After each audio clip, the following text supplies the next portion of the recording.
Blackstone Publishing presents Ghost Summer, Stories by Tananarive Due. This book is read by Tananarive Due, Robin Miles, and Janina Edwards. To my true life forever man, Stephen Emery Barnes. I love you. Introduction. See, I know Tananarive Due. Have known her for years. Have read her fiction, even published some of it.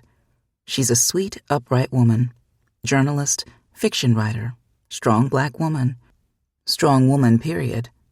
Loving wife and daughter, fierce mama, as mamas must be, strong roots in the civil rights struggle, a good woman. But maybe I forgot something along the way, because from the first line of the first story in this collection, my arms were prickling with unease. At the end of the story, I found myself gaping at the page and sitting up in bed so I could snug my back right up against the wall for its safe solidity. The second story contained an image which, like the mother in the story, I will never be able to unsee. Eerily, a part of me doesn't want to. And the twist? How can a good child be such an unsettling thing?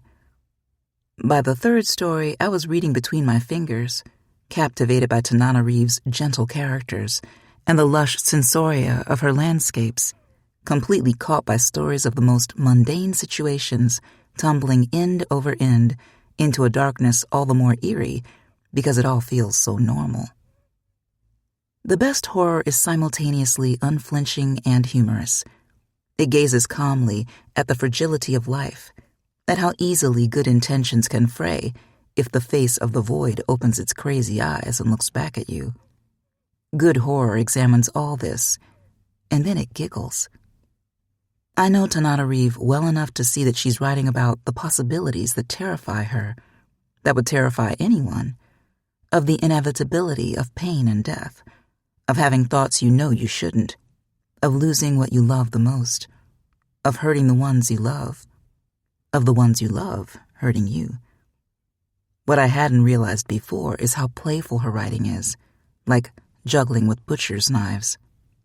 So yes, a good woman who dares look at scary things, and a bloody good writer.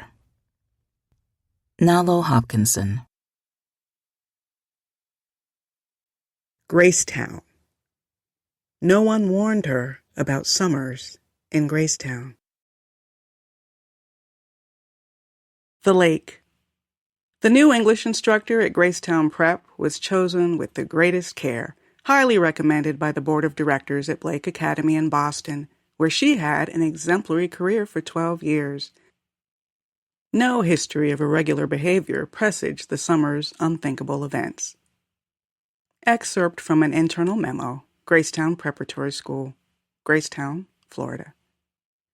Abby LaFleur was an outsider, a third-generation Bostonian, so no one warned her about summers in Gracetown. She noticed a few significant glances, a hitched eyebrow or two when she first mentioned to locals that she planned to relocate in June to work a summer term before the start of the school year, but she'd assumed it was because they thought no one in her right mind would move to Florida, even northern Florida, in the wet heat of summer. In fairness, Abby LaFleur would have scoffed at their stories as hysteria, delusion. This was Gracetown's typical experience with newcomers and outsiders, so Gracetown had learned to keep its stories to itself. Abby thought she had found her dream job in Gracetown, a fresh start. Her glasses had fogged up with steam from the rain-drenched tarmac as soon as she stepped off the plane at Tallahassee Airport. Her confirmation that she'd embarked on a true adventure, an exploration worthy of Ponce de Leon's storied landing at St. Augustine. Her parents and her best friend, Mary Kay, had warned her not to jump into a real estate purchase until she'd worked in Gracetown for at least a year. The whole thing's so hasty. What if the school's not a good fit? Who wants to be stuck with a house in the sticks in a depressed market? But Abby fell in love with the white lakeside colonial she found listed at $150 for sale by owner. She bought it after a hasty tour. Too hasty, it turned out. But at nearly 3,000 square feet, this was the biggest house she had ever lived in, with more room than she had furniture for, a place with potential, despite its myriad flaws. A place, she thought, very much like her. The built-in bookshelves in the Florida room sagged. She'd never known that a den could be called a Florida room, but so it was, and so she did. The floorboards creaked and trembled on the back porch, sodden from summer rainfall, and she would need to lay down new tiles in the kitchen right away, because the brooding mud-brown flooring put her in a bad mood from the time she first fixed her morning coffee. But there would be boys at the school, strong and tireless boys, who could help her mend whatever needed fixing. In her experience, there were always willing boys. And then there was the lake.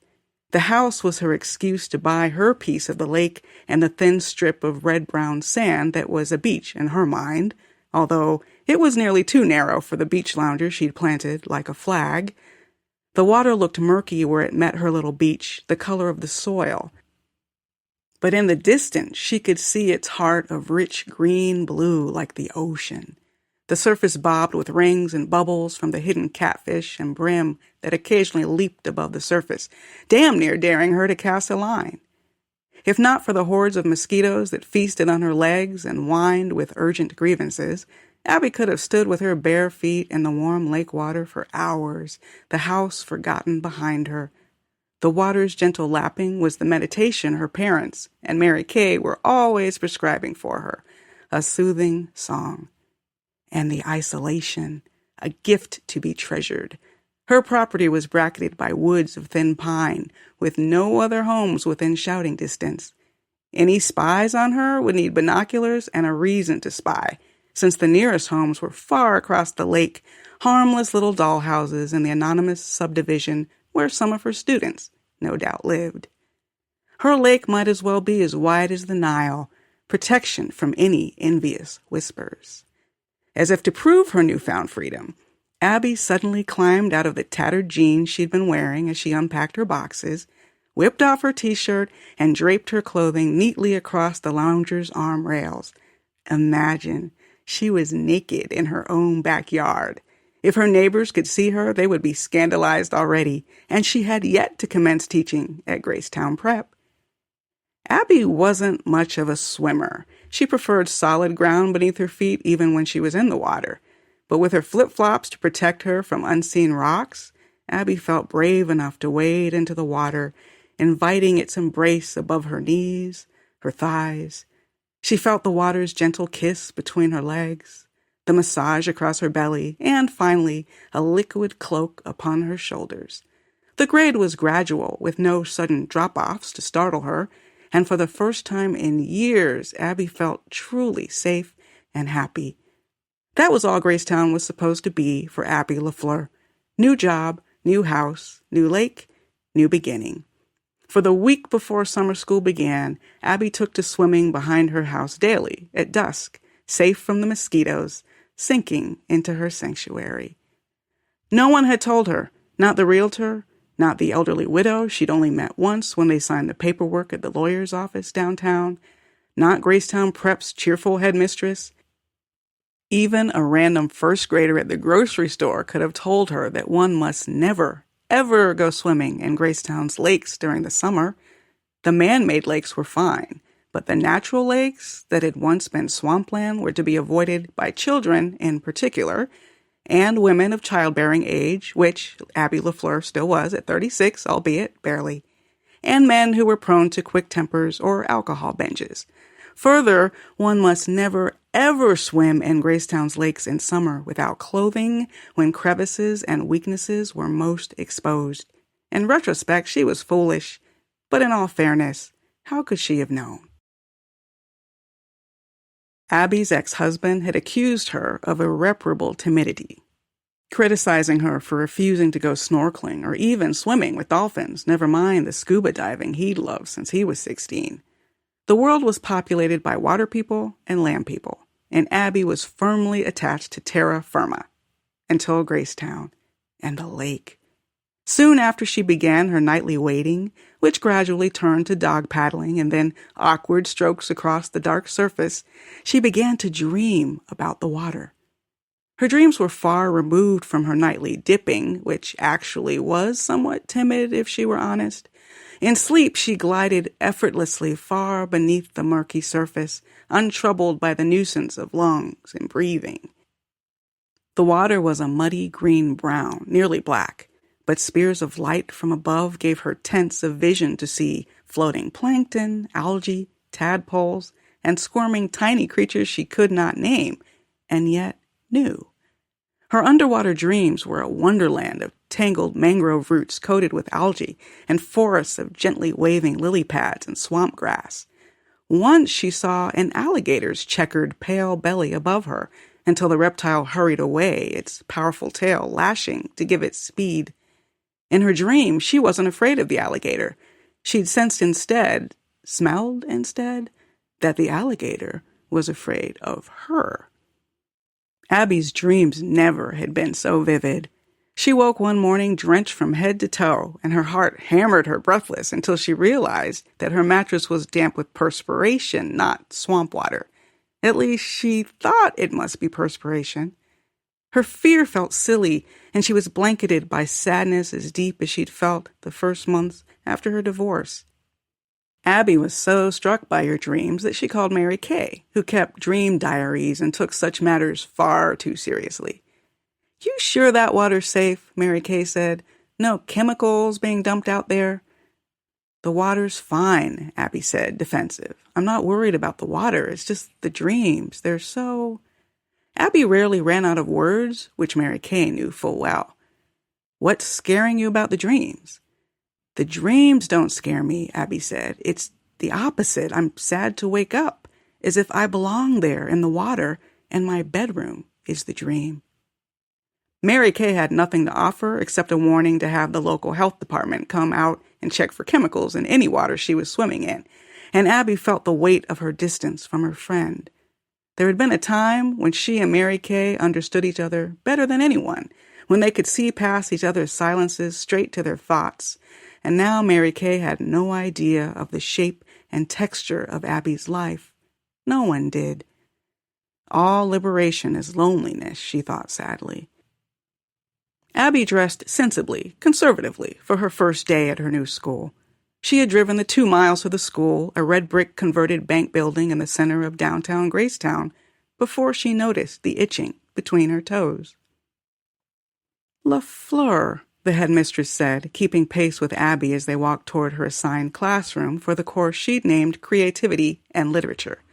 The woman's easy, southern-bred tang seemed to add a syllable to every word.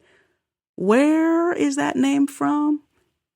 Abby wasn't fooled by the veiled attempt to guess at her ethnicity, since it didn't take an etymologist to guess at her name's French derivation. What Loretta Milhouse really wanted to know was whether Abby had ancestry in Haiti or Martinique to explain her sun-kissed complexion and the curly brown hair Abby kept locked tight in a bun. Abby's itching feet had grown so unbearable that she wished she could pull off her pumps. The itching pushed irritation into her voice. "My grandmother married a Frenchman in Paris after World War II," she explained. "La Fleur was his family name." The rest was none of her business. Most of her life was none of anyone's business. "Oh, I see," Milhouse said, voice filled with delight, but Abby saw her disappointment that her prying had yielded nothing. "Well, as I said, we're so tickled to have you with us. Only one letter in your file wasn't completely glowing." Abby's heart went cold, and she forgot her feet. She'd assumed that her detractors had remained silent or she never would have been offered the job. Milhouse patted her arm. "But don't you worry. Swimming upstream is an asset here." The word swimming made Abby flinch, feeling exposed. "We welcome independent thinking at Gracetown Prep.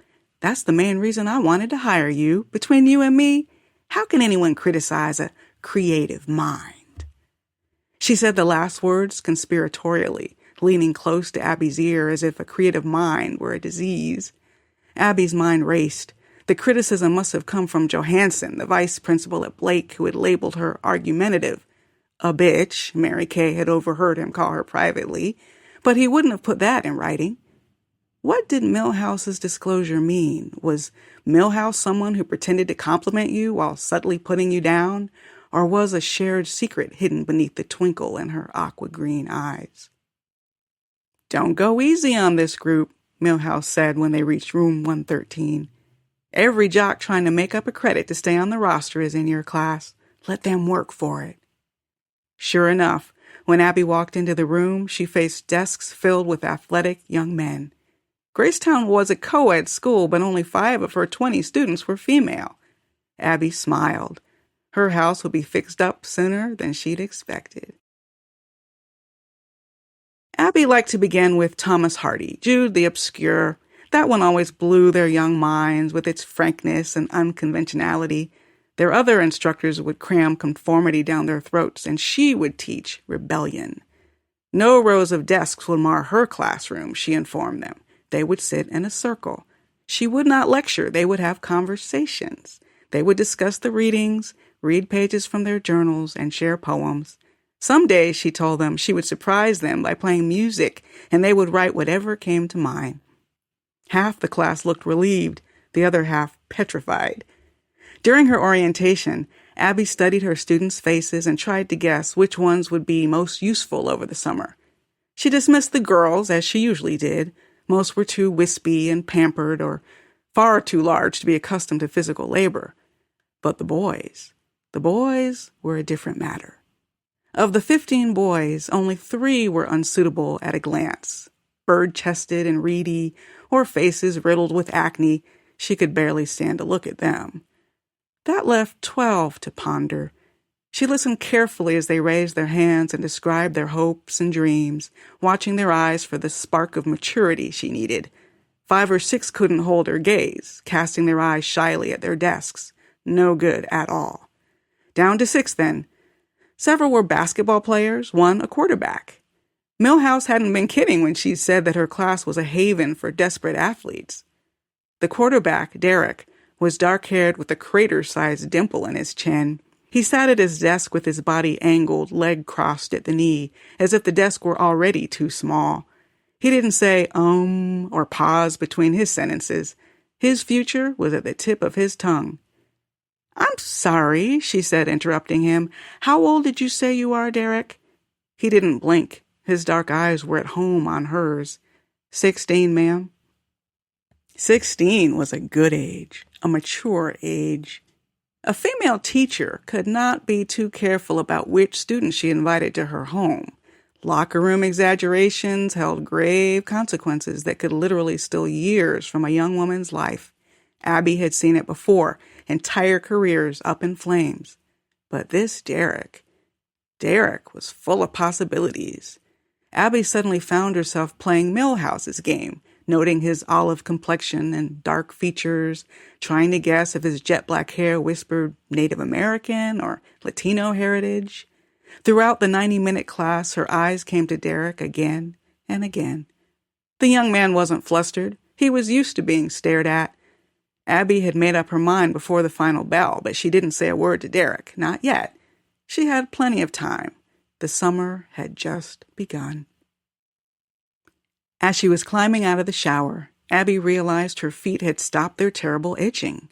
For 3 days, she'd slathered the spaces between her toes with creams from Walgreens, none helping, some only stinging her in punishment. But the pain was gone. Naked, Abby raised her foot to her mattress, pulling her toes apart to examine them, and realized right away why she'd been itching so badly. Thin webs of pale skin had grown between each of her toes. Her toes, in fact, had changed shape entirely, pulling away from each other to make room for webbing. And weren't her toes longer than she remembered? No wonder her shoes felt so tight. She wore a size 8, but her feet looked like they'd grown 2 sizes. She was startled to see her feet so altered, but not alarmed, as she might have been when she was still in Boston, tied to her old life. New job, new house, new feet. There was a logical symmetry to her new feet that superseded questions or worries. Abby almost picked up her phone to call Mary Kay, but she thought better of it. What else would Mary Kay say except that she should have her water tested? Instead, still naked, Abby went to her kitchen, her feet slapping against her ugly kitchen flooring with unusual traction. When she brushed her upper arm carelessly across her ribs, New pain made her hiss. The itching had migrated, she realized. She paused in the bright fluorescent lighting to peer down at her rib cage and found her skin bright red, besieged by some kind of rash. Great, she thought. Life is an endless series of challenges. She inhaled a deep breath, and the air felt hot and thin. The skin across her ribs pulled more tautly, constricting. She longed for the lake. Abby slipped out of her rear kitchen door and scurried across her backyard toward the black shimmer of the water. She'd forgotten her flip-flops, but the soles of her feet were less tender, like leather slippers. She did not hesitate. She did not wade. She dove like an eel, swimming with an eel's ease.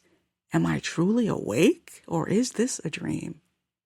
Her eyes adjusted to the lack of light, bringing instant focus. She had never seen the true murky depths of her lake, so much like the swamp of her dreams. Were they one and the same? Her ribs' itching turned to a welcome massage, and she felt long slits yawn open across her skin beneath each rib. Warm water flooded her, nursing her. Her nose, throat, and mouth were a useless, distant memory. Why hadn't it ever occurred to her to breathe the water before? An alligator's curiosity brought the beast close enough to study her, but it recognized its mistake and tried to thrash away. But too late, too late. Nourished by the water, Abby's instincts gave her enough speed and strength to glide behind the beast, its shadow. One hand grasped the slick ridges of its tail, and the other hugged its wriggling girth the way she might a lover.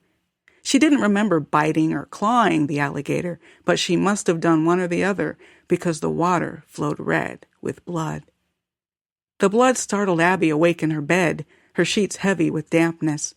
Her lungs heaved and gasped, shocked by the reality of breathing, and at first she seemed to take in no air. She examined her fingers, nails, and naked skin for blood, but found none. The absence of blood helped her breathe more easily, her lungs freed from their confusion. Another dream, of course. How could she mistake it for anything else? She was annoyed to realize that her ribs still bore their painful rash and long lines like raw, infected incisions. But her feet, thank goodness, were unchanged. She still had the delightful webbing and impressive new size, longer than in her dream. Abby knew she would have to dress in a hurry. Before school, she would swing by Payless and pick up a few new pairs of shoes. Derek lingered after class.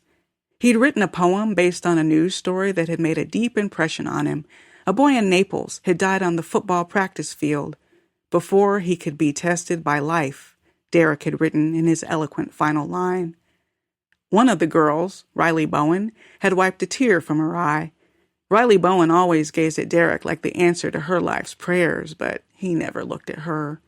And now here was Derek standing over Abby's desk on his way to 6 feet tall, his face bowed with shyness for the first time all week. I lied before, he said, when she waited for him to speak. About my age? Abby already knew. She'd checked his records and found out for herself, but she decided to torture him. Then how old are you? 15. His face soured. Till March. Why would you lie about that? He shrugged, an adolescent gesture that annoyed Abby no end. Of course you know, she said. I heard your poem. I've seen your thoughtfulness. You wouldn't lie on the first day of school without a reason. He found his confidence again, raising his eyes. Fine, I skipped 2nd grade, so I'm a year younger than everyone in my class. I always say I'm 16. It wasn't special for you. The fight in Derek intrigued her. He wouldn't be the type of man who would be pushed around. But you're here now, bearing your soul. Who's that for? His face softened to half a grin. Like you said, when we're in this room, we tell the truth. So here I am, telling the truth. There he was. She decided to tell him the truth, too. I bought a big house out by the lake, she said. Against my better judgment, maybe. That old one on McCormick Road? You know it? He shrugged, that loathsome gesture again. Everybody knows the McCormicks. She taught Sunday school at Christ the Redeemer. Guess she moved out, huh? To her sisters in Quincy? The town shared a name with the city south of Boston, the only reason she remembered it. Her mind was filled with distraction to mask strange flurries of her heart. Was she so cowed that she would leave her house in a mess? Yeah, Quincy's about an hour and a half down the 10, Derek was saying in a flat voice that bored even him. They were talking about nothing. Waiting. They both knew it. Abby clapped her hands once, snapping their conversation from its trance. Well, an old house brings lots of problems. The porch needs fixing, new kitchen tiles. I don't have the budget to hire a real handyman, so I'm looking for people with skills. Derek's cheeks brightened pink. My dad and I built a cabin last summer. I'm pretty good with wood, new planks and stuff, for the porch. Really? She chided herself for the girlish rise in her pitch as if he'd announced he had scaled Mount Everest during his 2 weeks off from school. I could help you out if you buy the supplies. I can't pay much. Come take a look after school, see if you think you can help. She made a show of glancing toward the open doorway, watching the stream of students passing by.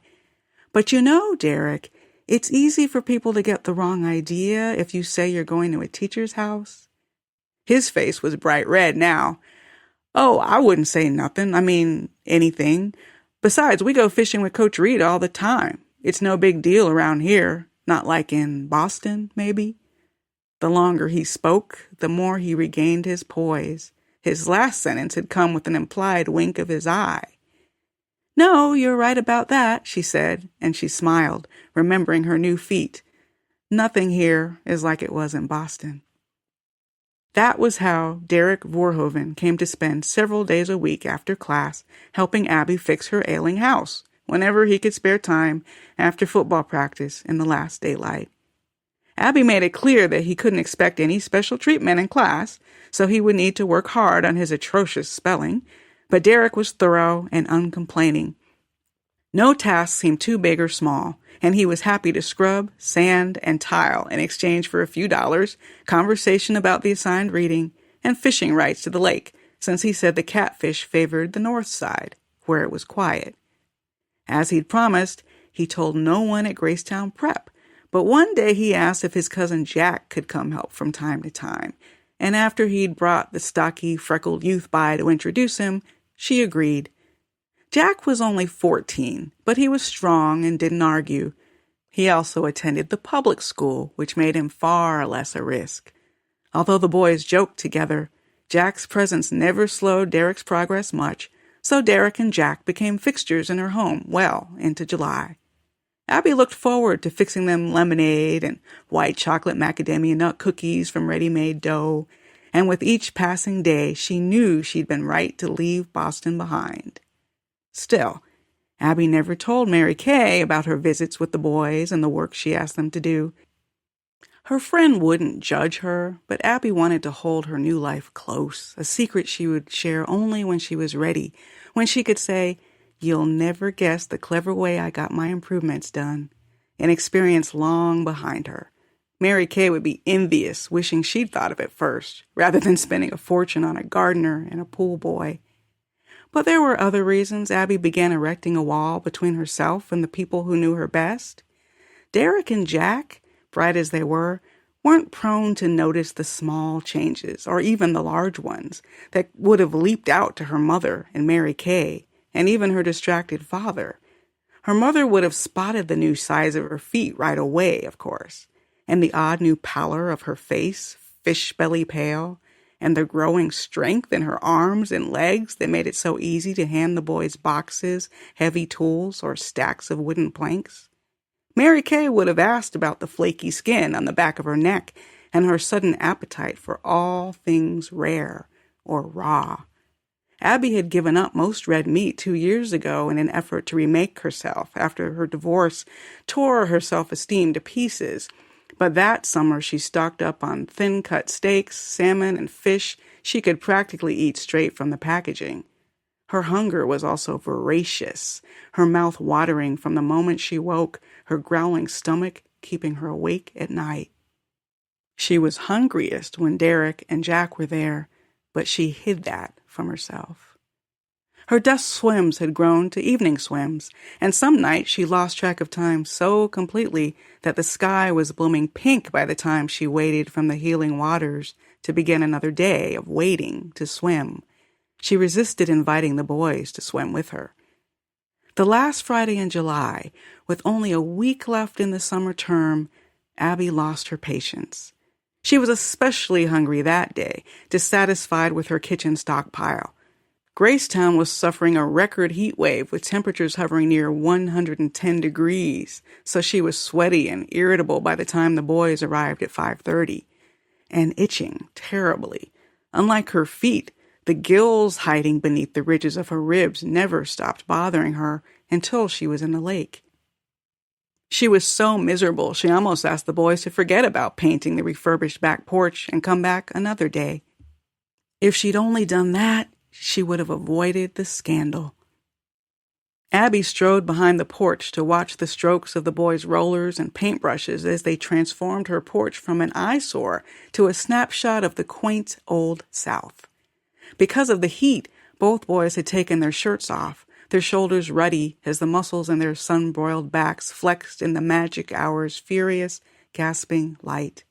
They put Norman Rockwell to shame, Derek with his disciplined football player's physique, and Jack with his awkward baby fat sprayed with endless freckles. "Why do you come here?" she asked them. They both stopped working, startled by her voice. "Huh?" Jack said. His scowl was deep, comical. "You're paying us, right?" $10 a day each was hardly pay. Derek generously shared half of his $20 with his cousin for a couple hours' work, although Jack talked more than he worked, running his mouth about summer superhero blockbusters and dancers and music videos. Abby regretted that she'd encouraged Derek to invite his cousin along, and that day she wished she had a reason to send Jack home. Her mind raced to come up with an excuse, but she couldn't think of one. A sudden surge of frustration pricked her eyes with tears. "I'm not paying much," she said. "Got that right," Derek said. Had his voice deepened in only a few weeks? Was Derek undergoing changes, too? "I'm here for the catfish. Can we quit in 20 minutes? I've got my rod in the truck, and some chicken livers I've been saving." "Quit now if you want," she said. She pretended to study their work, but she couldn't focus her eyes on the whorls of painted wood. "Go on and fish, but I'm going swimming. Good way to wash off a hot day." She turned and walked away, following the familiar trail her feet had beaten across her backyard's scraggly patch of grass to the strip of sand. She'd planned to lay sod with the boys closer to fall, but that might not happen now. Abby pulled off her t-shirt, draping it nonchalantly across her beach lounger, taking her time. She didn't turn, but she could feel the boys' eyes on her bare back. She didn't wear a bra most days. Her breasts were modest, so what was the point? One more thing Johansson had tried to hold against her. Her feet curled into the sand, searching for dampness. "It's all right if you don't have trunks," she said. "My backyard is private, and there's no harm in friends taking a swim." She thought she heard them breathing, or maybe the harsh breaths were hers as her lungs prepared to give up their reign. The sun was unbearable on Abby's bare skin. Her sides burned like fire as the flaps beneath her ribcage opened, swollen rose petals. The boys didn't answer, probably hadn't moved. She hadn't expected them to, not at first. One after the other, she pulled her long legs out of her jeans, standing at a discreet angle to hide most of her nakedness, like the Venus de Medici. She didn't want them to see her gills or the rougher patches on her scaly skin. She didn't want to answer questions. She and the boys had spent too much time talking all summer. She wondered why she'd never invited them swimming before. She dove, knowing just where the lake was deep enough not to scrape her at the rocky floor. The water parted as startled catfish dashed out of her way. Fresh fish was best. That was another thing Abby had learned that summer. When her head popped back up above the surface, the boys were looking at each other, weighing the matter. Derek left the porch first, tugging on his tattered denim shorts, hopping on one leg in his hurry. Jack followed, but left his clothes on, arms folded across his chest. Derek splashed into the water, one polite hand concealing his privates until he was submerged. He did not swim near her, leaving a good 10 yards between them. After a tentative silence, he whooped so loudly that his voice might have carried across the lake. Woo-hoo! Derek's face and eyes were bright, as if he'd never glimpsed the world in color before. Awesome! Abby's stomach growled. She might have to go after those catfish. She couldn't remember being so hungry. She felt faint. Jack only made it as far as the shoreline, still wearing his Bermuda shorts. Not supposed to swim in the lake in summer, he said sullenly, his voice barely loud enough to hear. He slapped at his neck. He stood in a cloud of mosquitoes. Derek spat, treading water. That's little kids, dumbass. Nobody's supposed to, Jack said. How old are you, 6? You don't want to swim? Fine, don't stand staring. It's rude. Abby felt invisible during their exchange. She almost told Jack he should follow his best judgment without pressure, but she dove into the silent brown water instead. Young adults had to make decisions for themselves, especially boys, or how would they learn to be men? That was what she and Mary Kay had always believed. Anyone who thought differently was just being politically correct.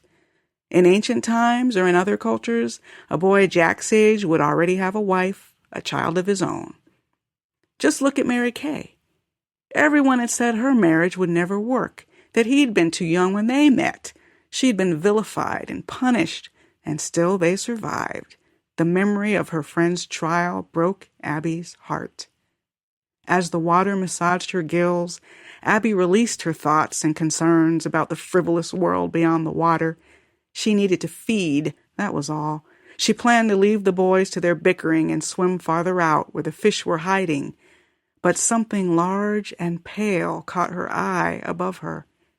Jack, she realized dimly. Jack had changed his mind, swimming near the surface, his ample belly like a full moon, jiggling with his breaststroke.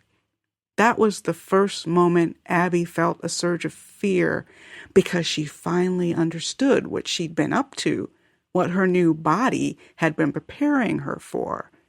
Her feet betrayed her, their webs giving her speed as she propelled toward her giant meal. Water slid across her scales. The beautiful fireball of light above the swimmer gave her pause, a reminder of a different time, another way. The tears that had stung her in her backyard tried to burn her eyes blind because she saw how it would happen, exactly like a dream. She would claw the boy's belly open, and his scream would sound muffled and far away to her ears. Derek would come to investigate, to try to rescue him from what he would be sure was a gator, but she would overpower Derek next. Her new body would, even if she could not.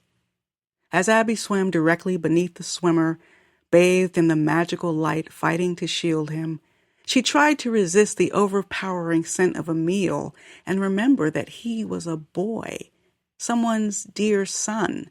As Derek, was that the other one's name, had put it so memorably some time ago, perhaps while he was painting the porch, perhaps in one of her dreams. Neither of them yet had been tested by life. But it was summertime in Gracetown, in the lake. I wrote this story for Christopher Golden after he invited me to submit to the anthology Monsters Corner, Stories Through Inhuman Eyes. The theme, stories from the monster's point of view. Some of my favorite stories have been written to themes from places I would not have explored otherwise. The first monster that came to mind, a sexual predator. If only real monsters grew webbed feet and gills. Summer. During the baby's nap time, a housefly buzzed past the new screen somehow and landed on Danielle's wrist while she was reading Us Weekly on the back porch. With the Okeechobee swamp so close, mosquitoes and flies take over Gracetown in summer. Well, I'll be damned, she said. Most flies zipped off at the first movement, not this one. The fly sat still when Danielle shook her wrist. Repulsion came over her as she noticed the fly's spindly legs and shiny coppery green helmet staring back at her, so she rolled up the magazine and gave it a swat. The fly never seemed to notice Angelina Jolie's face coming. Unusual for a fly, with all those eyes seeing in so many directions, but there it was, dead on the porch floorboards. Anyone who says they wouldn't hurt a fly is lying, Danielle thought. She didn't suspect the fly was a sign until a week later, when it happened again. This time, she was in the bathroom clipping her toenails on top of the closed toilet seat, not in her bedroom where she might disturb Lola during her nap. A fly landed on Danielle's big toe and stayed put. Danielle conjured grandmother's voice in her memory, as she often did when she noticed the quiet things grandmother used to tell her about. Grandmother had passed 3 summers ago after a stroke in her garden, and now that she was gone, Danielle had 1,001 questions for her. The lost questions hurt the most. Anything can happen once, grandmother used to say. When it happens twice, listen, the third time may be too late. It was true about men, and Danielle suspected it was true about the flies, too. Once the second fly was dead, again, almost as if it had made peace with leaving this world on the sole of her slipper, Danielle wondered what the flies meant. Was someone trying to send her a message, a warning?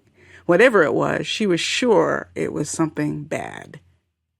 Being in the U.S. Army Reserves, her husband, Carl, didn't like to look for omens. He only laughed when she talked about grandmother's beliefs, not that Carl was around in the summer to talk to about anything. His training was in summers, so it wouldn't interfere with his job as county school bus supervisor.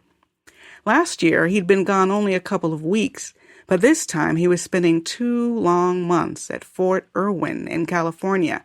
He was in training exercises, so the only way to reach him was in a real emergency through the Red Cross.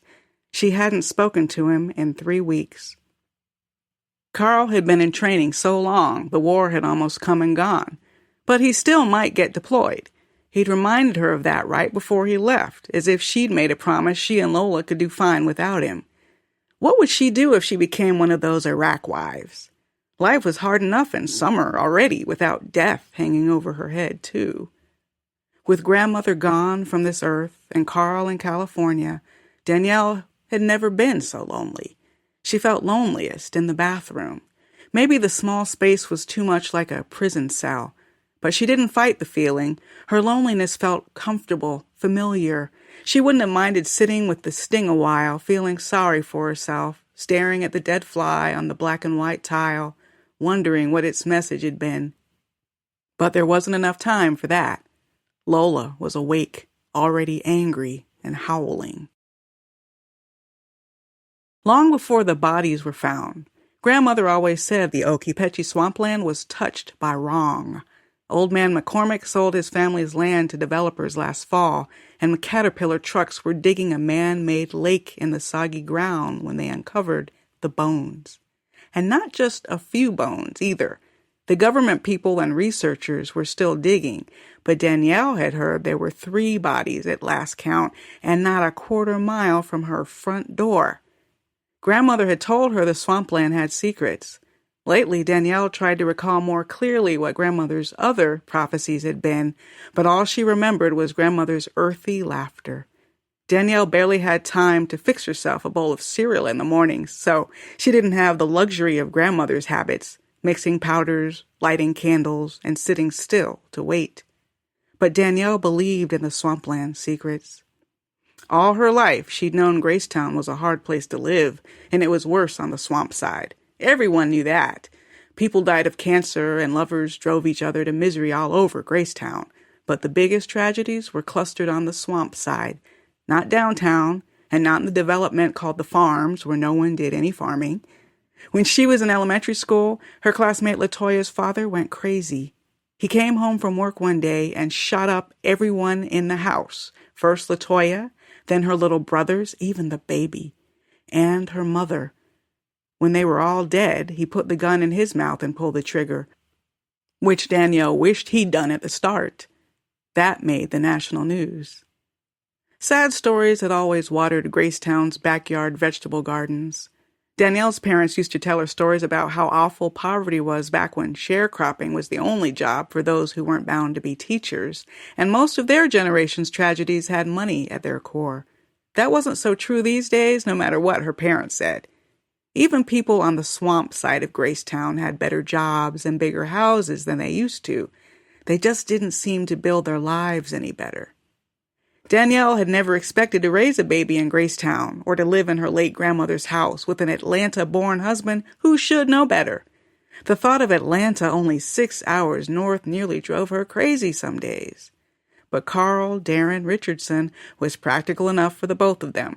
Cool-headed. That was probably why the military liked him enough to invest so much training. Do you know how much houses cost in Atlanta? We'll save for a few more years, and then we'll go. Once my training is done, we'll never be hurting for money, and we'll live on a base in Germany somewhere. Then you can kiss Gracetown goodbye. In summer, with Carl gone, she was almost sure she was just another fool who never had the sense to get out of Gracetown. Ever since high school, she'd seen her classmates with babies slung to their hips or married to the first boy who told them they were pretty, and she'd sworn, not me. All of those old friends, each and every one, had their plans too, once upon a time. Danielle wasn't sure if she was patient and wise, or if she was a tragedy unfolding slowly, one hot summer day at a time. Lola cried harder when she saw her in the doorway. Lola's angry brown-red jowls were smudged with dried flour and old mucus. Sometimes Lola was not pretty at all. Danielle leaned over the crib. "Go back to sleep, Lola. What's the matter now?"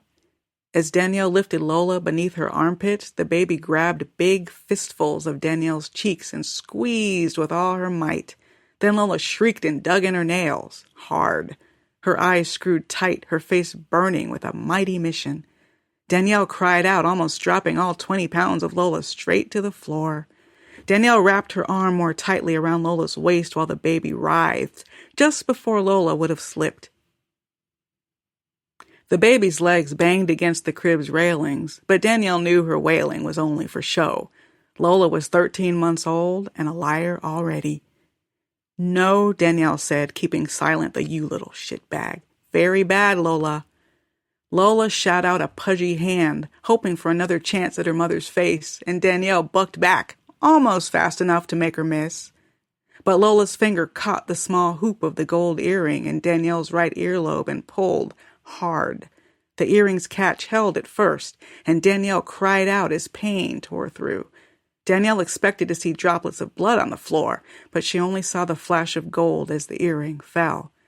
Lola's crying stopped short, replaced by laughter and a triumphant grin.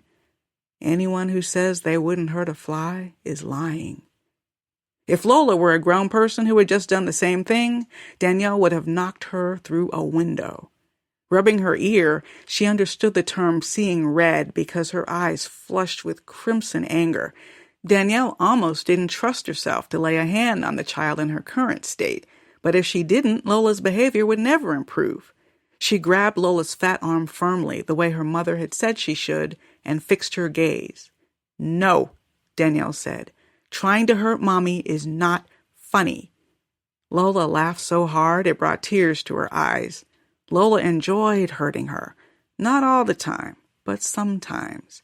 Danielle was sure of it. Danielle's mother said she was welcome to bring Lola over for a few hours whenever she needed time to herself, but Mom's joints were so bad that she could hardly pull herself out of her chair. Mom had never been the same since she broke her hip. She couldn't keep up with Lola, the way the child darted and dashed everywhere, pulling over and knocking down everything her hands could reach. Besides, Danielle didn't like what she saw in her mother's eyes when she brought Lola over for more than a few minutes. Jesus, help, she can't even control her own child. Danielle glanced at the Winnie the Pooh clock on the dresser. Only 2 o'clock. The whole day stretched to fill with just her and the baby. Danielle wanted to cry too. Carl told her maybe she had postpartum depression like the celebrity women she had read about. But her family had picked cotton and tobacco until 2 generations ago, and if they could tolerate that heat and work and deprivation without pills and therapy, Danielle doubted her constitution was as fragile as people who pretended to be someone else for a living. Lola could be hateful, that was all. That was the truth nobody wanted to hear. Danielle had tried to conceive for 2 years, and she would always love her daughter. but she didn't like Lola much in summer. Lola had always been a fussy baby, but she was worse when Carl was gone. Carl's baritone voice could snap Lola back to her sweeter nature. Nothing Danielle did could. "She's still a handful, huh, Danny?" That's one word. Odetta Mayfield was the only cousin Danielle got along with. She was 10 years older, so they hadn't started talking until grandmother's funeral, and they'd become friends the past 2 years. The funeral had been a reunion, helping Danielle sew together pieces of her family. Odetta's husband had been in the army during the first Iraq War and come back with a girlfriend. They had divorced long ago, and her son was a freshman at Florida State, so Odetta came by the house 3 or 4 times a week. Odetta had no one else to talk to, and neither did she. If not for her cousin and her mother, Danielle might be a hermit in summer. Odetta bounced Lola on her knee while the baby drank placidly from a bottle filled with apple juice. Seeing them together in the white wicker rocker, their features so similar, Danielle wanted to beg her cousin to take the baby home with her, just for a night or 2. "Did she leave a mark on my face?" "Can't see nothing from here," Odetta said. But Danielle could feel 2 small welts rising alongside her right cheekbone. She dabbed her face with the damp kitchen towel beside the pitcher of sugar-free lemonade they had decided to try for a while. The drink tasted like chemicals. "People talk about boys, but sometimes girls are just as bad or worse," Odetta said. "We went through the same mess with Rashawn. It passes." Danielle only grunted. She didn't want to talk about Lola anymore. "Anything new from McCormick's place?" she asked, a sure way to change the subject. Odetta worked as a clerk at City Hall, so she had a reason to be in everybody's business. "Girl, it's 7 bodies. 7. 7 bodies left unaccounted for, rotting in swampland? The idea made Danielle's skin feel cold. Mass graves always reminded her of the Holocaust, a lesson that had shocked her in 7th grade. She'd never looked at the world the same way after that, just like when grandmother first told her about slavery. Danielle said, "My mother still talks about the civil rights days, the summer those college kids tried to register sharecroppers on McCormick's land. He set those dogs loose on them." "Mm-hmm," Odetta said, drawing out the indictment. "Sure did. That's the first thing everybody thought, but the experts from Tallahassee say the bones are older than 40-odd years, more like 100. Even so, how are 7 people going to be buried out on that family's land? There weren't any Indians living there. Shoot, that land's been McCormick Farm since slavery. I bet those bones are from slave times and they just don't want to say. Or something like Rosewood with a bunch of folks killed and people kept it quiet." "Mm-hmm," Odetta said. She had thought of that too. "We may never know what happened to those people, but one thing we do know, keep off that land. That's what grandmother said from way back when I was a kid." "I know, Mama too. Only a fool would buy one of those plots."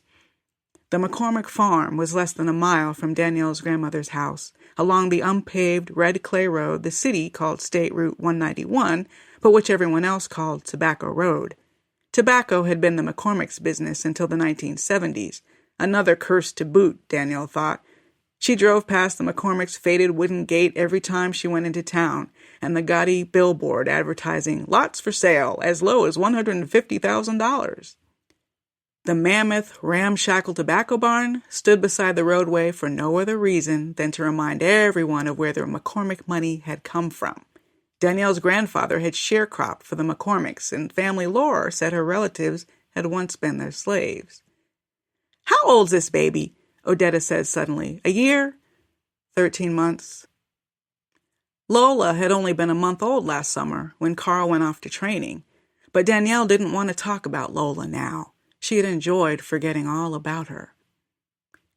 "Your grandmama never told you nothing about summer and babies." Danielle stared at her cousin, whose eyes were slightly small for her face. "You lost me." "Just be careful is all, especially in July, summer solstice. Lola may seem strong to you, but you got to pay special attention to any baby under 2. It's always the young ones. And now that those bones have been unburied, you need to keep an eye out." "What are you talking about, girl?" "I'm surprised your grandmama would let you raise a baby in her house. When your mama was young, she moved in with her cousin Geraldine. She never told you that? Lived in their basement until your mama was 2. The story sounded vaguely familiar, but Grandmother had died soon after Danielle married Carl, when Danielle had still been convinced she'd be moving to Atlanta within 6 months. She hadn't even been pregnant then. Not yet. She and Carl hadn't planned on a baby until they had more money put together. If not for Lola, they might be living in Atlanta right now. What do you mean? Is the water bad? Now Danielle felt alarmed. Odetta shook her head. Leeches? Danielle remembered the flies. Now she could expect leeches, too? You mean those nasty things people put on their skin to suck out poison? A whole army of leeches could crawl under the back door with that half-inch gap that always let the breezes through. Those worms? Not that kind, Odetta said. Swamp leeches are different. It's just a name Mama used to call them by. You could call them lots of things. Mostly people call them demons, I guess. Danielle would have thought she'd heard wrong, except that Odetta had a sense of humor. She had Danielle cracking up at Grandmother's funeral of all places when Odetta whispered to point out how everyone who gave remembrances called Grandmother by a different surname. Grandmother had been married 4 times. When I knew Mrs. Jenkins, when I knew Mrs. Roberts, and on down the line. Once Odetta pointed it out, Danielle had to pretend to be sobbing to stifle her giggles. That laughter was the only light that day. What did you put in that lemonade after I fixed it? I know you're not sitting there talking about demons in the swamp like some old voodoo lady, Danielle said. Odetta looked embarrassed, rubbing the back of her neck. I don't know nothing about no voodoo. But just ask folks. Nobody has young children near the swamp in summer, or there's trouble to follow. Cece's baby got crib death, but usually it just lasts the summer. The babies change, but by fall, they change back. Change into what? Danielle said, still trying to decide if Odetta was playing. Odetta shrugged. I don't know, something else, somebody else. You watch this baby real close here. Anything happens, ask me to take her by Uncle June's. He's my granddaddy's brother, and he knows what to do. He says it's like those spirits flock to the swamp in summer, the way fish spawn, and they leech on to the young ones. That's why Mama calls them leeches. Danielle almost asked about the flies she had seen, but caught herself. What was she thinking about? Grandmother might have kept her candles lit, but this was plain crazy talk. The minute you start letting family close to you, turns out they're bent on recruiting you for the funny farm, too. No wonder Carl was so happy living so far from Atlanta and his relatives. He might never want to go back home. Don't look at me like that, Odetta said, grunting. She handed Lola back, almost as if to punish her. Danielle watched the sweetness seep from Lola's face, replaced by the mocking glare she saved only for her mother. If Odetta hadn't been sitting here watching, Danielle would have glared right back. I gotta get home and see my stories. Just remember what I said. Watch over this girl. The swamp leeches can have her, Danielle thought. God is her witness. That was the exact thought in her mind. Just to be on the safe side, and because she knew Grandmother would hound her in her dreams otherwise, Danielle brought Lola's crib into her bedroom so the baby wouldn't be alone at night. Danielle hadn't let the baby sleep in the master bedroom since she was 4 months old, and Lola never had liked the nursery. Now Lola fussed less at bedtime, and Danielle rediscovered how much she enjoyed the sound of another person breathing near her at night. The strange thing didn't happen until nearly a week after Odetta's visit, when Danielle had all but forgotten the flies and Odetta's story about leeches. A loud noise overhead woke her one night. It sounded like a boot clomping on the rooftop. Danielle opened her eyes, staring at the shadow of the telephone pole on her ceiling. Her bedroom always captured the light from the single street lamp on this end of Tobacco Road. Sometimes her eyes played tricks on her and made her think she could see shadows moving. But shadows don't make noise, Danielle thought. Carl would have sprung from bed to get his rifle out of the closet, but Carl wasn't here, and Danielle didn't know the first thing about the rifle. So she lay there and stared above her. That hadn't sounded like breathing wood or any of the old house's other aches and pains. Someone was on the roof. That was plain. Not a rat, not a raccoon, not an owl. The only thing big enough to make that noise was a deer, and she'd stopped believing in creatures with hooves flying to the roof when she was 8. The clomping sound came again, and this time it was directly above her. Danielle imagined she saw a large shadow on the ceiling above her, as if something was bleeding through. Imagined because she couldn't be sure, but it seemed to be more than just the darkness. It was a long, large black space, perfectly still, waiting. Danielle's heart galloped, and she couldn't quite catch her breath. The thing on the rooftop made up its mind about what to do next. The shadow glided, and Danielle heard 3 purposeful strides on the rooftop above the mass.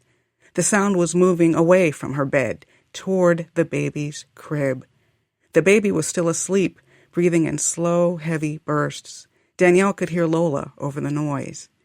Too late, Danielle realized what she should have done.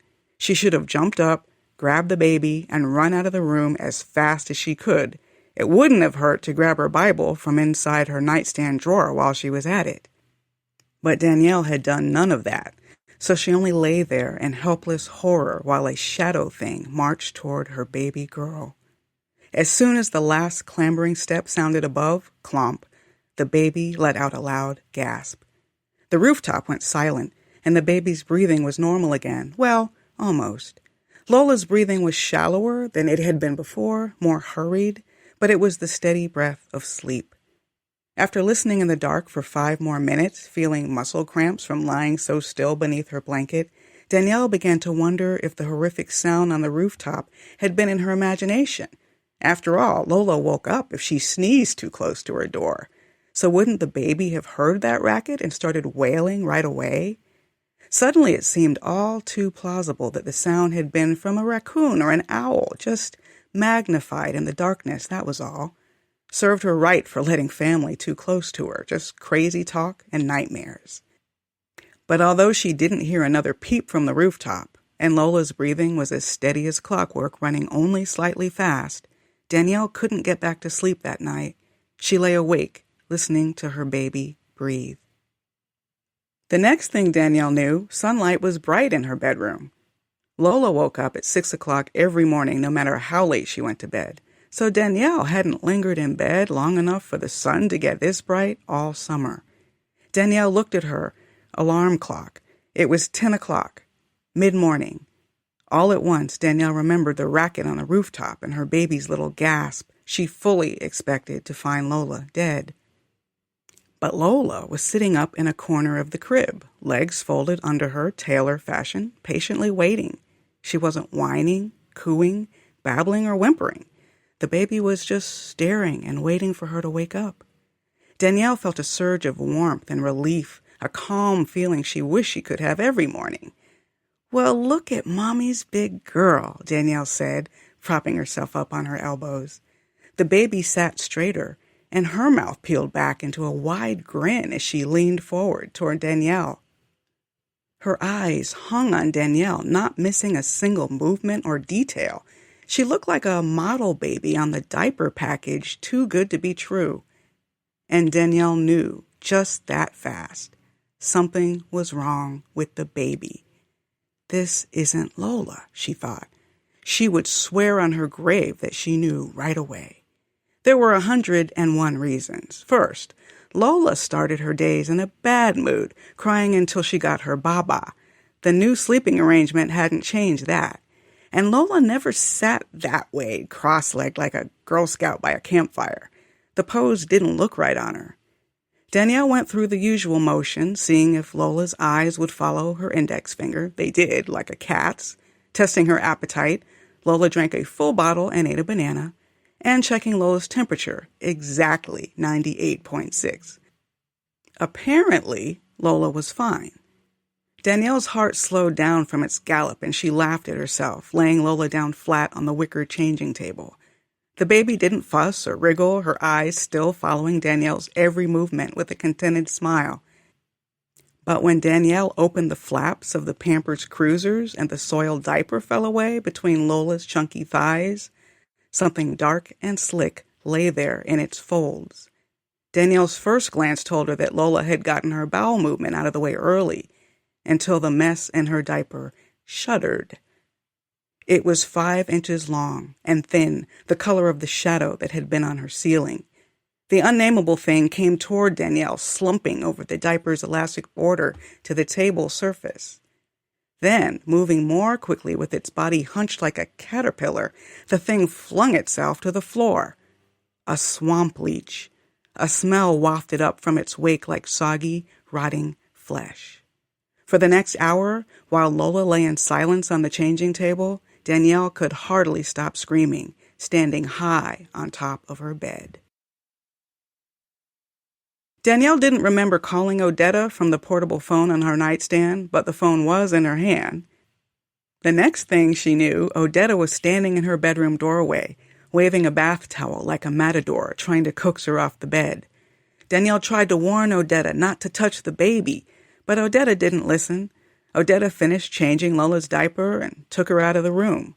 The next time Danielle saw Lola, she was dressed up in her purple overalls, sitting in the car seat like they were on their way to lunch at Cracker Barrel. "We're going to Uncle June's," Odetta said, guiding Danielle into the car.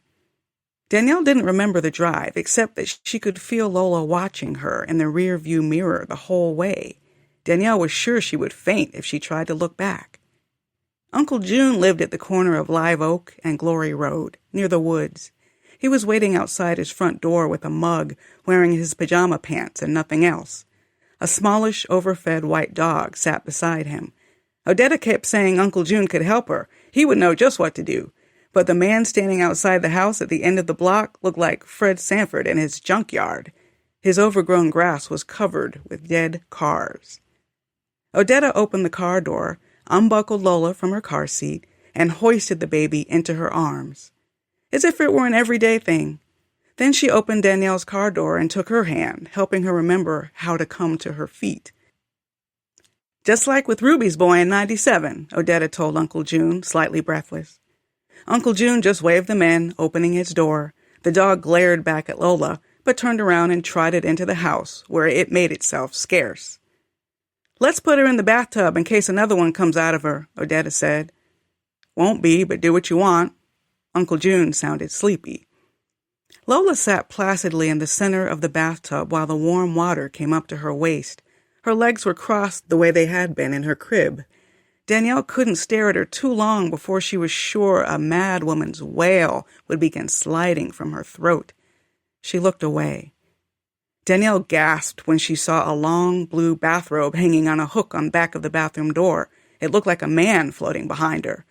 And the mirror on the medicine cabinet was askew, swinging to and fro, making her reflection tremble the way her mind was trembling. Danielle wondered how she hadn't fainted already. "I told you," Uncle June said, and Danielle realized some time must have gone by. Uncle June had been standing before, but now he was sitting on top of the closed toilet lid, reading a well-worn copy of The Man Who Said I Am. "Won't never be with one of them things." When the water splashed in the tub, they all looked down at Lola. Danielle didn't look away this time. She just felt her body coil, ready for whatever was next. Lola's face was moony, upturned toward Danielle with the same intense gaze she had followed her with all morning. But the water around her still looked clear. No more leeches. Lola had only changed position slightly, one of the rare times she had moved at all. "That thing I saw," Danielle whispered. Her fingers were shaking, but not as much as they had been up until then. "Was it a demon?" Uncle June shook his head. "What you saw, the leech, that ain't it. Just a sign it's visiting, evidence. They crawl for dark as fast as they can, slide through cracks. No one's been able to find one the way they scoot, probably because most folks head in the other direction." "It's under my bed," Danielle said. "Not anymore, it's not. It's halfway back to the swamp by now." Danielle shivered for what seemed like a full minute. Her body was rejecting the memory of the things she had found in her baby's diaper. She waited for her shivering to pass until she realized it wouldn't pass any time soon. She would have to get used to it. Lola, in the tub, wrapped her arms around herself with a studious expression as she stared up at Danielle. Lola was still smiling softly, as if she was going out of her way not to alarm her, but her creased eyebrows looked like a grown woman's. On any other day, Lola would be splashing water out of the tub or else sliding against the slick porcelain with shrieks of glee. This creature with Lola's face might be a child, but it wasn't hers. Water wasn't novel anymore. "If that isn't Lola, then where is she?" Danielle said, against the ball of mud in her throat. "Lola's still in there, I expect," Uncle June said. "Dottie Stevens' baby was touched by it for a month, but come fall, it was like nothing happened. And Dottie's baby is a doctor now." "Mm-hmm," Odetta said, with an encouraging smile. Danielle's heart cracked. "A month?" "Course, you don't have to wait that long," Uncle June said. He stood up, lifted the toilet lid, and spat into the bowl. "I've got a remedy. They'll eat anything you put in front of them, so it won't be hard. Put about 6 drops on a peanut butter cracker or whatever you have, but no more than 6. Give it to her at midnight. That's when they come and go." "And it won't hurt Lola?" Danielle said. "Might give her the runs." Uncle June sat again. "Lola's gonna be fine, Danny," Odetta said, squeezing her hand. Carl's nickname for her was Danny, too. She should call Carl to tell him, she realized. But how could she explain this emergency to the Red Cross? "What if I don't give her the remedy? What would happen?" God only knew what was in that so-called remedy. What if she accidentally killed Lola trying to chase away the demon? Uncle June shrugged. "Anybody's guess. It might stay in there a week, maybe 2, maybe a month. But it'll be gone by the end of summer. I know that." "Summer's the only time," Odetta said. Danielle stared at Lola's face again. The baby's eyes danced with delight when Danielle looked at her, and the joy startled Danielle. The baby seemed like Lola again, except that she was looking at her with the love she saved for Carl. "So how many is it now, Odetta, at McCormick's place?" Uncle June said. He had moved on, making conversation. Unlike Danielle, he was not suffering the worst day of his life. 6? Turns out they counted one too many. Still, Uncle June sighed, grieved. He wiped his brow with a washcloth. "That's a goddamn shame." The way he said it caught Danielle's ear, as if he'd lost a good friend 100 years ago who had just been brought out to light. "Nobody has to wait on CSI experts to tell us it's black folks," Odetta said. Uncle June nodded, sighing. "That whole family ought to be run out of town." 6 dead bodies on McCormick's farm. 6 of Gracetown's secrets finally unburied. The other one, in the bathtub, had just been born. Television. Lola repeated the word with perfect diction. Television.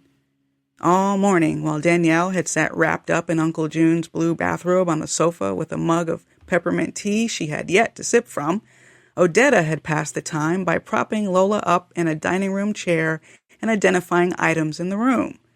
Lola pointed at the bookcase, which Uncle June had crammed top to bottom. "Bookcase," Odetta said. "Bookcase," the Lola thing said. She pointed up at the chandelier, which was only a skeleton, missing all of its bulbs. "Chandelier," Odetta said. "Chandelier." Danielle shivered with each new word. Before today, Lola's few words were gummy and indistinct, never more than 2 syllables. But Lola was different now. Odetta laughed, shaking her head. "You hear that, Danny? Ruby's baby did this too, like damn parrots. But they won't say anything unless you say it first." The baby pointed at a maroon-colored book on the arm of Uncle June's couch. "Holy Bible," Odetta said. "Holy Bible." At that, honest to God, Danielle almost laughed. Then she shrank further into a ball, trying to sink into the couch's worn fabric and make herself go away. Lola gazed over at Danielle, the steady smile gone. The baby looked concerned. "Mommy?" That's what the baby's face seemed to say. "Your mama's tired," Odetta said. Tears sprang to the baby's eyes. Suddenly Lola was a portrait of misery. "Don't worry, she'll be all right after tomorrow," Odetta said. All misery vanished. The baby smiled again, shining her big brown eyes on Danielle. Just like Odetta's joke on the day of Grandmother's funeral, that smile was Danielle's only light. "Ain't that something else?" Odetta whispered. "Maybe this ain't Lola, but they seem to come here knowing they're supposed to love their mamas. No, it sure isn't Lola, Danielle thought ruefully. A deep voice behind Danielle startled her. Gotta go to work, Uncle June said, and the door slammed shut behind him. Danielle had forgotten Uncle June was in the house. He never gave me the remedy, Danielle said, remembering.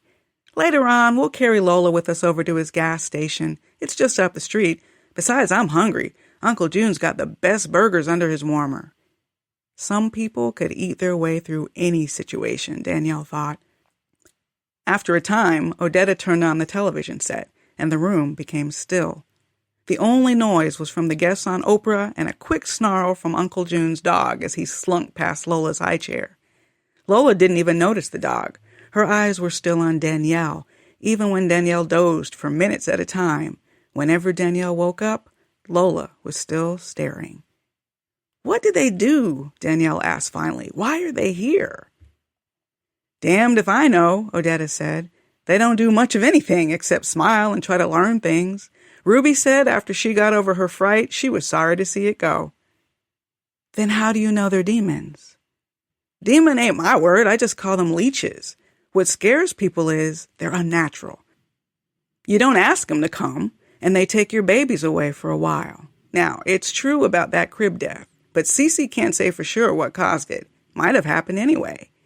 Odetta shrugged, her eyes still on the television screen. They don't cry. They eat whatever you give them. And after that first nasty diaper, Uncle June says they hardly make any mess, maybe a trickle now and then. I bet there's some folks who see it as a blessing in disguise, even if they never say so. Lola, can you say blessing? Blessing, Lola said, and grinned. Danielle had never been more exhausted. I need a nap, she said. Go on, girl, lie down, and I'll get you a blanket. You could sleep all day if you want. This thing won't make no noise. And it was true. Once their conversation stopped, the Lola thing sat in the high chair looking just like Lola, except that she never once whined or cried or even opened her mouth. She just gazed at Danielle as if she thought Danielle was the most magnificent creature on earth. That smile from Lola was the last thing Danielle saw before she tumbled into sleep. Uncle June had owned the handy gas at the corner of Live Oak and Highway 9 for at least 25 years, and it smelled like it hadn't had a good cleaning in that long, filled with the stink of old fruit and motor oil. But business was good. All the pumps outside were taken, and 5 or 6 customers were crammed inside, browsing for snacks or waiting in line for the register. The light was so dim Danielle could barely make out the shelves of products that took up half a dozen rows, hardly leaving room to walk. Uncle June was busy, and he didn't acknowledge them when they walked in. Odetta went straight for the hamburgers wrapped in shiny foil inside the glass display case by the cash register. You want one, girl? Odetta called. Danielle shook her head. The thought of food made her feel sick. She had ended up with the stroller, even though Odetta had promised her she wouldn't have to get too close to Lola. But Danielle found she didn't mind too much. Being at Handy Mart with the truckers and locals buying their lunch and conducting their business almost made Danielle forget her situation. As she pushed the stroller aimlessly down aisle after aisle, hypnotized by the brightly colored labels, she kept expecting to feel Lola kicking her feet, squirming in the stroller, or screaming at the top of her lungs, her usual antics. Instead, Lola sat primly with her hands folded in her lap, her head turning right and left as she took in everything around her. Odetta had spent the rest of the morning braiding Lola's hair and twining the plaits with pretty lilac-colored bows alongside the well-oiled grooves of her brown scalp.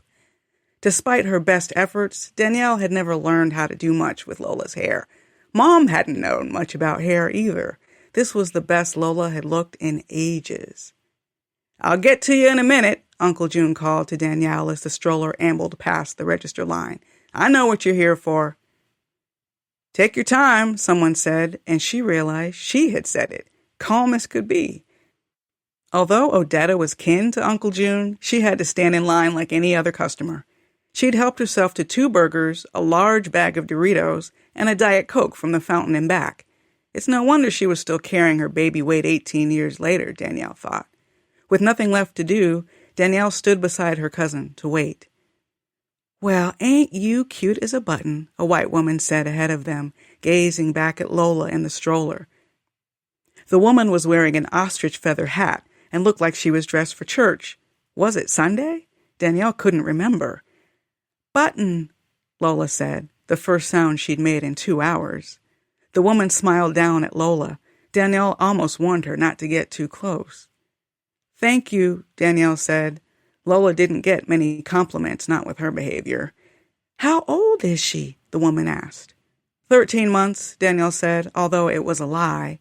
As far as she knew, the thing in Lola's stroller was as old as the swamp itself. "Lovely," the woman said. She turned away when Uncle June asked for her pump number. And Lola was lovely today, thanks to Odetta. There was no denying it. Maybe that was why Danielle could touch her stroller without feeling queasy or getting goosebumps. The nasty thing that had crawled out of Lola's diaper that morning was beginning to seem like a bad dream. "1 minute," Uncle June said when it was their turn in line. He vanished through a swinging door to the back room.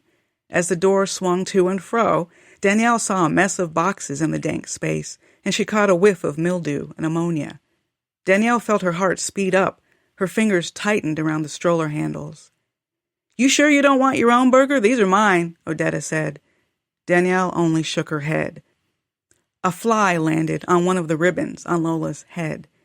Uncle June came back with a brown iodine bottle with a black dropper. He set the bottle on the counter next to Odetta's hamburgers.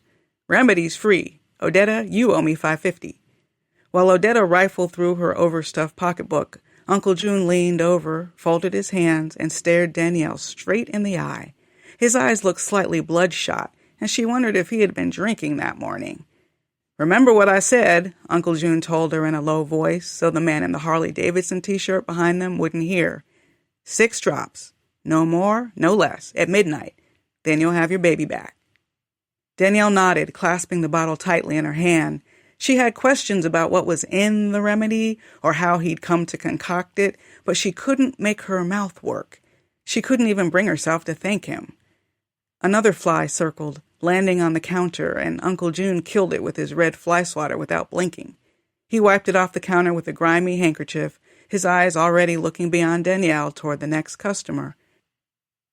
"Won't be long now, Danny," Odetta said. Danielle nodded again. Odetta opened the gas station's glass door for her, and Danielle followed with the stroller. She was looking forward to another nap. Hell, she might sleep all day today while she had the chance. She hadn't had a good night's sleep since Carl had been gone. Danielle almost ran down an old white man in a rumpled black Sunday suit who was trying to come in as they walked out. "Sorry," Danielle began, but she stopped when she saw his face. Danielle and her neighbor had never exchanged a word in all these years, but there had been no escaping his face when he ran for town council in '99 and plastered his campaign posters all over the supermarkets. He was Old Man McCormick, even though his face was so furrowed with lines that he looked like he could be his own father. He was also very small, walking with a stoop. The top of his head barely came up to Danielle's shoulder. Odetta froze, staring at him with a stupefied expression, but McCormick didn't notice Odetta. His eyes were fixed on the stroller, down at the baby. He smiled a mouthful of bright dentures at Lola. "Just like a little angel," McCormick said. Some of his wrinkles smoothed over when he smiled, as if a great burden had been lifted from his face. He gently swatted away a fly that had been resting on the tip of Lola's nose. Danielle didn't know how long the fly had been there. "Little angel," Lola said. McCormick's smile faded as he raised his head to look at Danielle, as if he expected to find himself staring into a harsh light. His face became tight, like hardening concrete. "Afternoon, ma'am," he said. His voice was rough, scraped from deep in his throat, and his eyes flitted away from hers in an instant, afraid to rest on hers too long. But Danielle had glimpsed his runny eyes long enough to see what he was carrying. She could see it in his stooping shoulders and his shuffling walk. She felt sorry for him. "Afternoon, Mr. McCormick," she said. He paused, as if he was shocked she had been so civil. His face seemed to melt. "You and your pretty little girl have a good summer here?" he said with a grateful smile. "Yes, sir, I think we will," Danielle said. You have a good summer, too. Despite the way Odetta gaped at her, Danielle wasn't in the mood to pass judgment today. Everyone had something hidden in their past or in their hearts they wouldn't want dug out. Maybe the McCormick family would have to answer to God for those bodies buried on their land, or maybe they wouldn't. Maybe Danielle would give Lola 6 drops of Uncle June's remedy at midnight tonight, or maybe she wouldn't. She and this old man deserved a little peace, that was all, just for the summer. Danielle rubbed the top of Lola's head, gently massaging her neatly braided scalp. Her tiny visitor in the stroller turned to grin up at her with shining, adoring eyes. Summer was written for Brandon Massey's Whispers in the Night, the 3rd anthology he edited in the Dark Dream series featuring Black writers. As the mother of a young son, I wanted to explore difficulties in parenting and how any parent might make an unconscionable choice, just for the summer. Ghost Summer. Davy Stevens was sure he must be dreaming when he heard his mother singing softly in his ear. It was an old call-and-response song she used to sing to him when he was young. Cheche kule, cheche kofisa, kofisa langa, kakashilanga, kum adende. The sound nearly made him clap his hands in rhythm to the song, reminding him of the game they had played. His first name was Kofi, just like in the song, from his mother's family in Ghana. But he had used his middle name since 1st grade because other kids called him Coffee and tried to pick fights. It was like a stranger's name. He preferred to be All-American David, like his father. Cheche kule. When Davy felt a cold fingertip against his ear, he jumped up with a gasp. He wasn't sleeping. A shadow sat beside him on the bed, washed in darkness. Davy's heart thumped. He opened his mouth to yell, but the shadow planted a firm palm across his lips. "Don't be loud, you'll wake your sister," his mother said. "Only Mommy." He smelled the smoky scent of her shea butter as she flicked on his light. She was wearing her home clothes, as she called them, green and gold and red and blue woven into her dress from Ghana. Davy looked at his Transformers clock radio, confused. 4 a.m.? "I thought you left," he said. "I'm leaving now. One last goodbye," she said, and kissed his forehead. Davy thought he saw tears shimmering, but Mommy was always emotional about trips and airplanes. She thought it was every airplane's destiny to crash from the sky, and the pilots had to fight for their lives the whole way. For months, she had talked about nothing but her visit to Accra to see her family, and now she seemed sad to be leaving. "I'll pack you in my bag, I think." "You'll be back soon, Mommy," he said. Mommy didn't answer except to sigh. Suddenly, Davy was sure he saw tears. "Saida!" Dad called from the hallway, his voice hushed in the dark. "Van's here." Davy was glad Mommy had lost the argument, but he felt sorry for her. She wanted to take them all to Ghana with her, but this was time to go to Grandma and Grandpa Walters in Gracetown, Florida. The summer trip had been planned since Christmas, but Mommy wanted them to go with her instead. Mommy had said they should take a vote, and Davy had felt guilty raising his hand to choose Dad's parents over hers. Of course, Nima raised her hand to side with him too, because she mimicked his every movement. Gracetown won, even though their older sister Imani had refused to vote because she was going away to Northwestern for the summer anyway. The relief Davy felt only had a little bit to do with the farmer in Gracetown who let them ride his tractor and horses whenever they wanted to, or Grandma's fried chicken and sweet potato pie. Mommy and Dad knew exactly why he and Nima wanted to go to Gracetown instead. It was never the same at Christmas. The best time to go was in summer. "Hope you see your ghosts," Mommy said, and kissed his forehead. She was smiling, a sad, empty smile, but still a smile. Mommy's smile made Davy's heart leap. Maybe she wasn't mad about his vote against her, or how he had led Nima to his side.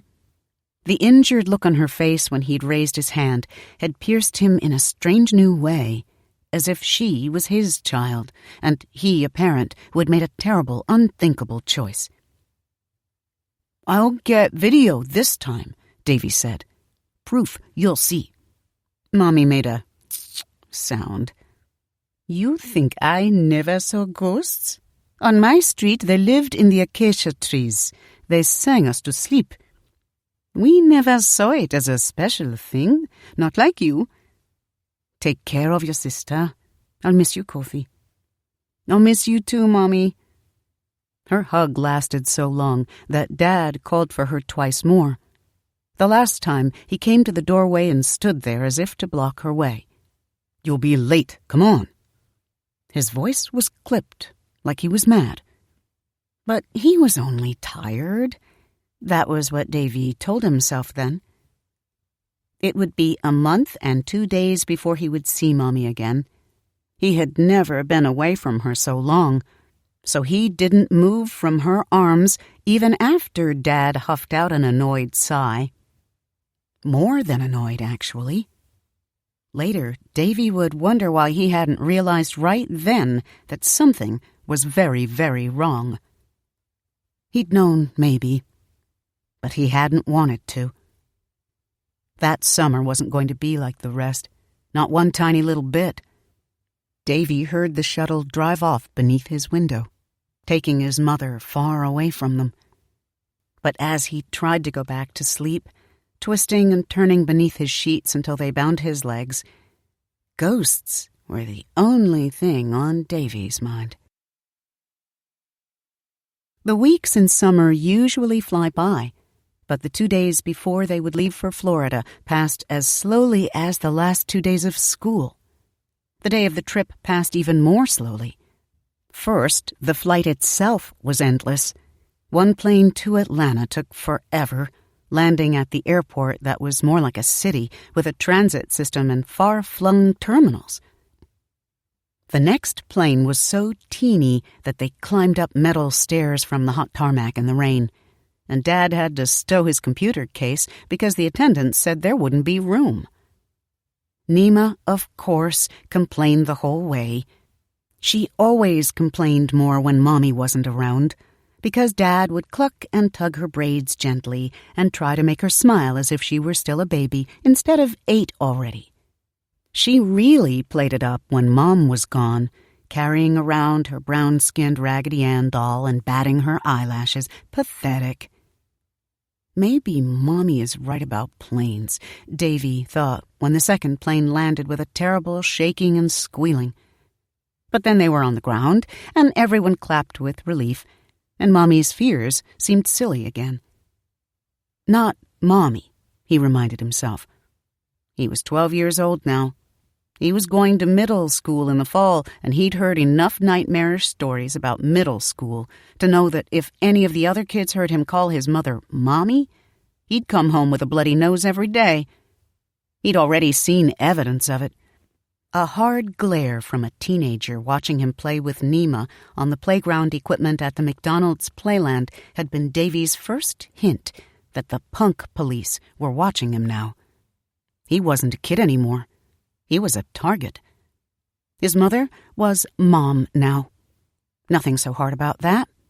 Like Dad told him, she would keep him a baby forever if it were up to her. He had to be stronger than that.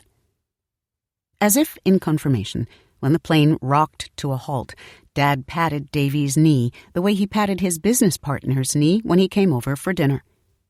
His father was a movie producer, except not the rich kind. That pat made Davy feel grown, even important. "Well, we're here now," Dad said. He didn't look happy the way he usually did when he visited his parents. He said it as if flying to Tallahassee to drive to Gracetown were like being flown to the moon against their will, held prisoner for ransom by space pirates camping on moon rocks. Dad sounded like he wished he could go anywhere else. There was no rain during the long drive past acres of thin, scraggly pine trees on I-10 east of Tallahassee, and Davy was disappointed to realize how much daylight was left even after such a long trip. Maybe 2 whole hours. He was ready to go to bed right now, even if it was only 2 o'clock in Los Angeles. Not even time for SpongeBob. But the ghosts never came until after dark. And to Davy, the ghosts were the point of visiting Grandma and Grandpa Walter in Gracetown during the summer. The ghosts were why he put up with having to share a room with Nima, and the excruciating fact that Grandpa Walter and Grandma only had a huge old satellite dish, and every time they came to visit, the number of channels had shrunk because all the networks were bailing to cable and DishNet or DirecTV or something invented in this millennium. So unless he was going to watch CNN or the History Channel or Lifetime, get real, there was hardly anything on TV all summer long. And ghosts were definitely the reason he put up with mosquito-infested broiling North Florida in the middle of hurricane season. Yes, sometimes it rained every day, instead of just holding out for Christmas time. In summer, it was all about the ghosts. Large trucks carried away load after load of fallen pine trees, but the woods were still thick.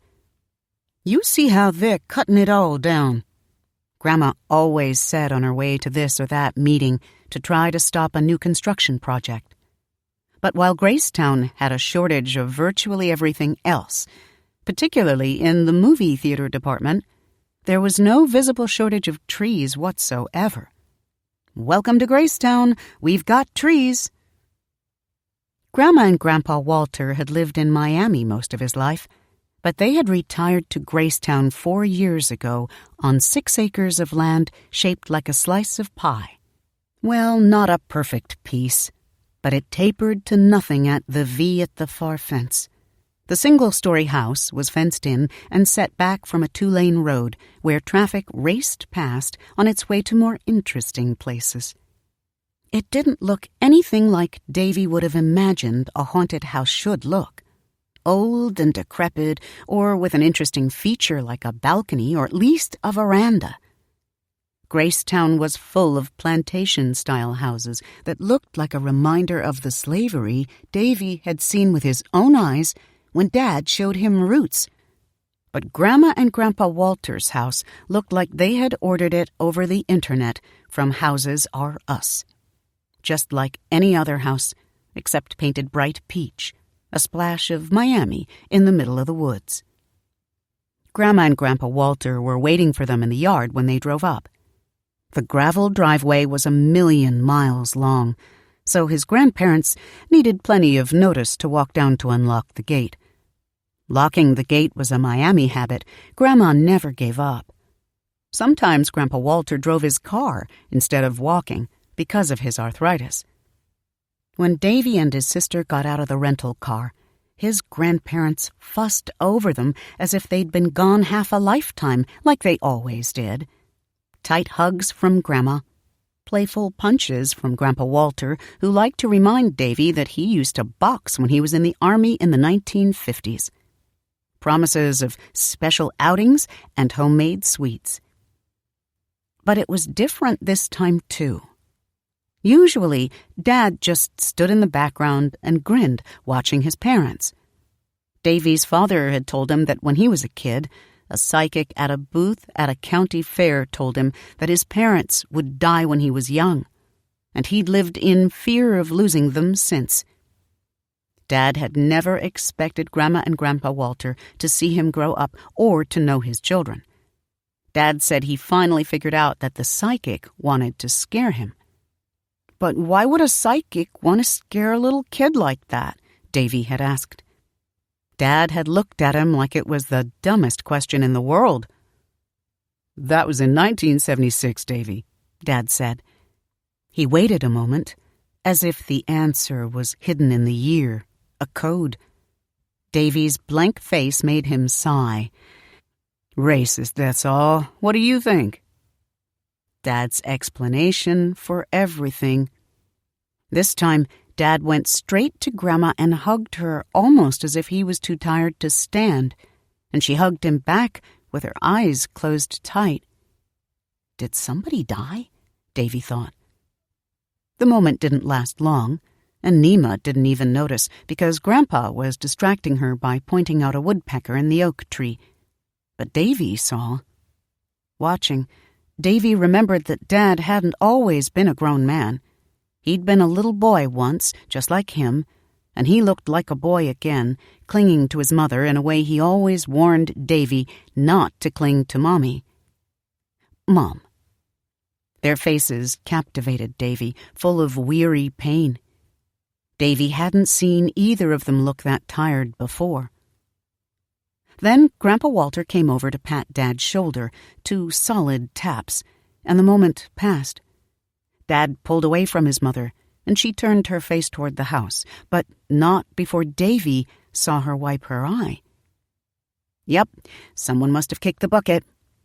Another one bites the dust, he thought.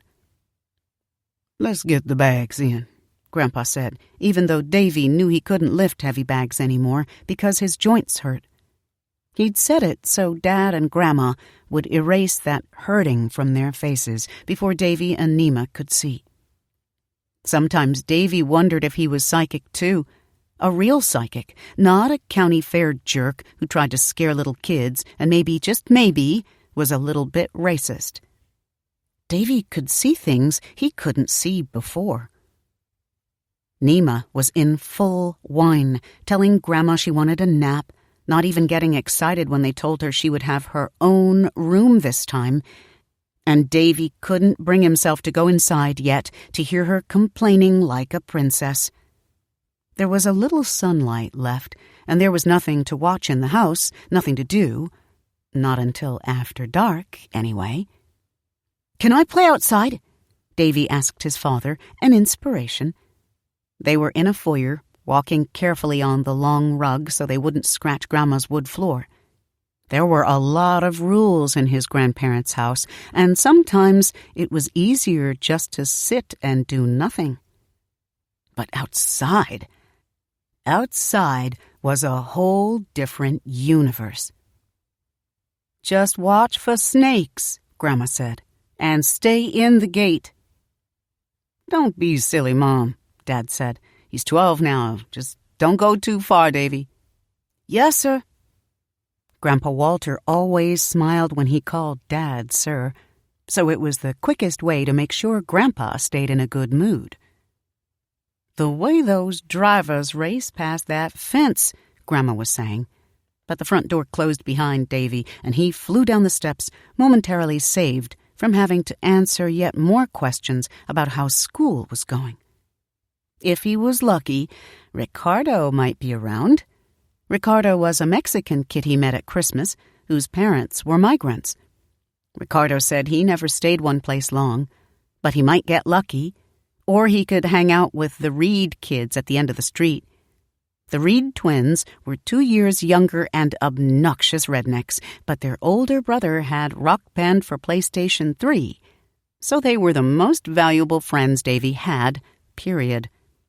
Rock Band was simply the coolest game ever invented, bar none. The dirt in the area where his grandparents lived was called red, but to Davy it looked more like a deep shade of orange. It was still called Georgia clay, even though the Georgia border was a half-hour's drive, which Davy knew because the closest movie theater was in Bainbridge, Georgia, not to mention the awesome Golden Corral buffet. The dirt didn't care which side of the border it was on, Georgia or Florida. The orange dirt was everywhere, right beneath the grass. The orange dirt and gravel path ran through the center of the yard, presenting Davy with a clear choice. The gate and the road were on one side of the path, and the fence and the woods were on the other. Davy noticed that Grandpa still hadn't repaired the broken logs in one section of the ranch-style fence that separated his property from the woods. The same fence had been broken 6 months before. telltale hoof prints gathered around Grandma's fake deer near the driveway were evidence that woodland creatures were trespassing at night. Dumb butts can't tell the difference between what's real and what's not, Davy thought. Decision time. Hunting for snakes in the woods or rock band? Davy was about to take the path down to the road and head for the Reed house when he saw something move in the woods beyond the broken fence. He heard dead leaves marking footsteps as it ran away, fast. Whatever it was big. A deer? Another kid playing? Davy's decision was made. He searched the cast-offs from his grandparents' own personal forest of pine and oak trees until he found a sturdy dead branch as his walking stick. The stick was almost as tall as he was, and Davy liked the way it fit in his hand. He stripped away the smaller branches until it looked more like Mad-Eye Moody's staff from Harry Potter. He tapped the thick stick on the ground to make sure it would hold instead of breaking at the center. Satisfied, he headed into the woods. Davy leaned on his stick for support when he climbed over the broken fence. The woods behind his grandparents' house wasn't shady like the woods in movies. Most of the trees had thin trunks and not much shade to spare, but they were growing as far as he could see. Davy knew there were snakes because Grandpa had told him he killed a rattler in the driveway only 2 weeks before. At the very least, he would go home with a story to tell.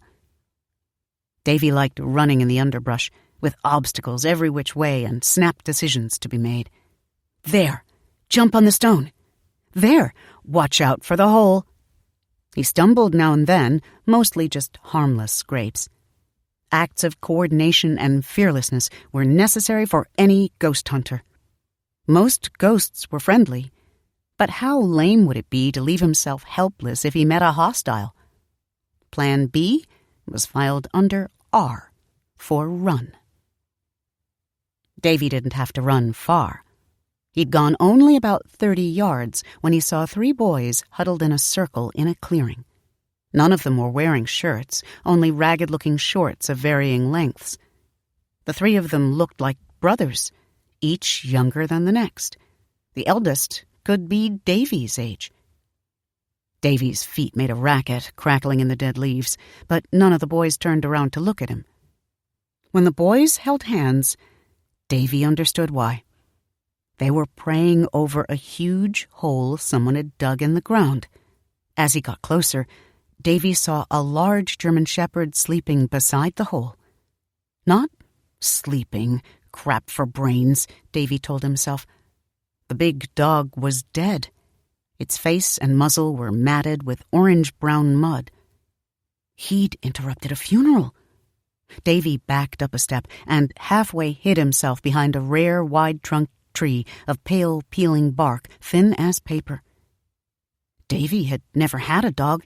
Mom thought keeping a dog inside the house was a disgrace, as did her whole family in Ghana, where dogs apparently were not considered man's best friend by a long shot. But he understood how sad it was when a pet died. He'd had a rat once, Roddy, like in the movie Flushed Away.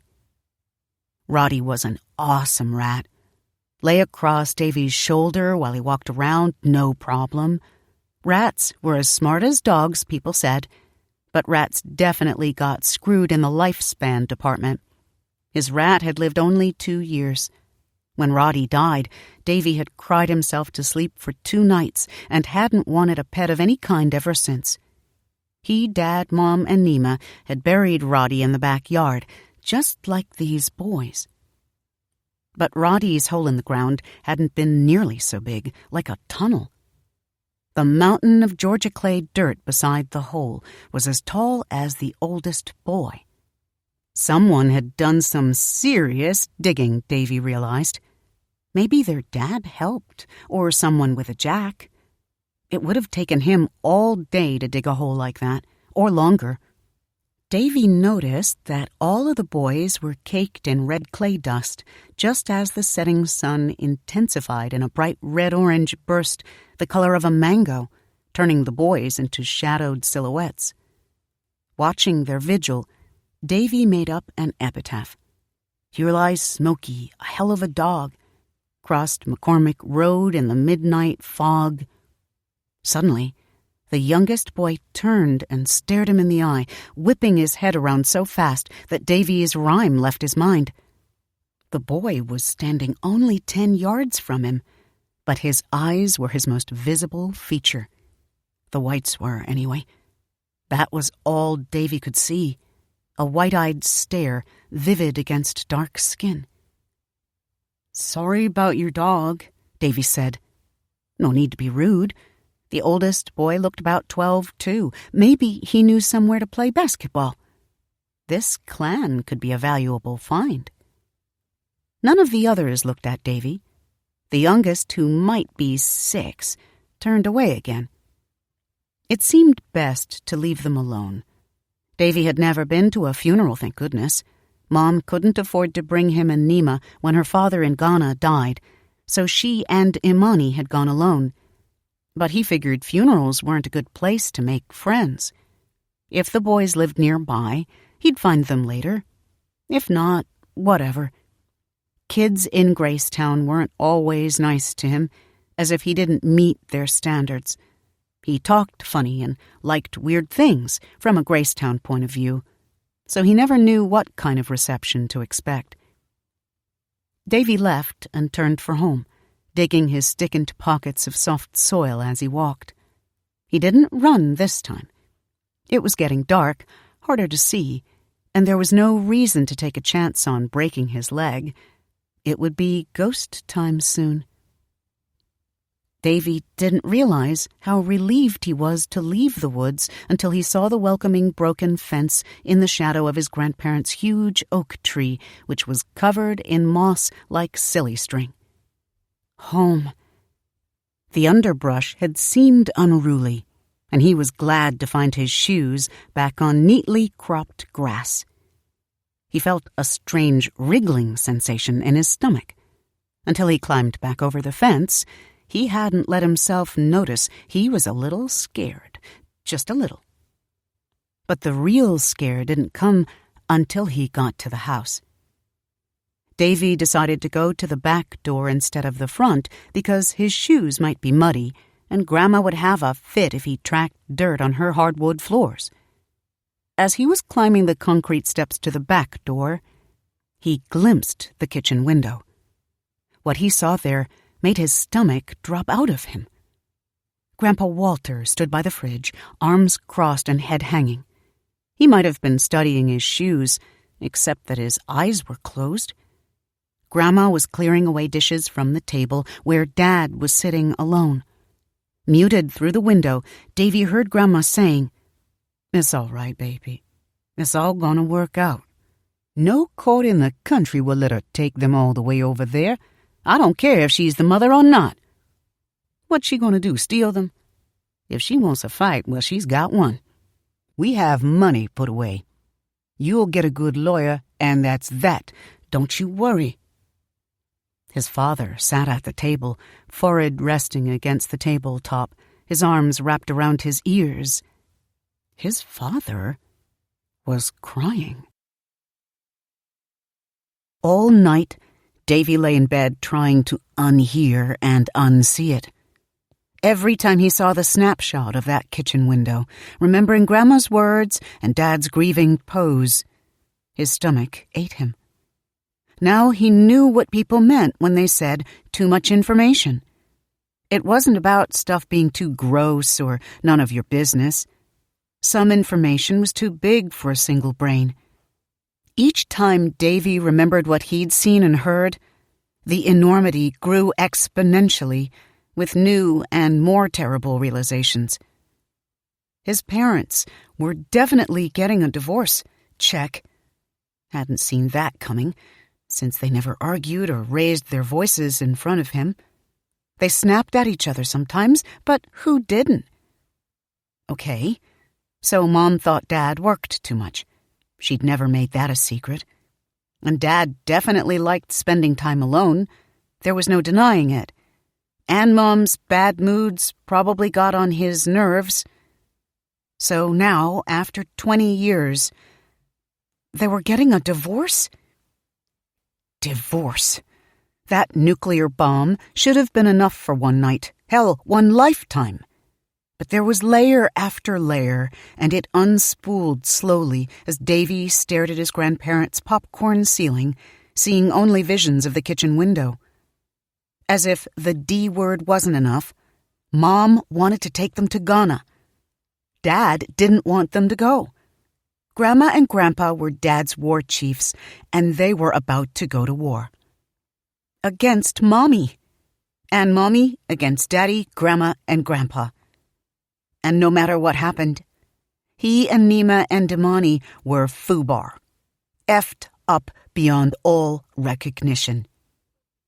The only tiny morsel of comfort Davy could take from the worst moment of his entire life was the knowledge that Grandpa Walter, Grandma, and, thank you God, Dad himself, had not seen him at the window. He'd had the good sense to duck away before a wandering pair of eyes found him and waved him inside to take his seat at the oh-crap table. Davy, we're glad you finally know the truth. You'll need to be a man now. The very thought of that conversation with Dad made Davy want to vomit. He kept his palm clamped across his mouth, just in case of a surprise puke attack. He felt it in his throat.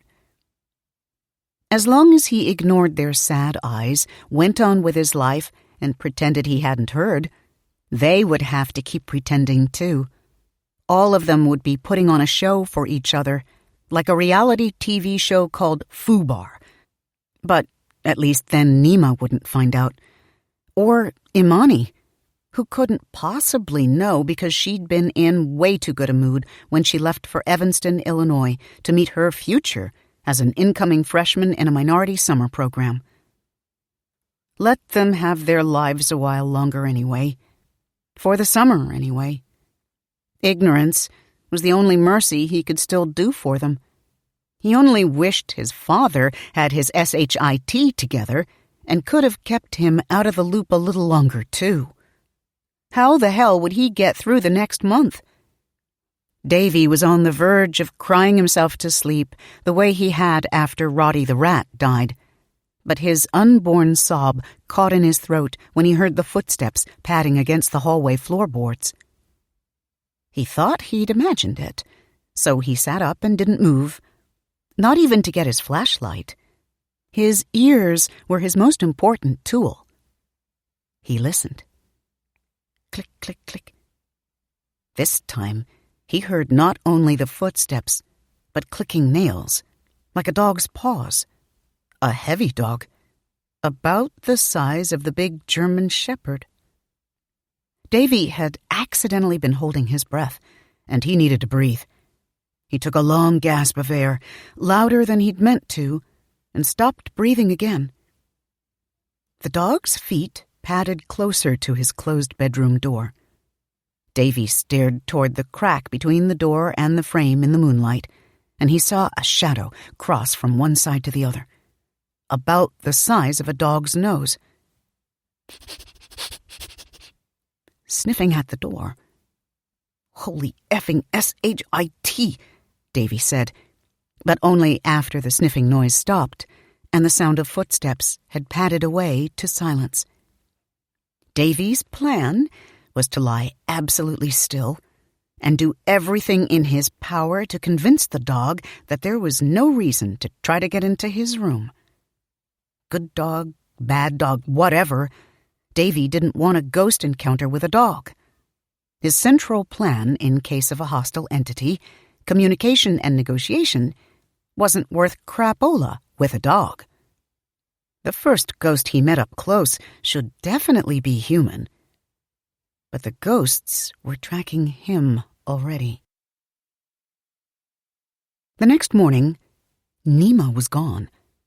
He heard her chattering to herself in her room through her closed door when he came to tell her breakfast was ready. Grandma had a thing about eating breakfast before 9, so there was no sleeping in at Grandma's house, not if you wanted to eat. And this one, and this one, and this one, Nima was saying, probably for no particular reason. The 8-year-old girl's brain was truly the nonsense wonder of the world. He knocked on her door twice. "Breakfast!" And this... Nima went completely silent in mid-word. When Davy opened her door, the bed was empty.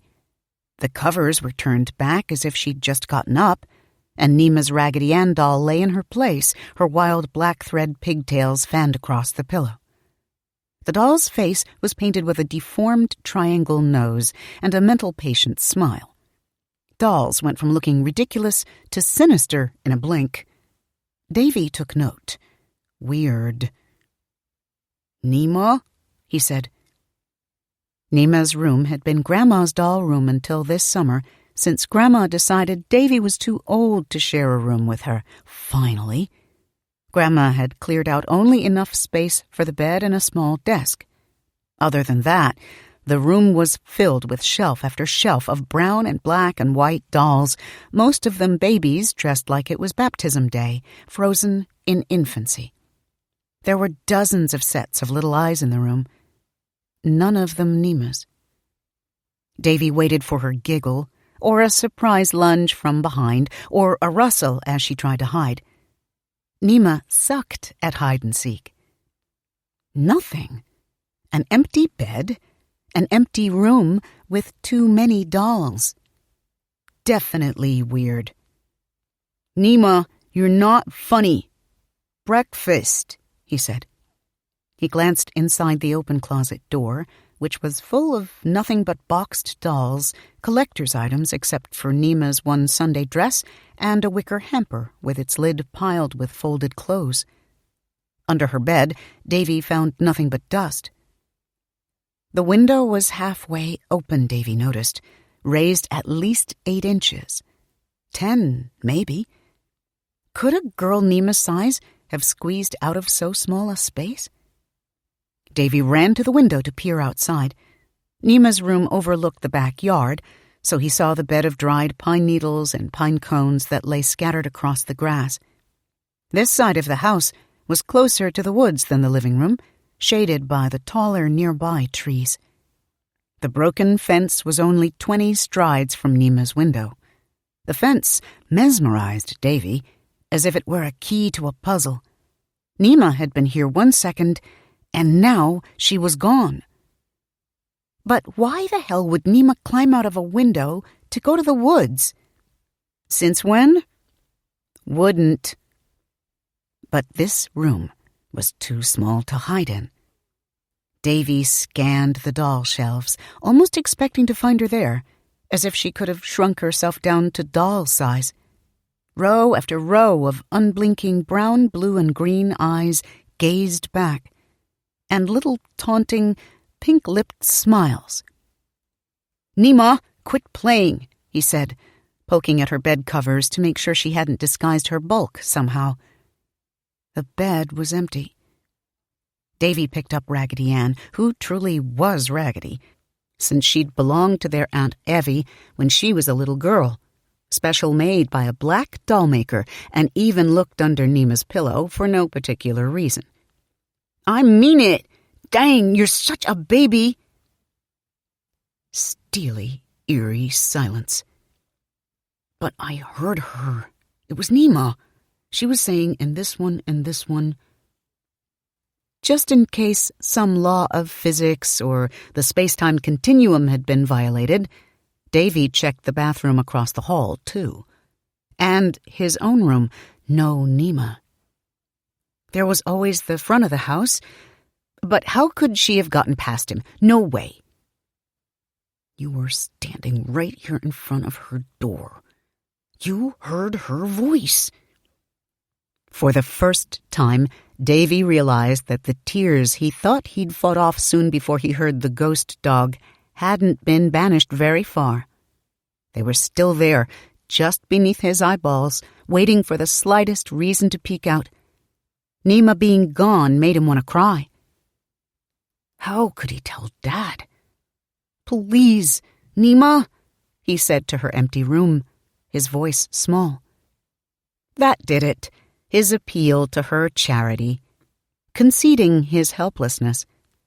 The closet rustled, and the lid to the clothes hamper opened, revealing Nima's round face inside. She grinned. "I tricked you. I kept the clothes on top." Davy was so relieved to see her that he couldn't get as mad as he wanted to be. "Good one. Seriously," he said, and helped her climb out. "I'll get you back, though." "Nuh-uh. You wish, freak girl." Just like that, life was normal again. Now there would be no exhaustive explanations. "See, this ghost dog was here, and I think he dragged Nima into another realm." No looks of disappointment, and then concern, and then yawning horror. Reality check. Yeah, the divorce would be bad, but not as bad as losing Nima. In daylight, armed with his new glass-half-full outlook, Davy couldn't believe his luck. A ghost encounter, his very first night. This house was like a lake brimming with catfish. If he hadn't chickened out, he might have followed that dog to God knew what ghost rally, chock full of chances to capture the manifestation on video and audio for YouTube. In daylight, Davy chastised himself for his crisis in faith in the power of communication. If he could say, "I don't want to hurt you," to a human ghost, then good boy, should do for a dog. He'd let himself fall prey to species bigotry, and he'd lain there like a lump while his chance at ghost-hunting stardom had trotted down the hall. He'd need to man up by nightfall. He was so determined that he walked to the Handy Mart at the corner and paid way too much for a bag of dog biscuits just to be on the safe side. "Yes, I'm sure it was a dog," he told Nima in his room while he made his preparations, when she demanded the full story of why he had dog biscuits alongside his ghost-hunting supplies out on his bed. "How do you know?" "Because I saw some kids bury a dog yesterday, right outside the back fence." He hoped he hadn't blown Nima's mind badly enough to give her nightmares. "Cool," she said. "I want to see the dog, too." "Shh," he shushed her. That was the main problem with Nima. She couldn't keep quiet. With Nima tagging along, living room recon was a nightmare. She could wake up an entire house without trying. Between that and her inability to sit still longer than 5 minutes, Nima was pretty much useless. Stealth and patience were the only two qualities that mattered in ghost tracking. So far, at least, his baby sister had neither. But if she was going to get trained, he had to train her now. Imani said she heard the ghosts the first year she came to the Gracetown house in summer, but not after she was 13. She said it was as if the channel had changed or she'd unplugged somehow. Grandma and Grandpa said they never noticed noises either, except for occasional creaking, just like Mom and Dad. Maybe only kids could really hear the ghosts. This might be his last chance. After this summer, Nima would be on her own. "You have to take a nap so you won't be tired tonight, 'cause we're going to be up late," Davy said. "If I hear any whining, and I mean any whining about anything, I'm going to go back to bed and do it alone some night when you're sleeping." "No, you won't. I'll stay awake every night, too." "I mean it, Nima. Either it's my rules or you don't play." That shut her up quick. He didn't often have leverage over Nima, but he had big-time leverage now. She'd been begging him to let her track with him since she was 3. Her face was longer every year, more like Mom's, and the thin cornrows Mom had slaved over for hours before she left still looked fresh and flawless on Nima's scalp, the ends anchored by a swarm of white barrettes shaped like tiny butterflies. She looked like a princess, too. "Why's Daddy sad?" Nima said. Changing the subject was her specialty. He decided on the nothing's wrong here approach. You sad? She nodded, certain. Yeah. I guess he misses Mommy. Yeah, me too, Nima said. Dad's sadness was contagious. We'll see her soon.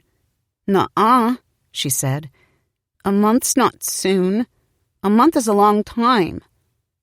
Nima often sounded certain of herself, but never more than now. She understood there was significance to it. She knew that Mom's time away meant something. It might be harder to keep the secret than he'd thought. At 6 o'clock, just when Davy thought he would lose his mind waiting for the sun to go down, Grandma excused herself from the game of life. She had a meeting, she said. The community was trying to stop another construction project. The community was busy. Why don't you want more houses, Grandma? Nima said. Davy wanted to kick her under the dining table. Now they were in for a whole tutorial on infrastructure and sewer lines. But instead, Grandma sighed and glanced at Dad, who shrugged. Dad barely listened to any of them. His conversations were in his head. Grandma fixed her hairnet in an egg-shaped mirror on the wall. I wasn't gonna say anything to you kids, but there's bodies buried over on that land across the street, out beyond Tobacco Road. McCormick's land. They found an old burial site, the bones of people who lived round here 100 years ago. And not a cemetery, neither. This has been McCormick land for generations. But the university folks say they were black. Nobody knows how many bones there are, or how far they're spread out, so if they keep building up these houses, we'll never learn the full story about who they were or how many people died. It was the coolest thing Grandma had ever said. Davy was captivated. Grandpa Walter spoke up, half limping from the kitchen. His joints hurt worse at night. If it was Indian, see, there's special laws about that. It's a burial ground, so it's sacred, but not for us. Nothing that's got to do with us is sacred. Our family? Nima asked. She hadn't figured out yet that whenever Dad and Grandpa said us, they meant black people. Everybody wants it buried, Grandma went on, so I'm going to a meeting to try to stop the people from building more houses on top of the bones, in case there are more. Nima looked at Davy with wide, gleeful eyes. Even Nima knew that the fresh unearthing of bones meant heightened ghost activity. What luck! How many skeletons did they find? Davy said. 12, Grandma said. So far, Grandpa added. Could have been a slaughter like Rosewood. Hundreds of people hunted down like animals, a whole town. Dad looked up at his parents as if he'd just noticed the turn of conversation. Thanks a whole hell of a lot. This is a great goddamn topic for my 8-year-old. He nearly roared Nima's age, and Nima jumped as if he was yelling at her. It was the maddest Davy had ever heard his father. Cussing at his parents? And blasphemy, too, which Grandma couldn't stand.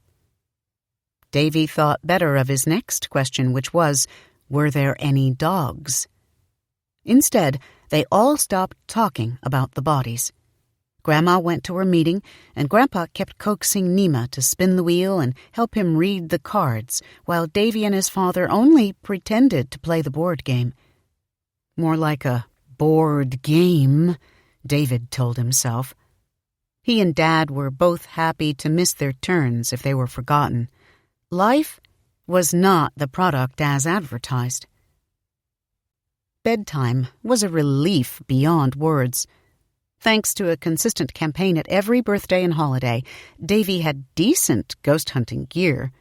No EMF or motion detectors yet, but he had a lantern-style flashlight, an old 8mm video camera with night vision, a hand-me-down from Dad, a mini cassette recorder he wore around his neck, and the digital camera his mother had given him for Kwanzaa. He kept it all inside his old army green knapsack, alongside the extras: protein bars, water bottle, Mountain Dew would spray him, alas, a small notebook. And now, dog biscuits. Be prepared, the Boy Scout said. Waiting for Grandma and Grandpa to go to bed was always a breeze. They were down by 9:30 tops.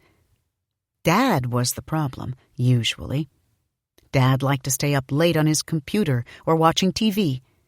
But on this trip, Dad was sleeping late and going to bed early with naps in between. His laptop hadn't come out of its case once. "Are you sick, Daddy?" Nima asked him after dinner. Dad hadn't even heard her. Waiting for quiet was the hardest part. No TVs, no bathroom breaks, no refrigerator raids. Pure, uninterrupted quiet. Davy called it the golden hour, and it came at a different time every night. That night, the golden hour was 10:30. Quiet. Davy leaped out of bed, unplugged his video camera. A dead video camera battery would be the difference between fame and obscurity, and strapped his ghost kit across his shoulder. Then he crossed the hall to Nima's room. Nima's Raggedy Ann doll was propped up against Nima's closed door. The doll didn't look like it had been laid there gently, as Grandma would. Raggedy Ann looked thrown against the door, head lolling, legs akimbo. Her black thread hair was wild, pulled out of its ponytails or braids or whatever she used to have. For the first time, Davy noticed the doll's faded red gingham dress, a relic. The doll looked 100 years old, not just from the 70s. What did girls see in dolls?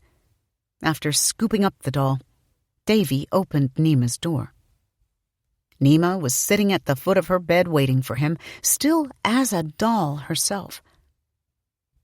"What are you doing to her?" She said it, as if Raggedy Ann were real. He chuckled. "I'm not doing anything to your dumb doll." To put the doll in its place, he tossed Raggedy Ann to Nima, who caught the doll midair and clicked her teeth, irritated. "Stop! Then why'd you take it?" Nima said. "I have more important things to think about. It was outside the door, brainiac." "Liar." "Whatever. Let's go." Nima didn't get up. Instead, she hugged the Raggedy Ann to her chest, gazing across the room at the doll shelf. "I don't like all the dolls in here. It's like they're looking at me." Davy glanced at the doll's unblinking rows of eyes, and they gave him the creeps, too. But this wasn't the time to worry about a bunch of old dolls. "If you're a scaredy cat, stay in here," Davy said. "Ghosts aren't for scaredy cats." "I'm not a scaredy cat." "Then come on. And no noise." Davy had recorded ghost activity all over his grandparents' house. A salt shaker that fell down on the kitchen table by itself. A faucet dripping backward in the bathroom, hard to prove, but he had seen it. And the egg-shaped mirror skewed slightly to one side in the foyer. Grandpa, seeing Davy's footage, had just said, "So the mirror's crooked, so what?" But the living room was Davy's favorite place to camp. The living room was his grandparents' museum. The place for their old black and white photographs, old books, old paintings on the wall, old everything. Even the furniture had been in Grandma's family forever. Shaky antique legs and upholstery that smelled like a dark closet. Ghosts liked the old and familiar. The living room was definitely the first place he would go. "What now?" Nima whispered. She couldn't keep quiet to save her life. "Shh! We camp out and we wait. I'm thirsty." Davy closed his eyes and counted to 5. Dad's trick to keep from getting too mad. "Davy, I'm thirsty." He reached inside his ghost kit and pulled out the water bottle. Don't spill it on the wood or Grandma'll freak out. Now just sit and be still. They won't come unless it's quiet.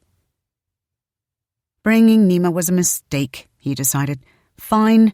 They'd camp out in the living room for an hour, she'd mess it up with her complaining and whining, and he'd go to bed. Tomorrow, he'd wait until she was asleep, for sure. Tomorrow, he'd wait until midnight if he had to. But Nima surprised Davy.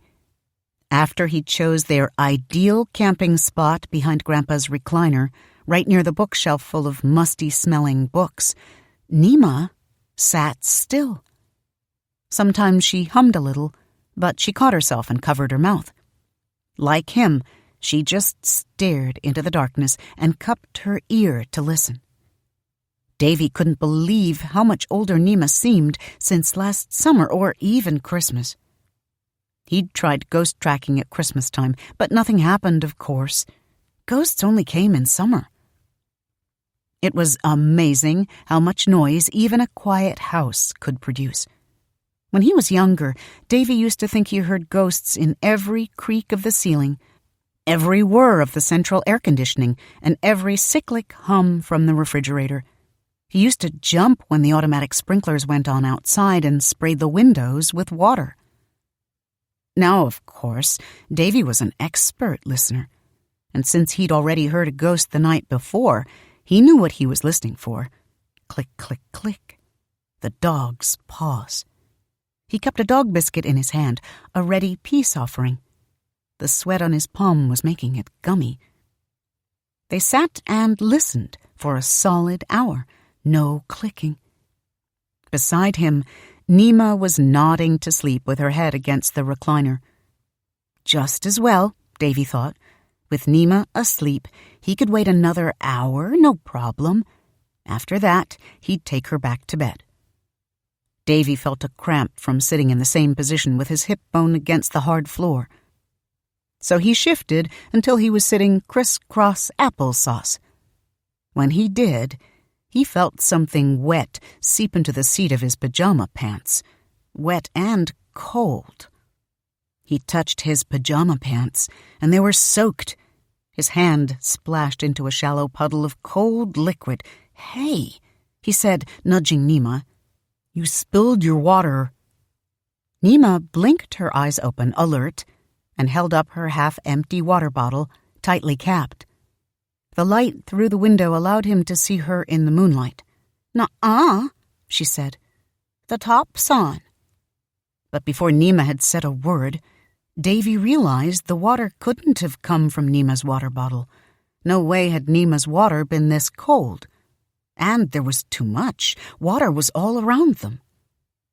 "Crap-Allah," Davy whispered, and rushed to take off his pajama top. He started wiping the floor as fast as he could, because Grandma would have a serious meltdown if her floor got spotted with water. Who else would she blame but him? Davy's pajama top soaked through as soon as it touched the floor. Davy saw a shimmering sheen of water across the entire living room, from the foyer all the way to the kitchen toward the back hall. The floor was completely covered in water. A scent had been faint at first, but now he realized it filled up the entire room. The living room smelled like the water in the fish tank where his third-grade teacher, Miss Richmond, kept the class's frogs and turtles. Sour, like old rotting plants and leaves.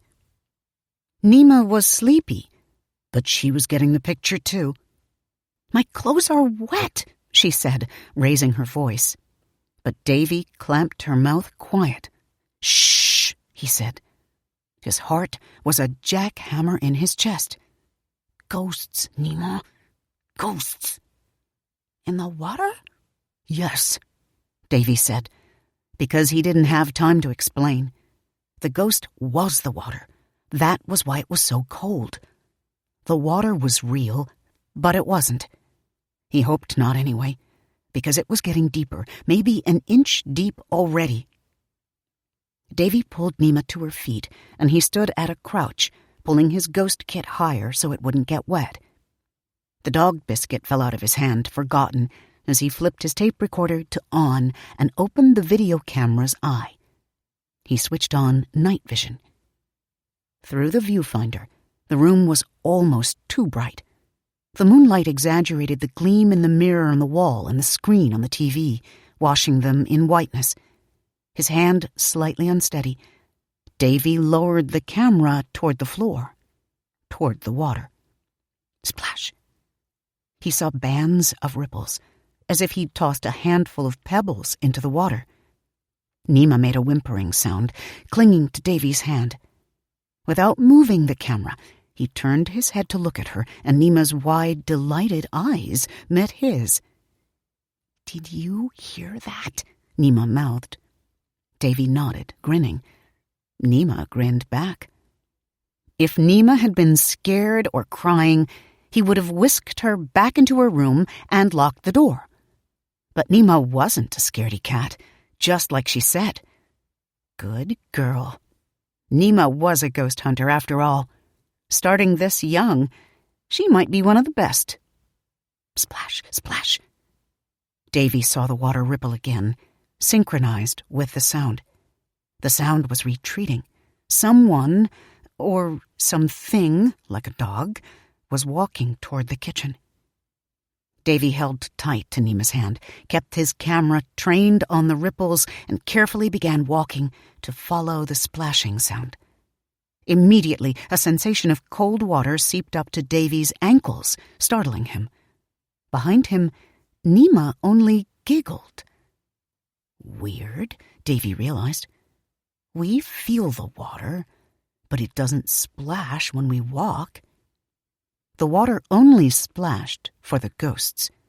Splash, splash, splash, splash, splash.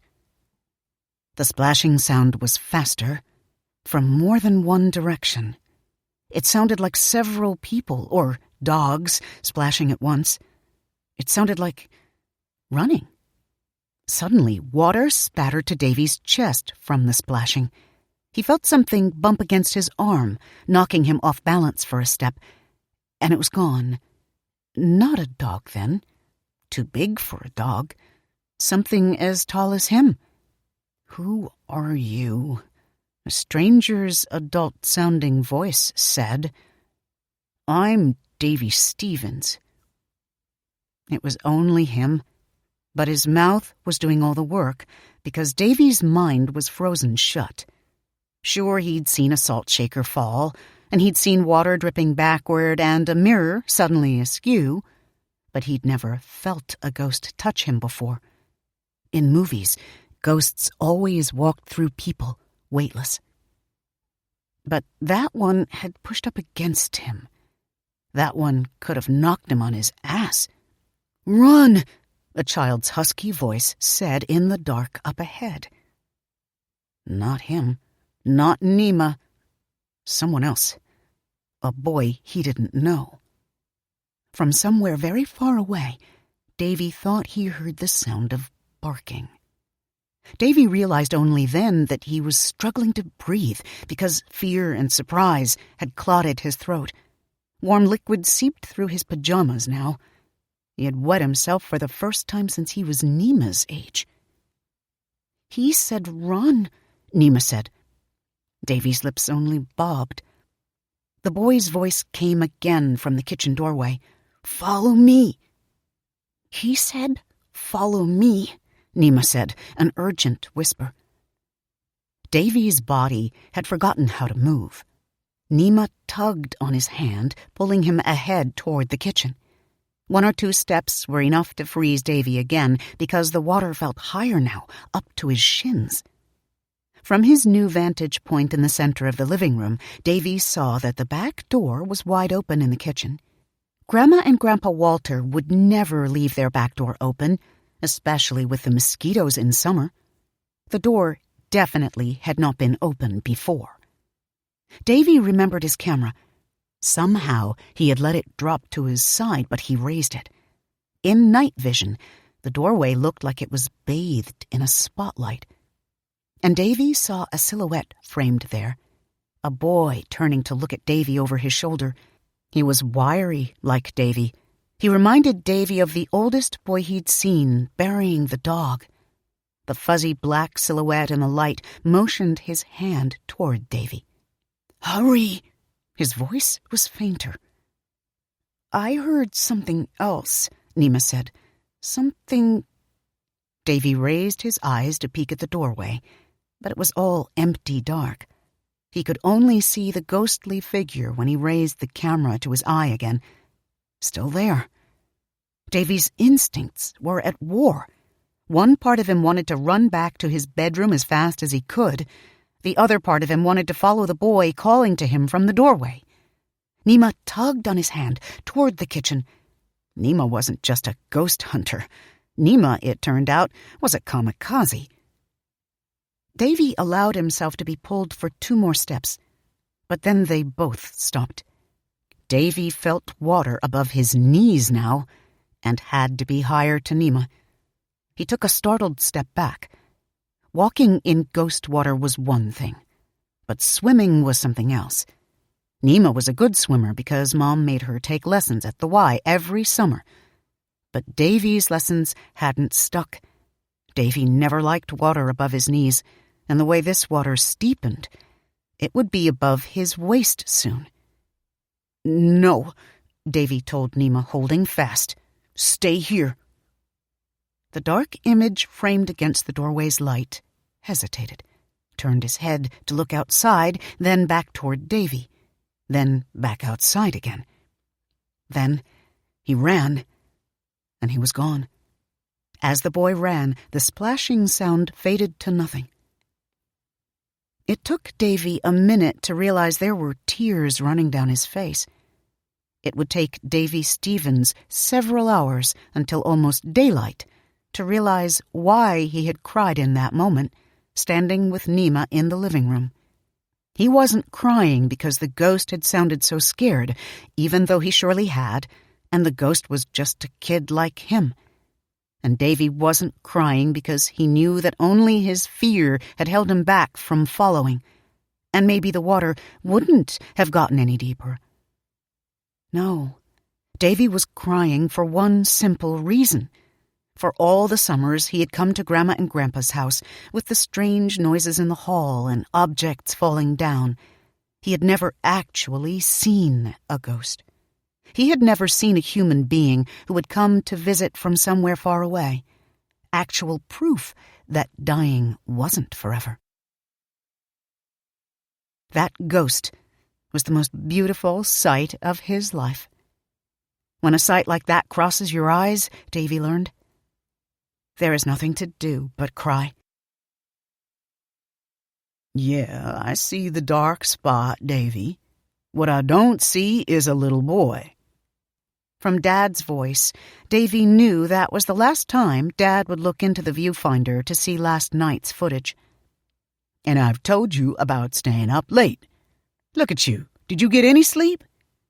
Dad swiped at the camera as if to knock it from the kitchen table. Davy pulled it out of his reach just in time. "What you got there, Davy?" Grandpa said. "Show me." Nima was bouncing in her seat, dying to say what she'd seen. But Davy had made her promise that she wouldn't tell anyone she'd been up late with him. If Dad knew that, Davy would be locked in his room all night the rest of the summer. The water didn't show in the camera, of course. Davy hadn't expected it to. Anyone knew that even infrared cameras couldn't pick up manifestations with any reliability. The energy field was too fragile. But he'd lucked out and captured actual evidence, the image in the doorway silhouetted by the light. He could see it. There was no denying the shadow. Davy leaned close to Grandpa while he gazed into the tiny viewfinder. Grandpa smelled like aftershave. Old Spice. An old man's smell. "So, that's your ghost?" Grandpa said. "I heard him, Grandpa. He said run and come on. There was a splashing sound when he ran across the floor." "Lots of splashing," Nima broke in, "and water up to here." She motioned up to her belly button. Then she caught herself, remembering her promise. Davy told me." "Well, that's a strange story, all right," Grandpa said, and turned his attention to his coffee cup. At least Grandpa pretended to be interested, which was more than Dad had done. But who wants to drink coffee when they believe they've seen a ghost? What was wrong with grown-up eyes? Will I go blind like them, too?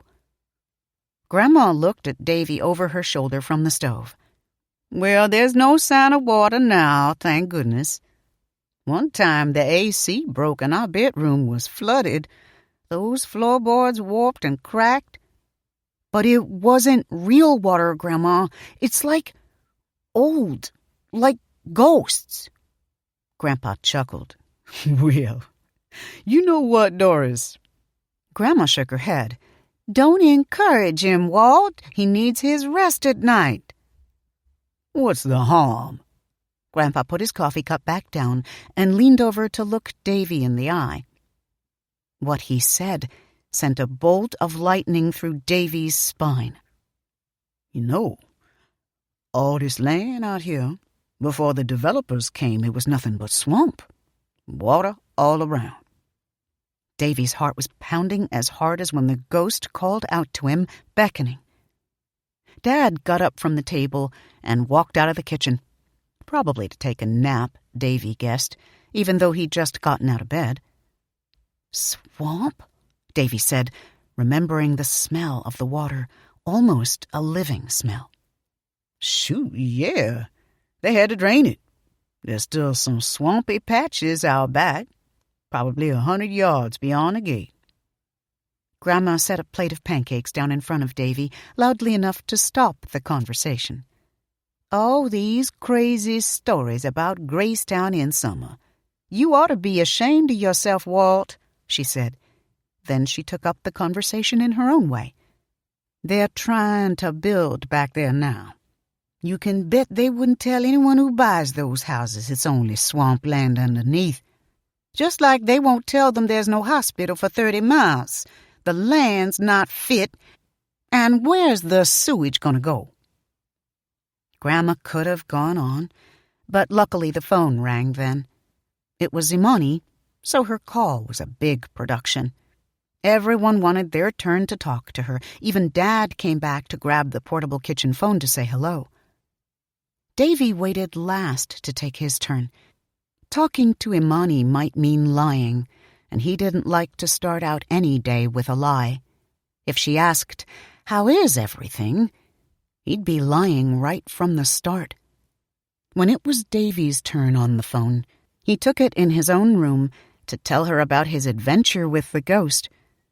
For a while, Imani seemed interested, especially the part about the water. She talked to him like a real person, not her little brother for a change. She didn't try to rush him off the phone to be with her friends, or to watch her favorite anime, Death Note, or to do her work. She said things like, "Wow," and "cool." She said she couldn't wait to see his video. Couldn't wait, she said. But then she asked a question that had nothing to do with ghosts. "How's Dad?" Davy's stomach suddenly was a knot. "Sleeps a lot," Davy said. "All the time." "People sleep when they're depressed," Imani said. She knows, Davy realized. She wants to know if I know too. "Well," Davy said, heart pounding again, but this time from a deeper place, a more dangerous place. "I guess he's got a lot to be depressed about." For a long time, neither of them said anything. Then Imani said, "Did he tell you?" And Davy said, "I heard him talking to Grandma." And they were quiet for a while again. Davy's hand with the phone was trembling. "It may not be for sure," Imani said finally. "You know how Mom is. Dramatic. She calls me every other day. I'm trying to talk her out of it, and Dad's stubborn as usual. I know you don't want to live in Ghana, Nima either." "No." Davy could barely speak over the lump in his throat. He'd been to Ghana once when he was little, and all he remembered about that trip was heat and a man with no teeth his grandmother had haggled with at an open-air market. Africa didn't feel familiar to him, with too many differences, and it would be too far away from Dad, too far away from his whole world. But if you do end up in Ghana, it wouldn't be all the time, Imani went on. You'd go back and forth, and remember, her dad worked for the government, so they have a nice house with a swimming pool, and there's an American school nearby, like where diplomats and people send their kids. You wouldn't be out in some village somewhere. You can't blame Mom, Davy. Yeah, she's dramatic, but look at Dad, too. He works all the time. Mom says he used to laugh and have more faith in life. She feels isolated. When they got married, he promised her they could live in Ghana for a while, and it's been almost 20 years. He always says no. What's she supposed to do? Davy had no idea what Imani was talking about, but the details of his life had already been decided. All he knew was that it felt wrong for Mom to talk to Imani like one of her girlfriends, not like her mother. Imani was on Mom's side, Davy realized. So that was how it would line up. Mom and Imani against Dad, Grandma, Grandpa Walter, him, and Nima. Those would be the camps. Davy blinked. His eyes stung, but they were dry. Tears weren't enough for the feeling. He suddenly hated his sister for her breeziness and her dorm room that felt safe to her, a haven she had claimed for herself. No wonder she'd been in such a good mood at the airport. She was escaping just in time, and she knew it. She had left him and Nima to fend for themselves. Anyway, Imani went on, like I said, I'm trying to talk her out of it. A month's a good break for them. It'll all be okay. Don't worry, you'll see. A sudden loud knock on Davy's door ended their conversation. Davy, unlock this door. It was Dad. Davy hadn't realized he'd locked his door, thereby breaking the #1 house rule. He told Imani he had to go, clicked off the phone, and bounded from his bed to let Dad in. He hoped his unshed tears wouldn't show too much. He didn't want Dad to start talking to him about Mom and how dramatic she was. Don't you agree, old buddy? Patting Davy's knee and asking him to see things from his side. Davy already felt like he might puke. Dad looked like he had aged 10 years in 2 days. He hadn't shaved, and his stubble was more white than black. Did you leave this in my room? Dad said. Under my pillow. Davy looked at the object in his father's palm for at least 5 seconds before his brain allowed him to understand what he was seeing. A gummy-looking dog biscuit. Gnawed at both ends. Davy wanted to go outside to the woods and find the place where the kids had buried the dog. That was his whole afternoon's plan, a no-brainer. But as soon as he got outside, he saw his father standing at the back fence near the broken log, almost like he was guarding it. Dad's foot rested on the surviving lower log rail as he stared into the woods. Davy walked beside him and stared too, wondering if he would see the boys from there. He would enjoy a long conversation with them, all right? At first, Dad didn't hear Davy beside him. There were too many crickets and bugs of endless varieties singing up a storm. But when Davy's foot snapped a twig with a sharp crack, Dad turned around. I should fix this, Dad said, squeezing the broken log, which crossed the next fence post like an X instead of lying down flat. The break was a tangle of wire and splinters. Why? Davy said. It lets the deer come in. And maybe the ghosts, too. Davy didn't know why he thought so, but he did. Besides, if the fence was fixed, he'd have to find another way to get back there. He couldn't let the opportunity pass him by. But if he couldn't find the kids or the place they buried their dog, he could cross the street to look for the construction site where the bodies had been found. He didn't know if it was marked or anything. Grandma said the bodies had been dug up for weeks already, but it might be. There might be yellow tape strung up, like a police crime scene. Dad sighed. They expect me to fix it. He was probably talking about the fence, but his voice had sounded so far away that suddenly David wasn't sure. Do you know how? Davy said. He could answer that question either way. Dad could organize a whole documentary crew, but at home he could barely change a light bulb, that's what Mom said. Dad's face snapped to look down at Davy, surprise in his eyes. Maybe he'd sounded too much like Mom. Or maybe he wondered what they were talking about, too. Nima's shopping with Grandma, Dad said. We should go somewhere. Us two. Davy didn't want to go anywhere with his father, but Dad needed him. How about the library? Davy said. That time, his father even smiled. Kid, you're a genius, Dad whispered, setting up his laptop on the long library table. I'm a week behind on this grant proposal, but there's something about a library, right? Makes you want to work. You gonna be all right?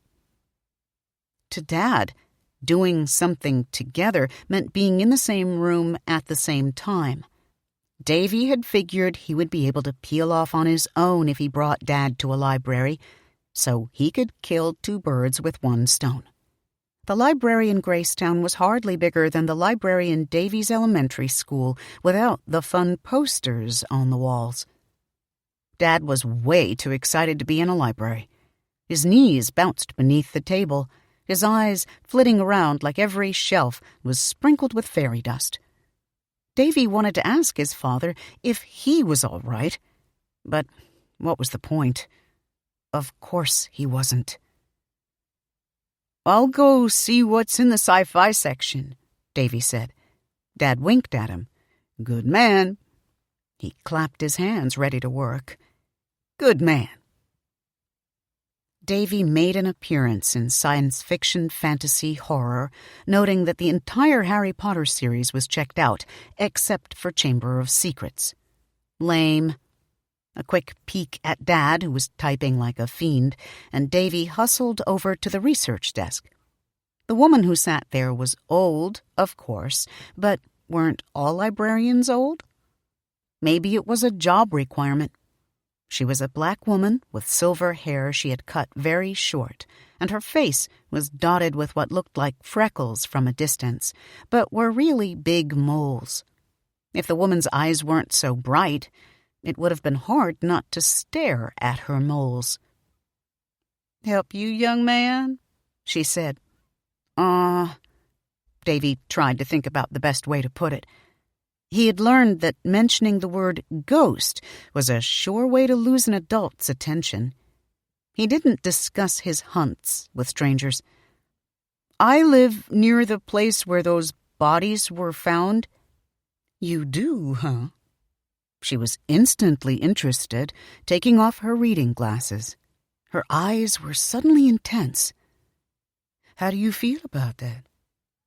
Davy was confused by the question. Okay, I guess. What I mean is, does it upset you that so many people were buried there? Nah, it's kind of cool. I just wonder who they were. Did they live in the swamp? The librarian looked at him with a smile, as if he'd said the magic words. So you want to know the history of the area? Davy nodded.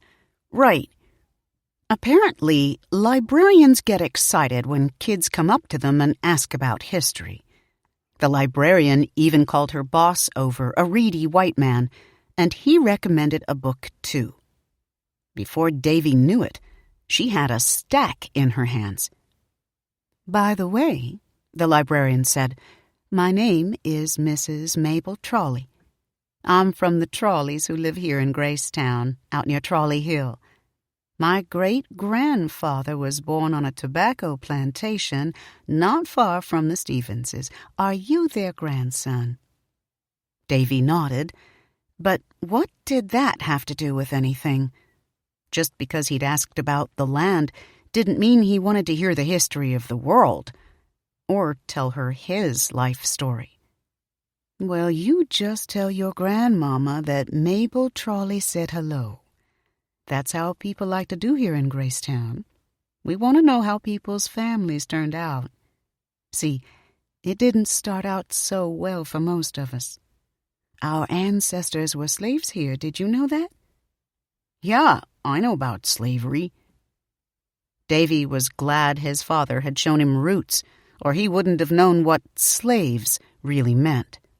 Sure, he'd learned about Abraham Lincoln and the Civil War in school, and it had something to do with slaves, but only roots had shown him how Kunta Kinte lost his foot trying to run for freedom, and how people's babies got sold away. The librarian pulled out a book called Black Seminoles. There were lots of runaways who lived in the swamps, met up with the Indians, all of them hiding out together. "What about dogs?" The librarian pursed her lips and flipped a book open to a drawing of black man, woman, and young boy dressed in tatters running through a swamp, chased by barking dogs. The dogs looked like ferocious monsters with coats of fur so thick at their necks that they seemed to have manes. Most times, tracking was the only way a slave master could bring his runaways back. Pieces of them, anyway. Davy's neck felt ice cold when he remembered the splashing water in the living room. The photo of the tracking dogs cast a very different light on the past 2 nights. Tracking, as in looking for him. Would he and Nima end up in pieces if they kept hunting for the ghost dog? "Can I check out those books?" Davy said. "What's got you so interested?" "What the heck?" "Ghosts," Davy said. "Oh, so you're seeing spirits," she said. Her voice made it sound every day, like, "Oh, so you had chicken for dinner last night." "That's right," she went on. "Summer." "What about Summer?" She pursed her lips. "Come on now. You wouldn't be seeing them otherwise." Aside from Mom, who talked about ghosts singing in trees, Davy had never met another adult who would hold still and listen when he talked about ghosts. Even so, this woman's eyes were only half engaged. From time to time, she glanced down at a stain on her white blouse. "What do you know about the ghosts?" he said. "You tell me," she said. "I haven't seen any since I was your age." Davy's heart fluttered. "It's true you don't see them when you're older?" "Not in Gracetown. Nope." She brushed at the stain. That afternoon, while Davy's father worked on his computer to forget his problems, Mabel Trolley shelved books and told Davy the history of Gracetown, Florida. Founded in 1845 by James Grace, who would later fight as a Confederate officer in the Civil War. The town started out prosperous because of tobacco farming, since people who smoked rarely quit the habit, and there were plenty of new people to take it up, and slaves to bring in the harvests. "No tobacco, no Gracetown. No slaves, no tobacco. Plain facts," she said. The huge tobacco barns, where the leaves were hung out to dry, still stood up and down the roads. "There's a tobacco barn out back there somewhere behind your grandmama's house, for a fact." There was one really bad thing that happened right after the turn of the century, she said. The year was 1909. In summer? Davy said. Course it was summer. Mabel Trolley told the story. Most black folks in Gracetown didn't have 2 dimes to rub together since slavery, but there were a handful of Negroes here and there who did all right. Men farmed and hired themselves out to the growers or sharecropped. Women took in wash, and babies made up all their parents' hopes and dreams. One such family was the Timmons family. Isaiah Timmons and his wife Essie had 3 sons. He'd planned to stay in Gracetown only another year or so, just long enough to pay his debts and save enough money for train tickets to New York, where his brother could help them settle in a boarding house. He had it all planned out. Isaiah Timmons left behind his journal and notes. Otherwise, we might not have known much about him. Well, the Timmons family had to be mindful of all manner of trouble. All black folks back then lived under terrible rules with unthinkable consequences, so you best believe Isaiah Timmons was the most polite, gentle-mannered, and kind-hearted Negro these white folks had ever seen. It was said he might have helped foil a riot or 2 in Gracetown. Depending on the point of view, he was a peacemaker or race traitor, or maybe both. Despite all of Isaiah Timmons's unending politeness, he gained powerful enemies in Gracetown for the simple reason that he was doing all right. If white folks saw that Isaiah Timmons had a hog, why, their first thought was, well, how come that nigger's got a better hog than me? I'm sorry to use that word, but that's how folks talked back then. Calling black folks nigger was the same as calling them by name. Instead of shaking their heads to marvel that a black man could put a roof over his family's heads, they begrudged him every tiny victory. If there was one man he hated most, and who was happy to return the sentiment, it was Virgil McCormick. He was a grower whose father had been a genuine slaveholder, and old Virgil McCormick had never gotten used to the idea that the Negroes who worked for him weren't slaves, and that anyone with dark skin might have any rights to speak of. Isaiah Timmons worked for Virgil McCormick from time to time, a task he hated more than any other, and they also had the misfortune of sharing a border right out where Tobacco Road is right now. Come to think of it, your grandparents' house used to be McCormick land, of course, so you're living right by the very spot where Isaiah Timmons and Virgil McCormick argued over whose land was whose. Well, the whole argument came to a head one summer when in plain daylight someone set fire to Isaiah Timmons's barn. The barn wasn't 50 yards from the house, and it burned straight to the ground. Well, that put the writing clear on the wall. Isaiah Timmons decided he and his family would head up north to New York, whether they had train tickets or not. He packed up everything he could in a wagon, working the whole night through, and was ready to leave by dawn. Isaiah wasn't a coward, but he also wasn't a fool. Disputes with neighbors never ended well for black folks. Isaiah Timmons figured the sheriff would come next with an accusation of rape or some other charge to get rid of him if he didn't string him up in a tree outright, and he wasn't going to wait around to see how creative his death would be. The 3 boys, it was said, had been helping their father pack that wagon, but when it was time to go, Isaiah and Essie Timmons called up and down the road, but they couldn't find a sign of those boys anywhere. The way Essie Timmons would tell the story later, it was as if they vanished into the air itself. Friends and neighbors helped him search, even the white man who ran the general store, whose great-great-grandson is the mayor of Gracetown today. And they searched through and through, but those boys never turned up. Well, Isaiah Timmons was sick at heart and mad as hell, no doubt out of his mind with grief. It was one thing to try to hurt him, But what kind of people would hurt children? He took his shotgun and walked across the road to McCormick's land. Virgil McCormick lived in the same antebellum house his family lives in today. Isaiah Timmons found McCormick washing his automobile. The McCormicks were among the first in Gracetown to have a car, and Timmons aimed that shotgun right at McCormick's head, demanding to know what happened to his boys. I can tell you, no white man in Gracetown had ever been spoken to by a Negro that way, not one who lived anyway.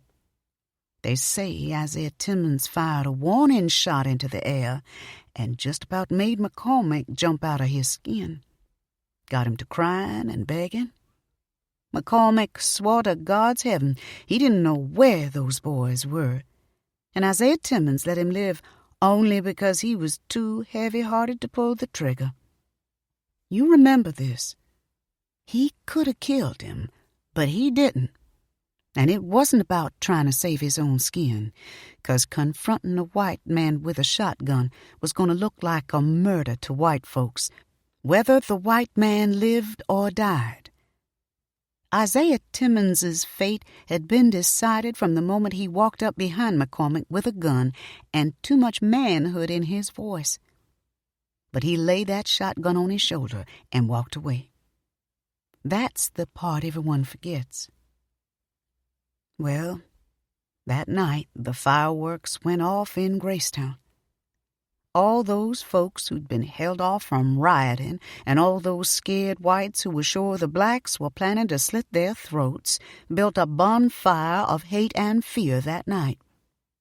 Did you hear what happened to the Timmons boys on one side? And did you hear a nigger tried to shoot McCormick on the other? And everybody all worked up in a frenzy. There's always blood in a frenzy like that, and the side with the most manpower and the best weapons always wins. Isaiah Timmons was easy to find. McCormick and the police found him looking for his boys, and he probably didn't live long enough to tell his side. He died first, but lots of other black men in Gracetown got held to account for Isaiah Timmons and his shotgun.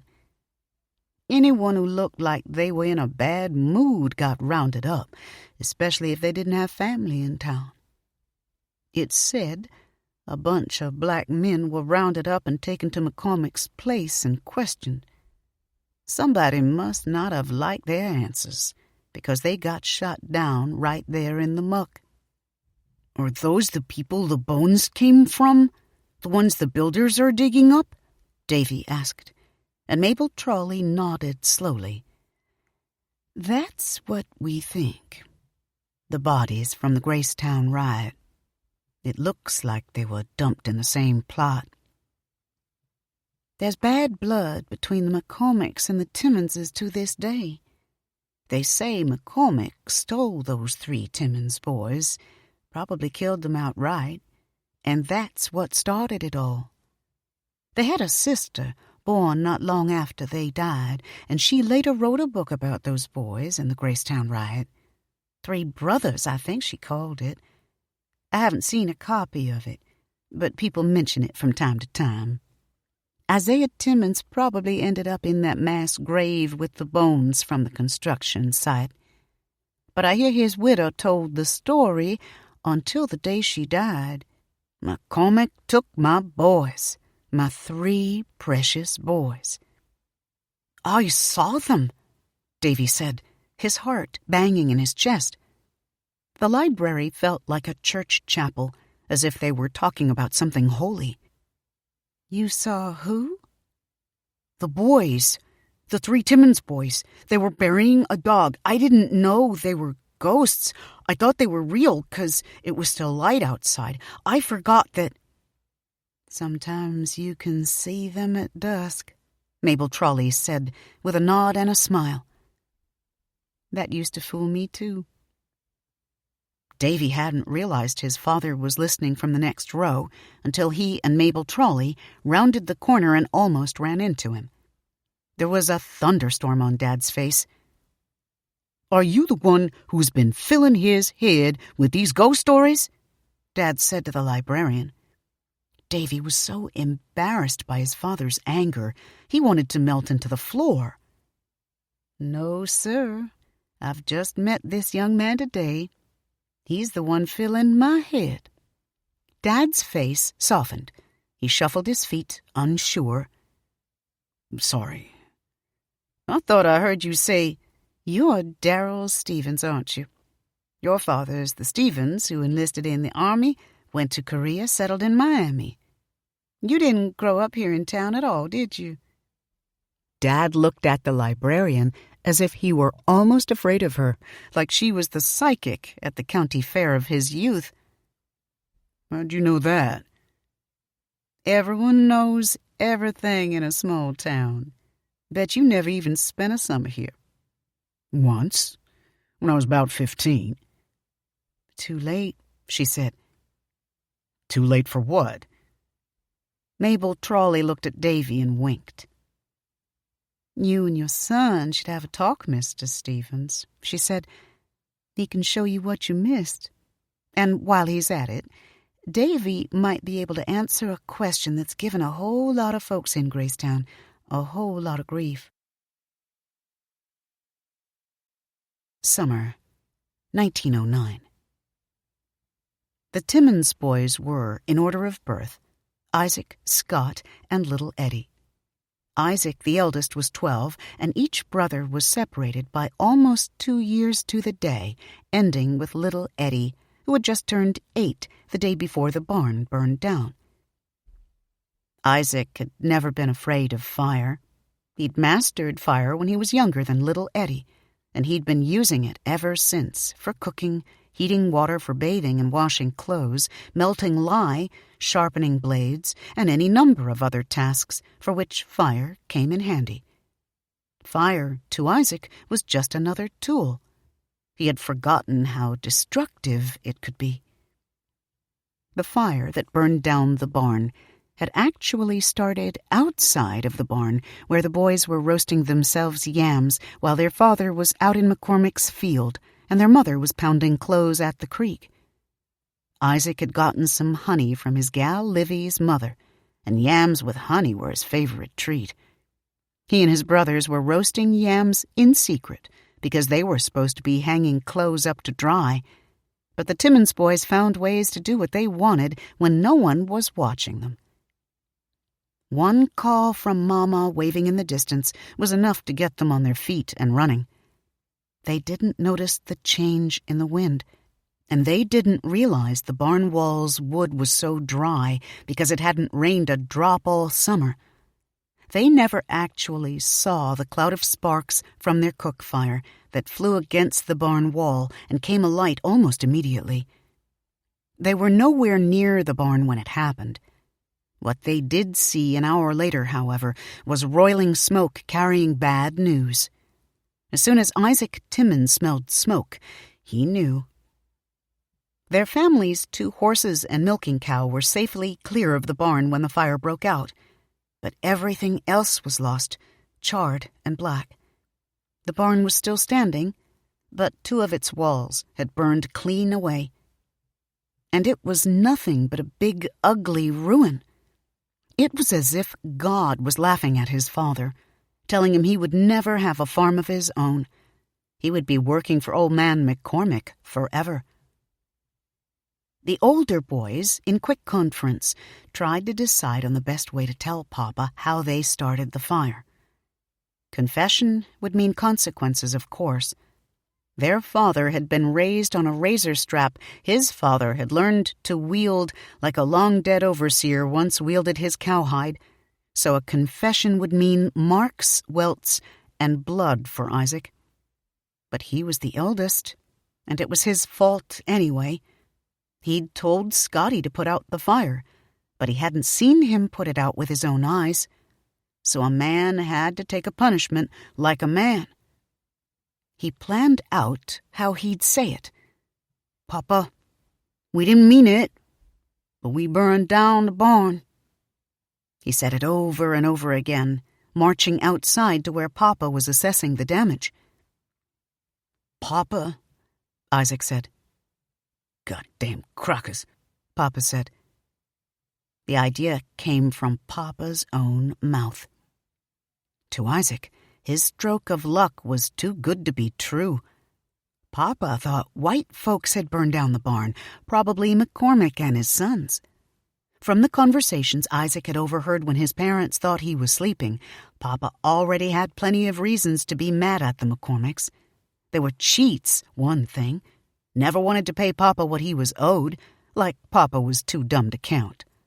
And if Mama worked her hands raw to make Isaac a new shirt, one of the McCormick boys would go and tattle, and old Mr. McCormick would tell Papa, "Well, your boy just got a new shirt, so I reckon y'all doing better than most niggers." And then he paid Papa even less. Mama hated old Mrs. McCormick so much that she could hardly make herself smile when she passed her on the road. And McCormick, who had more land than he knew what to do with, was trying to say his plot bordering Papa's land was beyond the old oak rather than just shy of it. He was planning on calling out surveyors and putting up a fence, since he knew Papa couldn't afford to pay anyone to say what he wanted them to say. Not that any surveyor would side with him over McCormick. That McCormick was a thief to his bones, Mama always said. And McCormick had the biggest, meanest dog in the county, trained to snap at black folks on sight. Papa had told him it was called a German Shepherd dog, ordered special from up north. But Davy was sure that big dog was part wolf. It had wolf eyes and wolf teeth. Sometimes Isaac had nightmares about being chased by that dog. He never went anywhere close to McCormick's place without a big, heavy stick in his hand. All in all, Isaac Timmons figured the only reason old Mr. McCormick hadn't burned down the barn was because he hadn't thought of it first. "It was McCormick, huh, Papa?" Isaac said to his father outside the charred barn. Papa looked at him good and long. At first, Isaac was afraid his father had seen straight through his lie. But there was something new and terrible in his father's eyes. It wasn't there long, but Isaac would never forget how his father's face chilled the blood in his veins. Papa was afraid.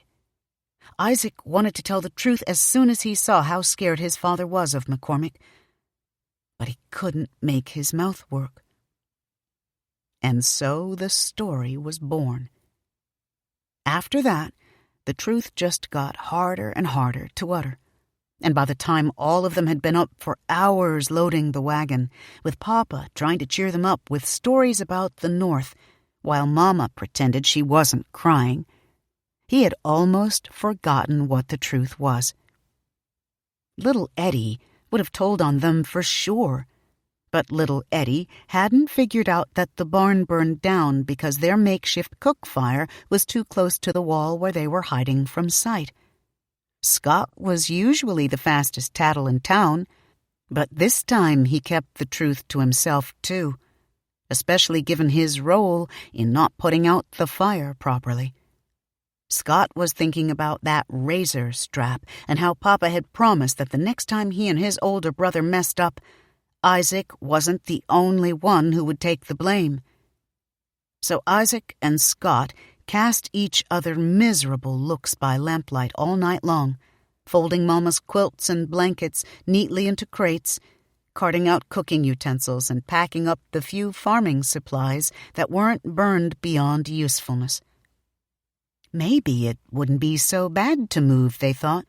Mama was always afraid someone would come burn their whole house down, with everyone inside, not just the barn. It had happened to a family in Quincy just a month ago. Besides, Papa was always in a bad mood after a day's dealings with McCormick, and Mama was worried Papa might say something to get them all killed. Papa did have a mouth on him. Maybe, in fact, the barn burning down was something like Reverend Crutcher had said in church on Sunday about how adversity is a blessing in disguise. The secret weighed heavier with each passing moment. But the Timmons boys carried it, They were stronger than anyone could have imagined. "So, you heard a dog, and then a little boy?" Grandma said. After a half-dozen repetitions, she finally had it right. At dinner, Davy had told the whole story, even admitting that Nima had been up with him. He'd started with the sniffing dog at his door and ended at the library. Mabel Trawley's information made his story seem that much more worth telling, so he had left nothing out. "Right," Davy said, "a dog and a little boy." "The boy said, 'Run, follow me,'" Nima added. "Pass the meatloaf," Grandpa Walter said. He was usually quick to play along, but not this time. Maybe his arthritis was hurting, Davy thought. He had noticed that Grandpa Walter laughed less and less because of pain. Dad, though, was suddenly so interested that he was resting his cheek on his elbow as he listened. His elbow was planted beside his plate on the table. "No elbows on the table," Grandma always said. But she was probably so glad to see Dad talking for a change that she kept quiet. "But slave catchers with dogs were before their time," Dad said. "Those boys, I mean." "You think tracking dogs went away after slave times," Grandma said. "The point is, maybe we can find an argument to stop the construction in all this, since those Timmons boys were never found. There weren't any children's bones at that first dig. I need to talk to that librarian myself." Davy knew that Grandma couldn't care less about ghosts. She was just happy to have new ammunition in her anti-construction arsenal. Grandma reminded Davy of the mother in Mary Poppins, Mrs. Banks, who only truly came to life when she talked about her protests. Davy noticed that both Dad and Grandma had red plastic cups instead of regular water glasses. A quick glance over, and Davy saw foam in his father's cup.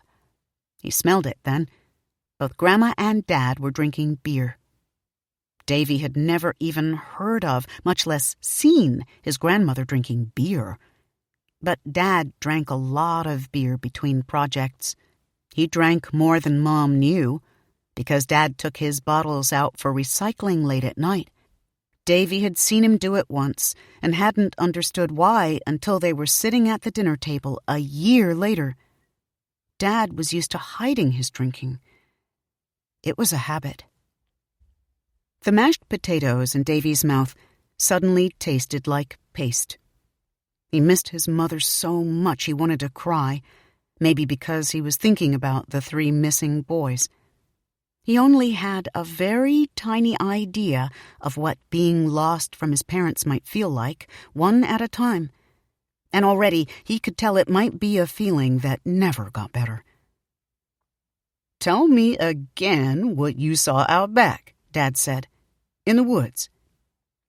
Dad's eyes were dancing like they had at the library, and Davy didn't like those eyes. Dad didn't believe in ghosts either. He was just trying to lose himself in something else. Davy felt like he was wearing X-ray glasses and could see down to his father's bones. "I saw 3 boys burying a dog," Davy said. "There was a deep hole, really deep." Dad snapped his fingers. "Stop right there. Look at that image like a filmmaker would. You're looking at it too literally. It's a symbol. If these are ghosts, their appearance doesn't have to be some kind of literal recreation of an event from their lives. It might be more like a dream instead. That deep hole is a visual symbol for you. A message." Grandma grinned, her eyes sparking. "Evidence in a town mystery buried right smack in the middle of Lot 65, she said, giggling with glee. "You wait till I call Alice and tell her what are those fat cat lawyers going to say when we roll poor old Miss Timmons up in her wheelchair. Bet they won't be throwing up any more models after that." "Who's Miss Timmons?" Davy said. She's 90-some years old now, Grandma said. She was kin to those boys, a sister born not long after they died. I think their mama was the only one who survived. How she didn't lose her mind after her whole family died, I just don't know. Maybe having the baby helped. And the geography checks out, doesn't it, Walt? We're right near the McCormick land. Grandpa Walter grunted, fascinated by his cornbread. After town's McCormick. You know what I mean. The plantation's still there. That really, really big one? Nima said. The really, really big white one? Pass it by every day, Grandpa Walter said. I know which one, Dad said. I see it through my bedroom window. Maybe there had been fairy dust at the library, Davy realized. No one else in his family had cared about the ghosts he'd seen, and now everyone cared except Grandpa Walter. Nima grinned at Davy with rare admiration. She was wondering how he'd done it, too. Davy's father nudged his grandfather. You sure you never saw ghosts, Dad? Joking. I went through all that, Grandpa Walter said. During the day, I watched my father catch hell from folks who couldn't stand the sight of a black man who wasn't stooping. At night, it was bumps and creaks. I loathed Gracetown. I was glad to be through with all of it. Loathed was a strong word, and Davy hadn't heard his grandfather say it before. Grandpa Walt had seen ghosts as a child. He just hadn't liked it. But maybe it could be different now. Will you stay up with us and hunt for ghosts, Grandpa Walter? David said. Across the table, Grandma only laughed and shook her head. He'd known better than to ask her, beer or no beer. Ghost hunting wasn't Grandma's style. Please, Grandpa, Nima said.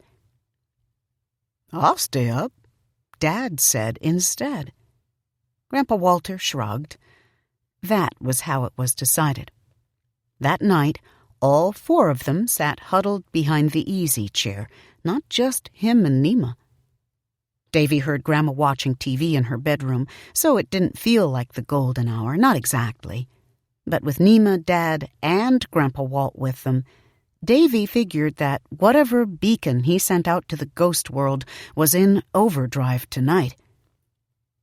I didn't know you felt that way about Gracetown, Dad, Dad said in the quiet. Why do you think I didn't want to raise you here? Grandpa said. Why'd you come back then? Times are different now, he said. Mostly. And your mom wanted to go to the country. Home is home, even if it doesn't always feel good. It's the only home you got.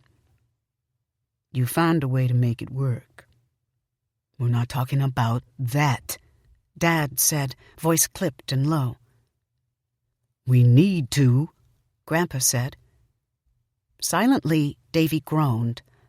The real world couldn't intrude on their hunt. Davy had learned a long time ago that he never heard ghosts if he brought a book or tried to do Sudoku puzzles. A ghost hunter's mind had to be quiet, even on the verge of sleep. That was when they came. So Davy was afraid the spell would be broken. Dad would sigh and say they were being silly, or Grandpa would complain that his knees were aching. Nima might trigger the collapse by purring to Dad that she wanted something to drink.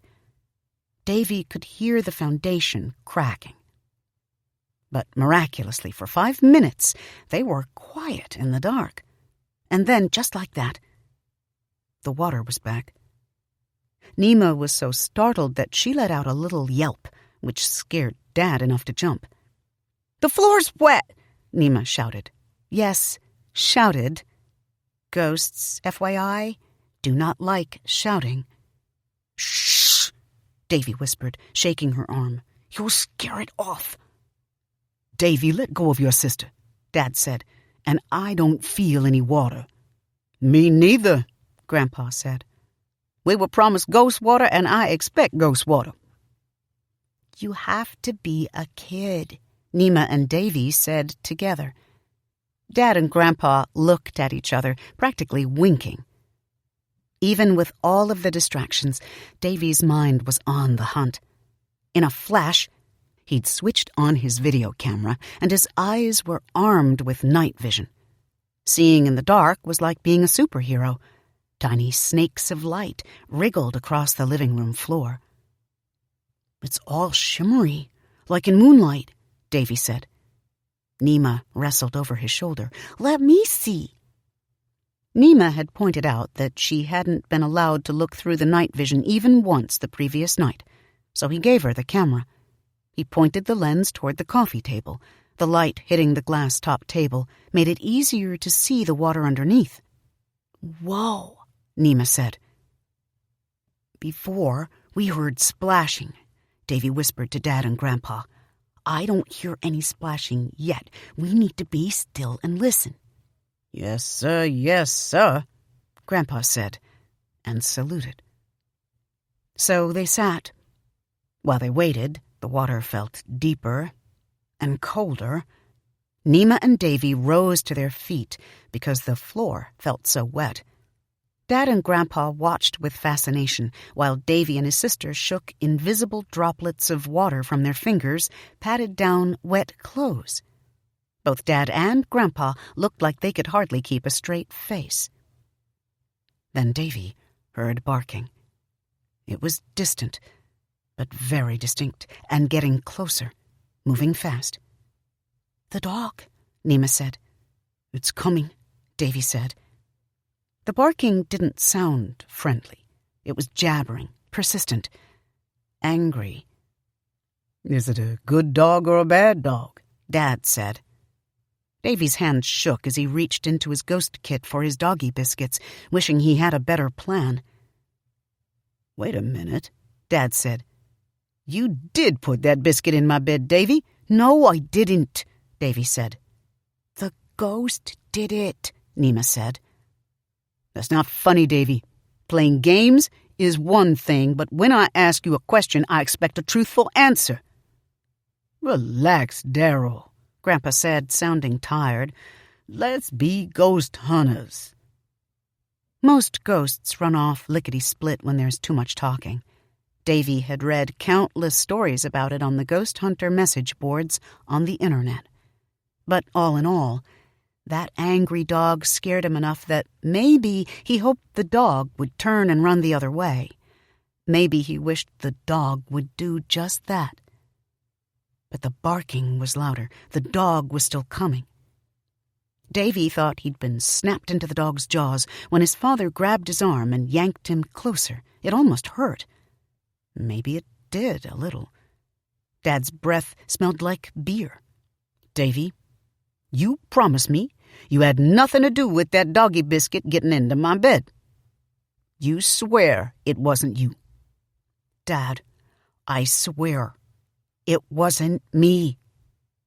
"Me neither, Daddy," Nima said, although of course Dad would never get mad at her.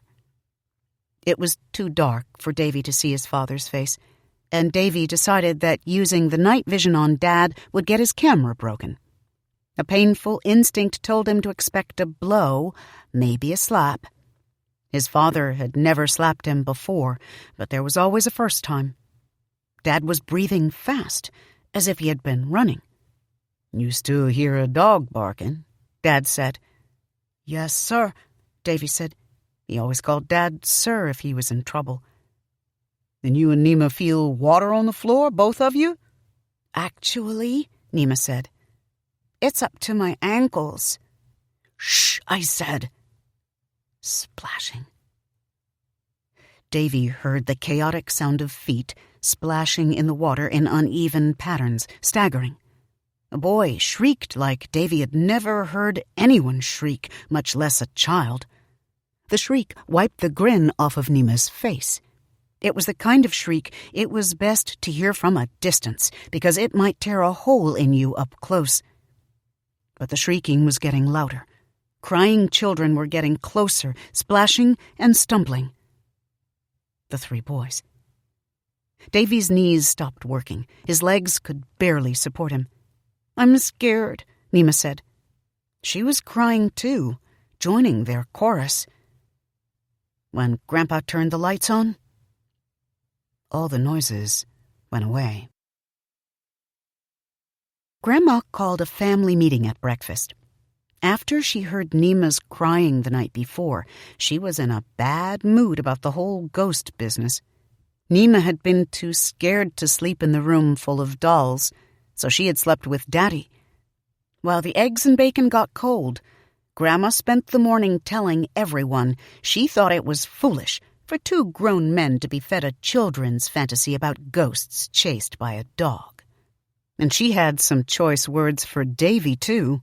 He was too old, she kept saying, to behave that way. He was supposed to be an example to Nima, and he needed to start acting his age.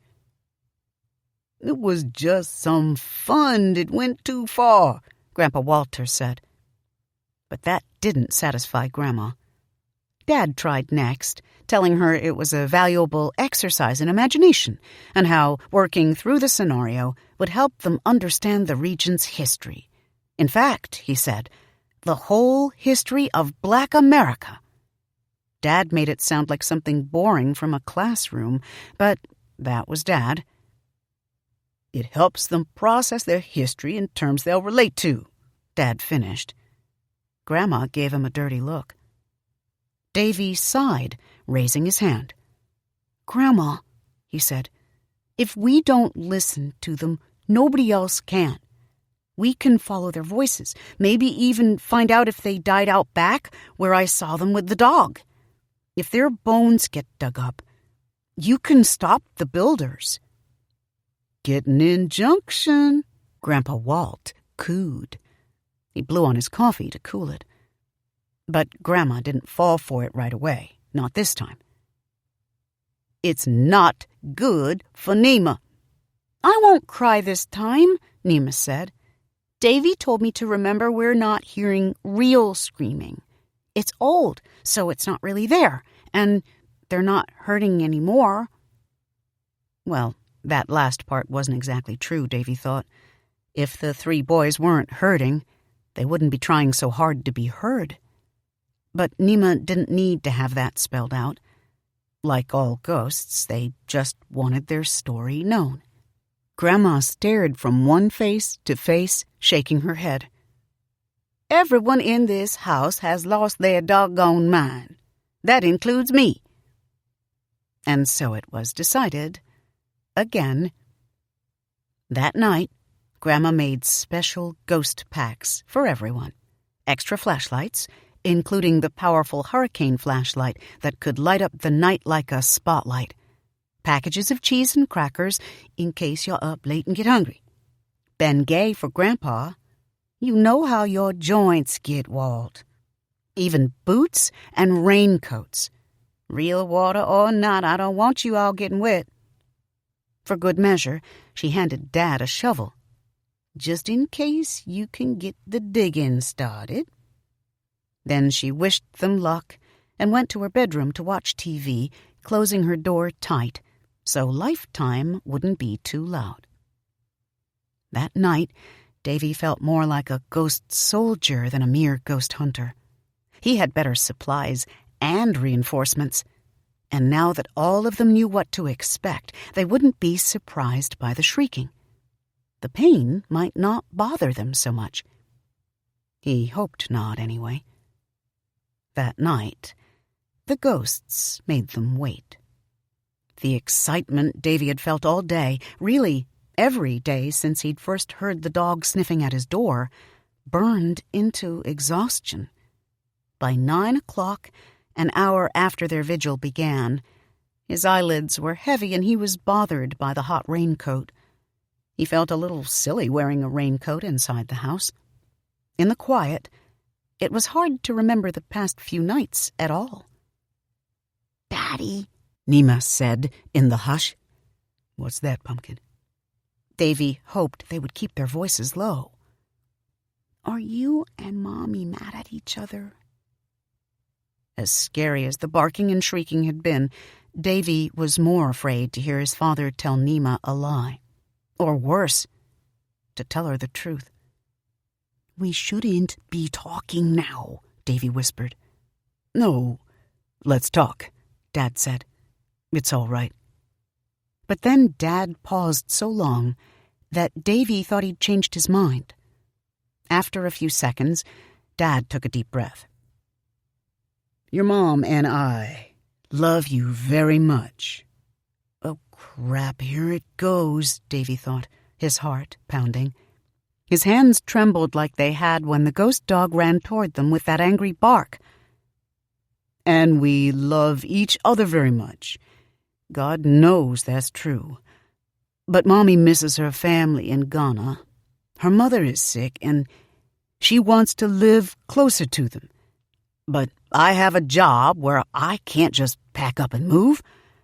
I work in Hollywood, so right now we're having a disagreement about where we're going to live and where you're going to live." It didn't sound as terrible as it had seemed when Dad was crying on the kitchen table. It didn't even sound like a divorce, not for sure. Nima squirmed, moving to her father's lap. He was sitting cross-legged in front of the bookshelf behind the big recliner, their lucky spot. "You mean we can't all live together?" Nima said. "Maybe not right now." "But," Nima fought to put it all together, "where would we live? Me and Davy?" "With Mommy," Dad said, and Davy heard his voice crack. "Probably." Grandpa's sigh was the only sound in the silence.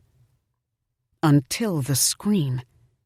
The scream sounded like it was from right across the room, as close as the living room window.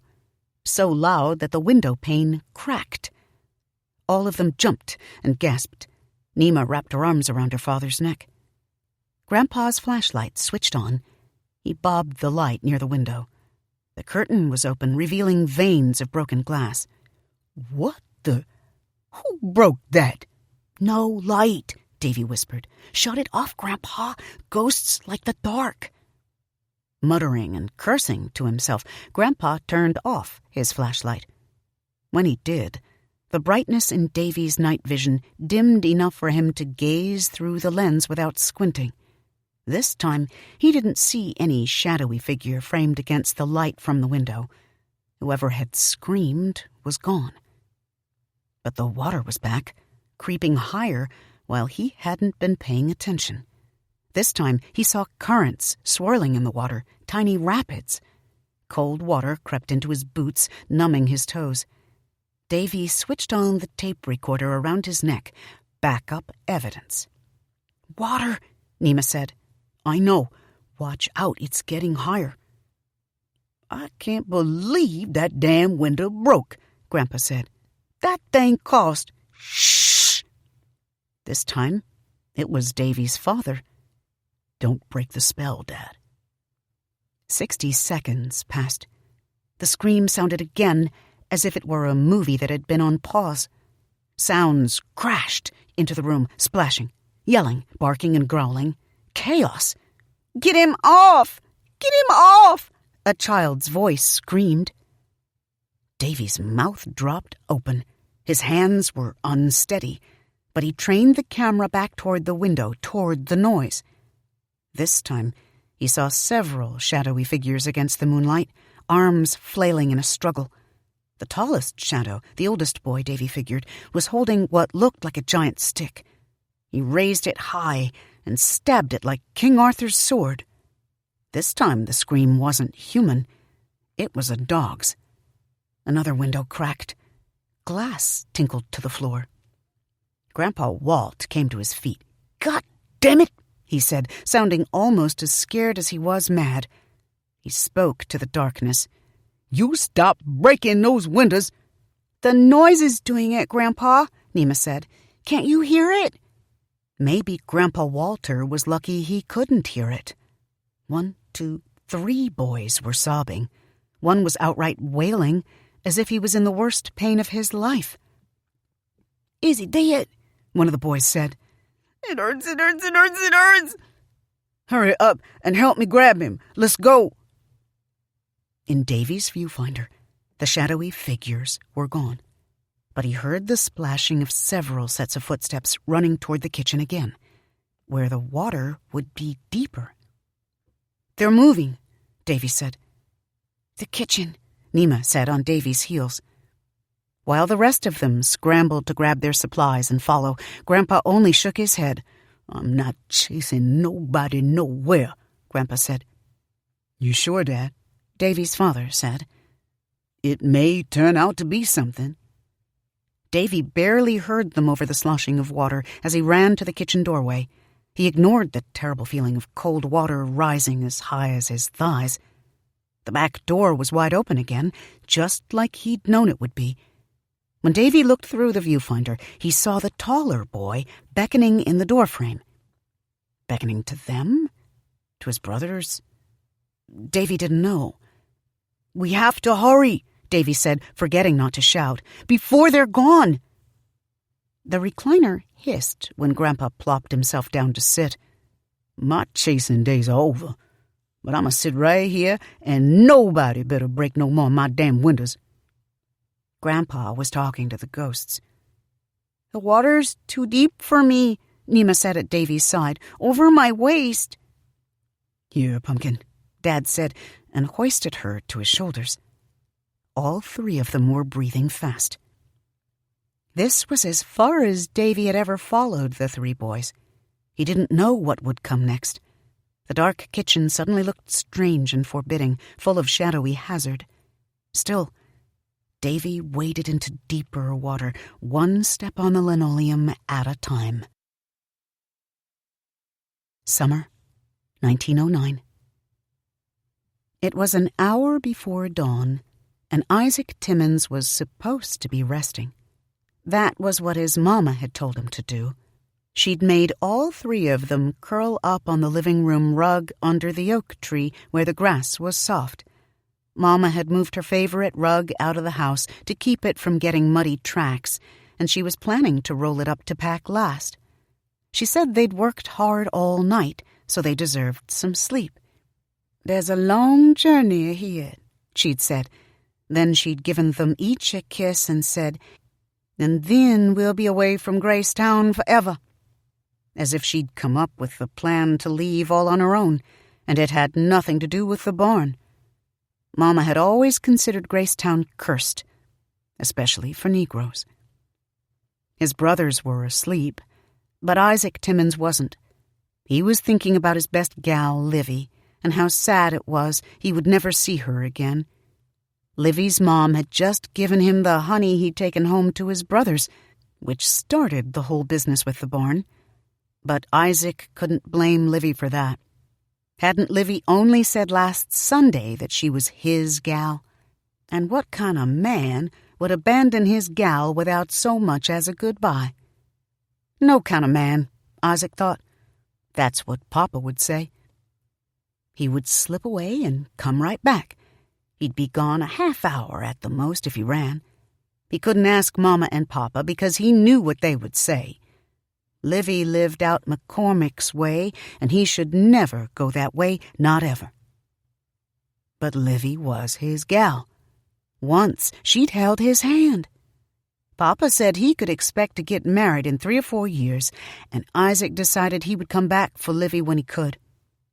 But for now, he had to tell his gal goodbye. Had to. Isaac wasn't planning to wake his brothers, but each one nudged the next when he rolled off the rug. Even little Eddie woke right up with bright eyes, ready to play. "Where you going?" Scott said. "Nowhere. Just stay here. I'll be back." "No, Isaac," Scott said, sitting straight up. "He'll blame me." "Pretend you're sleeping. Use your head." Papa used that phrase a lot. "You going to Livy's?" Scott said. "I want to go too."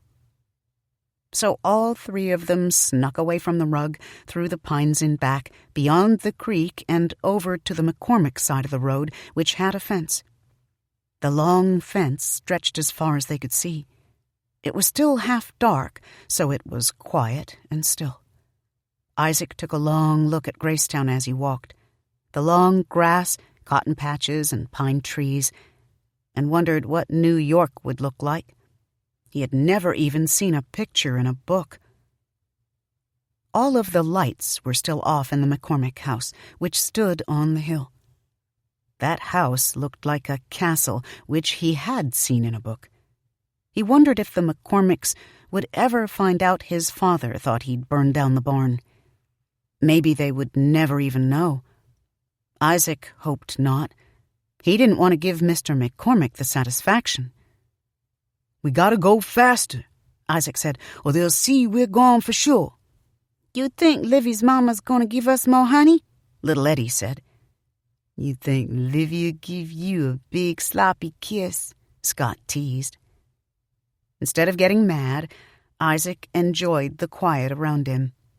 McCormick's land was on one side of the red clay and gravel road, swampy land on the other.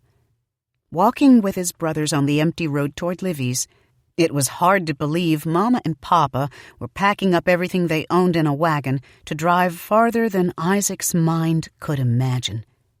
2 days' journey was a long way away. If you married someone 2 days away, your parents might not see you for years. Papa had said New York was weeks away by wagon. Papa didn't even think the wagon could make the trip. A dead pine had toppled over and knocked out the logs to the McCormick fence. Most of the fence was intact, but one entire section had been crushed, and the fence was gaping open. That was why he'd felt so peaceful, Isaac realized. Quiet. He should have known. Isaac tugged on little Eddie's shirt to keep him from walking ahead. He held up his hand to hush his brother's tittering. The dawn was as silent as a tomb. "Where's the dog?" Isaac whispered. The boys looked up and down the road, dreading the sight of the dog sprinting toward them, freed from its prison. In their imaginations, the dog was 3 times its normal size, a monstrous beast. A Negro man in town missing 3 of his fingers told stories about McCormick's dog. McCormick trained his dog to bite niggers, the man said. No dog was in sight. On McCormick's land, only a few chickens stirred. On the swamp side, there was no sound except from insects and reptiles, the swamp's constantly trilling song. "We gotta go back," Isaac said. He held tight to little Eddie's hand. "What about the honey?" little Eddie said. "Mama say they treat that dog like family," Scott said. "Maybe it sleeps in the house." It was a tempting thought, for a moment. Surely the dog was somewhere close to the house. The dog wouldn't be roaming on the road or the swamp, would it? Isaac hated to lose his honor by leaving Livy without a word of explanation. What would she think of him? "Yeah, maybe," Isaac said. "Maybe." Then they heard the barking. "You hear that? Run!" the shadowy figure in the kitchen doorway said. He waved furiously, as if their lives depended on it. "He's telling us follow him," Nima said from her perch on her father's shoulders. "Then let's follow," Dad said. Davy waded farther into the kitchen until he felt the water at his mid-chest. The sensation of fighting against the water to walk made it feel like he couldn't breathe. He was shaking all over. But the door was so close. The shadow was almost within his reach. Water converged around the base of Davy's throat, a collar of ice. But the cold liquid didn't feel like clean water. It was heavier, more viscous, a slime of sweet, sour, dead marine life and vegetation. The smell of the old dead swamp made Davy want to vomit. "I can't go any more," Davy gasped. "The water's too high." "Just to the door, Davy," Dad said. "If you can after that, you can." "You can do it, Davy," Nima said. Easy for her to say, Davy thought. Davy gulped at the air. He didn't want to know what the water tasted like, but he wasn't going to turn back. With his next step, he held his breath in case he wouldn't touch bottom. But he did. The next thing Davy knew, he was standing outside on the back porch. Dad was one step below him, still carrying Nima, staring toward the woods. The water had receded dramatically, only as high as Davy's ankles. Davy gasped 2 or 3 times at the clean air, remembering the awfulness of the water he'd waded through. He reeked of it. "What now?" Dad said. Nima pointed. "That way. I hear splashing." His bearings returned. Davy raised the camera, using night vision to follow her finger. Whether she knew it or not, Nima was pointing straight toward the broken fence. With every step, Davy better heard the urgent whisper ahead in the darkness. "We'll lose him in the water. Run!"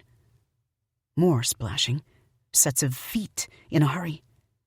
"Yeah, this way," Davy said. They trotted off together, following Nima's finger and the splashing. They didn't run in a straight line, but they eventually ended up at the broken fence. Even with night vision, the woods were nearly pitch through the viewfinder. His only clear view was of the broken fence post, a jagged log toppled down. The sight of the broken fence and the frame scared Davy. Once they left the backyard, all of the light would be behind them.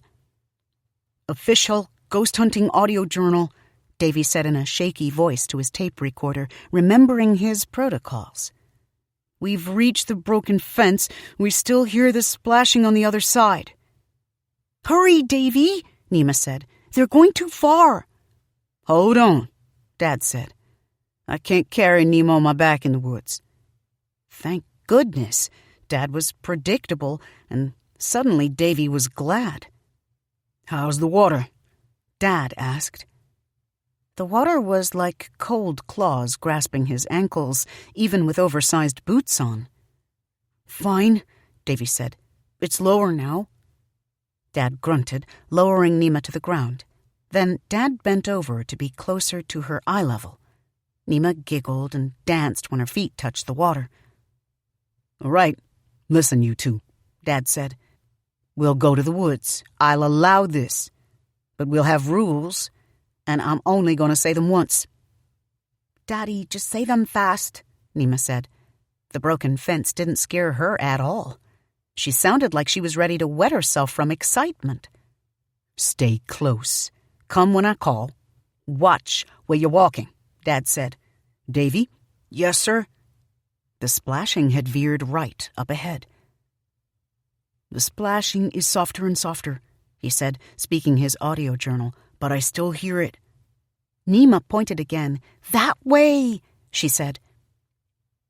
"Let's do it," Dad said, raising his shovel high. As he stepped over the fallen log, Davy's heart pounded so hard that the blood rushing his ears drowned out the splashing. He couldn't believe Dad was letting them do this. There were snakes in the woods. There were coyotes and bears, too, not just deer. And there were ghosts, for an absolute fact. And Nima was with them, the one he babied to death over nothing. Something was different about Dad. Something had changed, and Davy didn't know if the change was good or bad. Davy wondered if he should be the reasonable one tonight, just in case Dad had forgotten how. Maybe Dad had snuck more than one beer after dinner. Dad flicked on the hurricane flashlight, and a precious circle of the woods before them turned as bright as midday.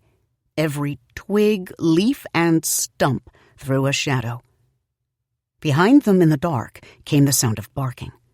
The dog's splashing was directed, more disciplined, like a guided missile. "The dog!" Davy said. "Run!" the boy up ahead yelled. They ran awkwardly, more like jogging, careful with their speed to avoid tripping. Up ahead, the splashing sounded more and more frantic.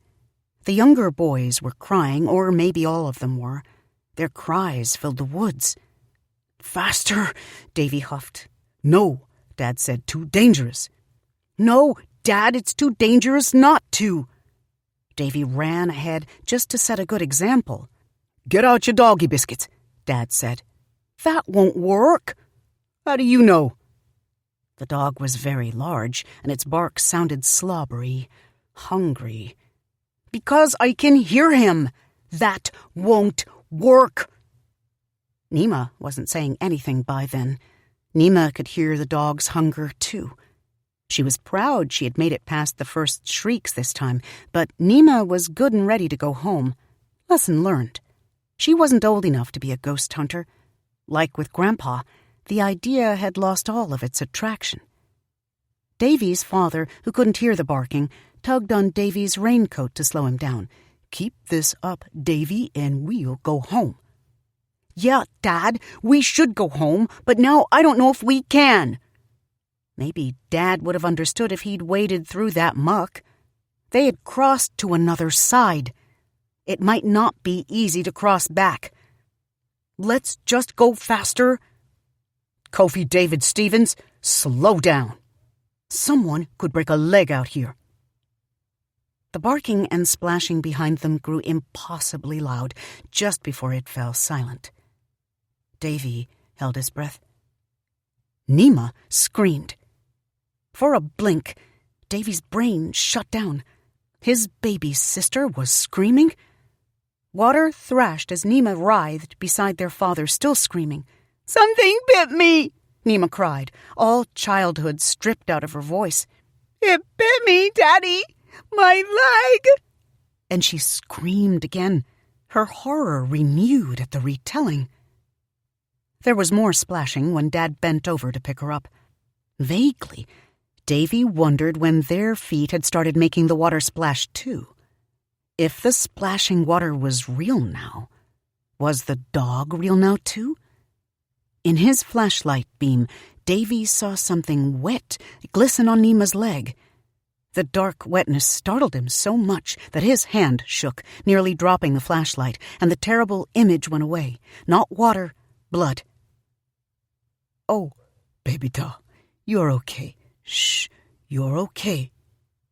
Even while Dad comforted Nima, he sounded petrified. Davy didn't have to wonder if he had imagined the blood. He knew the blood was there from the tremor in his father's voice. Davy hadn't seen the blood long, but he knew it was more than a little. Davy felt steaming water in his pants as he pissed on himself. "Davy," Daddy said in a soldier's voice Davy hadn't heard before. The tremor was gone, as if it hadn't been there at all. "Grab Nima." Davy couldn't say anything, couldn't move at first. "Davy, grab her. Something bit her. It's big and it's still out here." Davy grabbed Nima's hand, and Nima sobbed because she didn't want to be away from her father. Dad was the solver of all of Nima's problems, and now he had pushed her aside. Davy had to physically restrain her to keep her from clinging to their father. Using his muscles helped Davy shut off the panic ruling his mind. Dad grabbed his shovel and picked it up, testing its weight in his hand. Splashing came from behind them. Davy gasped, diving away from the splashing, yanking Nima with him. Nima screamed, clinging to him with so much strength that Davy nearly staggered to his knees. Dad whirled, his eyes following his flashlight beam. Nothing visible but brush. Davy tried to help with his own flashlight, but his beam kept zigging into the treetops because he couldn't hold his hand steady, especially with Nima pulling on him so hard. "Can't see it," Dad was whispering to himself. "I can't fucking see it." Davy remembered his audio journal. "Something just bit Nima," he said. Nima wailed, hearing the horror repeated. "Davy, be quiet," Dad said. But Davy couldn't be quiet. He was screaming too. First, he felt a tug on the back of his raincoat. Then something raked through clothes and skin on the back of his thigh with the precision of knives. Davy had never known his body could feel so much pain. Davy fell to his knees, stunned by the fire in his nerves. As he fell, slimy water splashed his face. Not cold anymore. Warm. Inches in front of him, more water splashed, some of it stinging his eyes. The dog was probably staring him dead in the face. "In front of me!" Davy screamed, and Dad took a wild swing with his shovel at the air in front of Davy's face.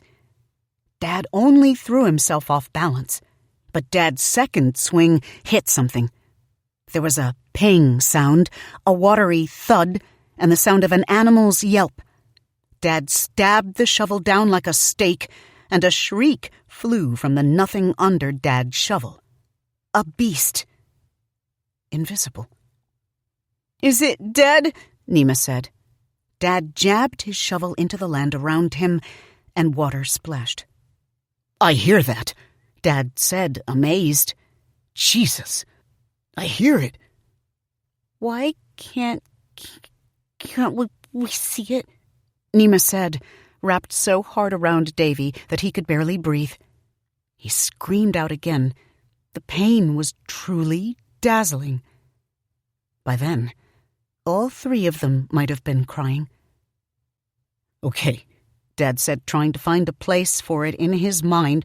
Okay, I know it's here, but we can't see the dog. We can't see it, okay?" "Is it dead?" Nima said again. Dad jabbed at the ground, more splashing. I don't know where it is. I don't know if it's dead. It's not here. It's not here." Dad's voice sounded far away, from California. Dad was fading too. Davy felt his father's hands patting him, examining his injury. His father's touch made him cry out again. "Davy, listen to me." Davy tried to listen, but Dad's voice kept melting, slipping under the world. Water splashed on Davy's cheeks, and his eyes jolted open. Dad's nose was nearly touching him. "Davy, I know you're hurt, but you need to listen to me. Can you walk?" Davy tried to stand up, and the pain made him vomit. Dad patted his shoulder. "Davy, I can't carry both of you. Do you hear me?" Dad said. His voice was shaky, almost pleading. "Nima's ankles hurt, so she can't walk, but I think you can." "I can't," he said. The back of his thigh was on fire. "Dad, it hurts." "I can't leave you here, so that means we all have to go, now," Dad said, breathing in his face. This time, Davy didn't smell beer. He smelled his father's perspiration, the smell of horsey rides and swinging from Dad's arms in the backyard. The memories made Davy cry out, worse than the pain from his bite. Dad was panting. "This one time, Davy, I need you to grow up very fucking fast." Davy gasped out a sob, but then he lost interest in crying. He was in pain in every way, but the pain wasn't as bad as knowing the dog was still out there. They were in big trouble, and crying wasn't going to change it. "I need a stick," Davy said. He sniffed, and snot churned in his nose. "A weapon." "Good boy." Dad's flashlight swept the forest floor, and the stick appeared, as if by miracle. "Grab that one fast. Then we'll go back the way we came. Did you get enough for YouTube?" Davy tried to laugh, but it only came out like crying. He grabbed the fallen branch, which was thick, but not too thick for his palm, a perfect fit. It reminded him of the same stick he'd used when he saw the boys in the woods, already free of excess twigs and dead leaves. But it couldn't be way out here, could it? My magic staff, Davy thought, hopeful, desperate. When Davy shifted his weight to his good leg, his injured leg screamed at him. He didn't know how much he was bleeding, but he could feel the fabric of his jeans knotted up in his bloodied parts. Every movement was agony. Panic tangled his breaths in his lungs. He was gasping suddenly. "Stay calm. We're gonna get out of here, Davy, I promise. I'll get you a doctor." "Me too," Nima whispered from the safety of Dad's arms. "You too, pumpkin. You ready, Davy?" Davy nodded, catching his breath, but his lips were shaking. He gripped his stick tightly with one hand, trained his flashlight ahead with the other. He couldn't use night vision now. It limited his scope too much. He would have to trust his own eyes for the walk back to the fence. "Let's go," Dad said, just before they heard the barking behind them again. Angry barking. Splash, splash. Davy just kept thinking, no, it wasn't possible. It couldn't be. It wasn't fair. "I heard that," Dad said, amazed and frightened. "I hear something coming." "Run," said a boy's voice from ahead of them. "I heard that," Dad said. His voice was dazed. They had no choice but to run. The boy's urgent voice only confirmed their instincts. Dad's feet made heavy splashes as he staggered under Nima's extra weight. Tree trunks appeared suddenly in their flashlights, almost too late to avoid colliding with them, so running took all of Davy's concentration at first. Then he realized they were following the voices, keeping ahead of the dog splashing behind them, running the wrong way. The fence back to his grandparents' house was behind them. Where were the ghosts taking them? Davy ventured a quick glance through night vision for a long view, and he saw a huge looming structure up ahead and toward the right, blocking the moonlight. "The tobacco barn," Davy said. He had never seen it in daylight. He doubted that it was real, but it was there, at the edge of the swamp. The Timmins boys crossed a swamp to lose the dog, Davy realized. He thought he said it aloud for his audio journal, but he was only whispering. "Come on, we'll close the barn door," the boy's husky voice ahead said, full of reason. "The barn door," Dad said. "We'll close the door." Consensus. The barking was getting closer again. Davy and his father must have caught up to the others because the splashing of the ghost boys blended with theirs. He heard their sobs and whispers close to his ear. They were running together, all of them. Combined, their feet sounded like an army, and Davy hoped they were. Like Davy, they were crying and in pain. They understood, but still they ran. Davy thought his lungs would burst. The meat of his back thigh hurt so much that he was convinced it was falling apart, unfurling flesh with every twig he brushed against. He couldn't tell the difference between his sobs and his hitching breaths, but he checked his night vision lens again. Part of his head was still working. Were they moving at all? The tobacco barn was too far. Too far. They wouldn't make it, he realized. The barking behind them was gaining too fast. The dog was too loud, too close. They needed another plan. We can't, Davy wheezed. A shriek sounded to Davy's left. The bottom fell out of his world until he saw that neither Dad nor Nima was shrieking. Dad froze in his tracks, lowering Nima to the ground so he could wield his shovel as a weapon. Nima sobbed, clinging to their father's legs, staring wide-eyed toward the place where the shrieking had come. Dad was wide-eyed too. Beside them, there was a frenzy of splashing in the water. It hurts, it hurts, it hurts, it hurts, it hurts. Davy didn't know whose voice it was. It could be any of them. Where is it? Dad said, ready with his shovel. Davy looked through night vision and saw the whirls of water dancing about 10 yards ahead of them. There was a great commotion. There, by that stump. Dad had only lunged ahead one step when a beast let out a terrible sound.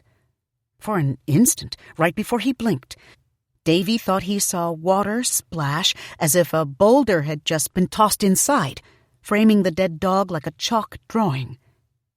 The dog was big. He could have killed them. I got it, the oldest boy said. Is it dead? It's not dead, Davy said.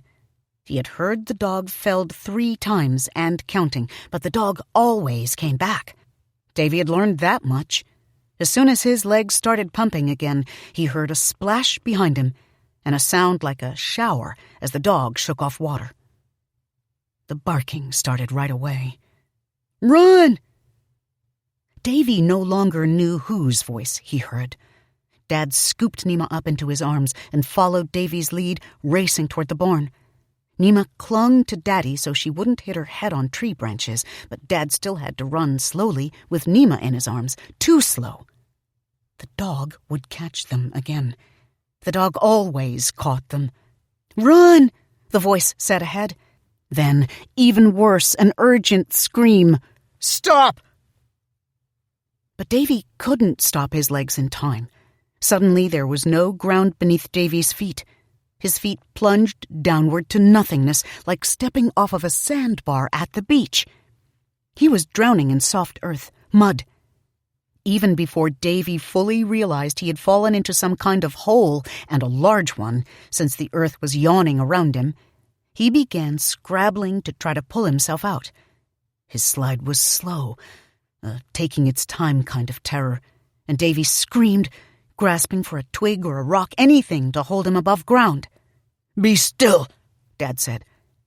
Davy had heard that same terror in Dad's voice when Nima screamed, except now Dad's voice was more hollowed out, like he was witnessing a death. He had dropped Nima just short of the hole, or they all might have fallen. "Davy, don't move. Please don't move, Davy." As Dad reached for him, his hand still a good 6 inches off, something cracked beneath Davy. Old damp wood aged beyond its time, and Davy plunged downward again. Suddenly, Dad's hand was gone. Dad and Nima both yelled his name, as if he could will his fall to stop. Davy screamed and sobbed, panicked by the taste of bitter mud in his mouth. His legs jerked, kicking, and there was nothing but air beneath him. Below, there was a long fall. As mud slid down around him, gathering speed and resolve, Davy couldn't understand why mud had risen to his chin and no farther, or why he hadn't fallen yet. His clothes pinched at the nape of his neck, as if he were dangling on a hook. Something was holding him up from behind. The ghost? His jaw trembling, Davy turned around to see with his own eyes.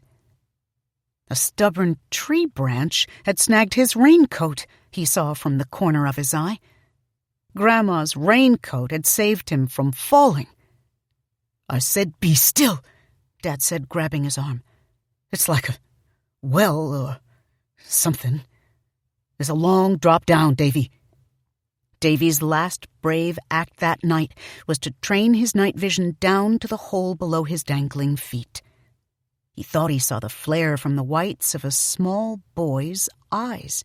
No, 2, then 3 pairs of terrified eyes. Davy heard 3 boys yelling beneath him, and then only a horrible silence. They had fallen. All 3 boys had fallen, just like he, Nima, and Dad almost had. Davy could only breathe again once Dad had pulled him far clear of the hole, when he was sure all 4 limbs were on solid ground. He was afraid to walk anywhere, afraid of falling again. "You're okay," Daddy said, stroking Davy with one arm and Nima with the other.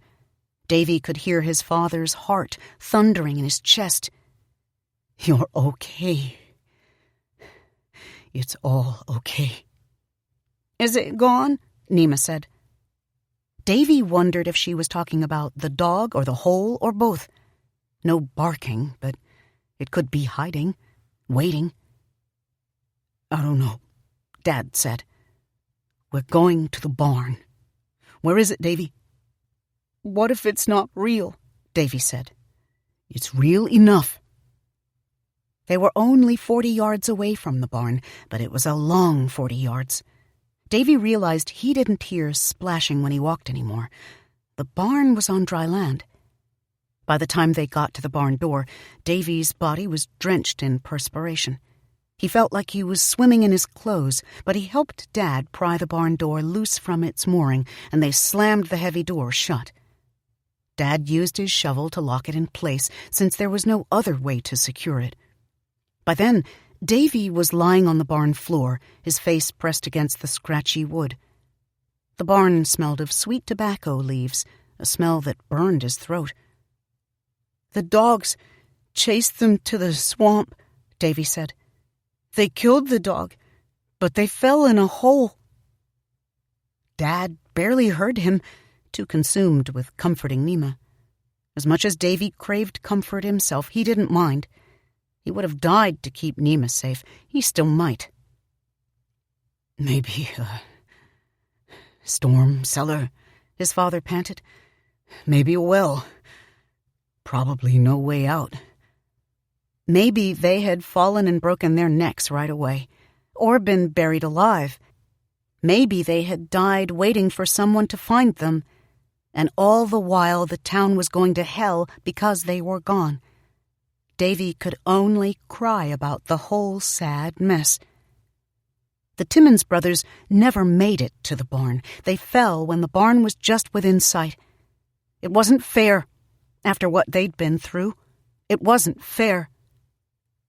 While Davy cried, Dad undressed him and Nima, examining their wounds by flashlight, washing them with bottled water. He looked relieved. There was blood, but the bleeding had already stopped. He divided the packet of extra-strength Tylenol he kept in his wallet between them. The pain was still at a roar, but having a pill to take made him feel better. "You're fine," Dad promised them, and they hoped he wasn't lying. The tobacco barn was cavernous. When Dad walked to the other side of the barn to make sure there were no other doors to lock, his absence seemed eternal. Davy thought he would faint waiting for his father to come back to their corner, where Dad had spread out their coats to make a cushion for them to rest.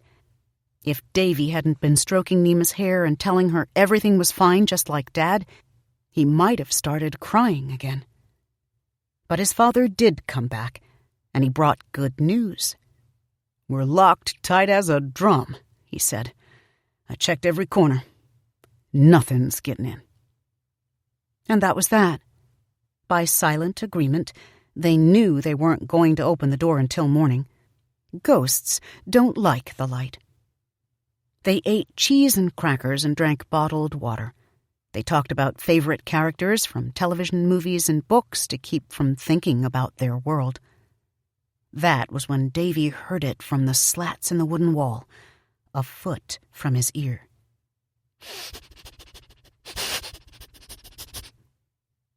The dog was sniffing at the door.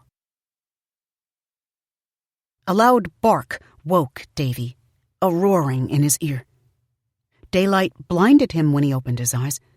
He blinked, his limbs frozen by a sight so improbable that he forgot his pulsing pain.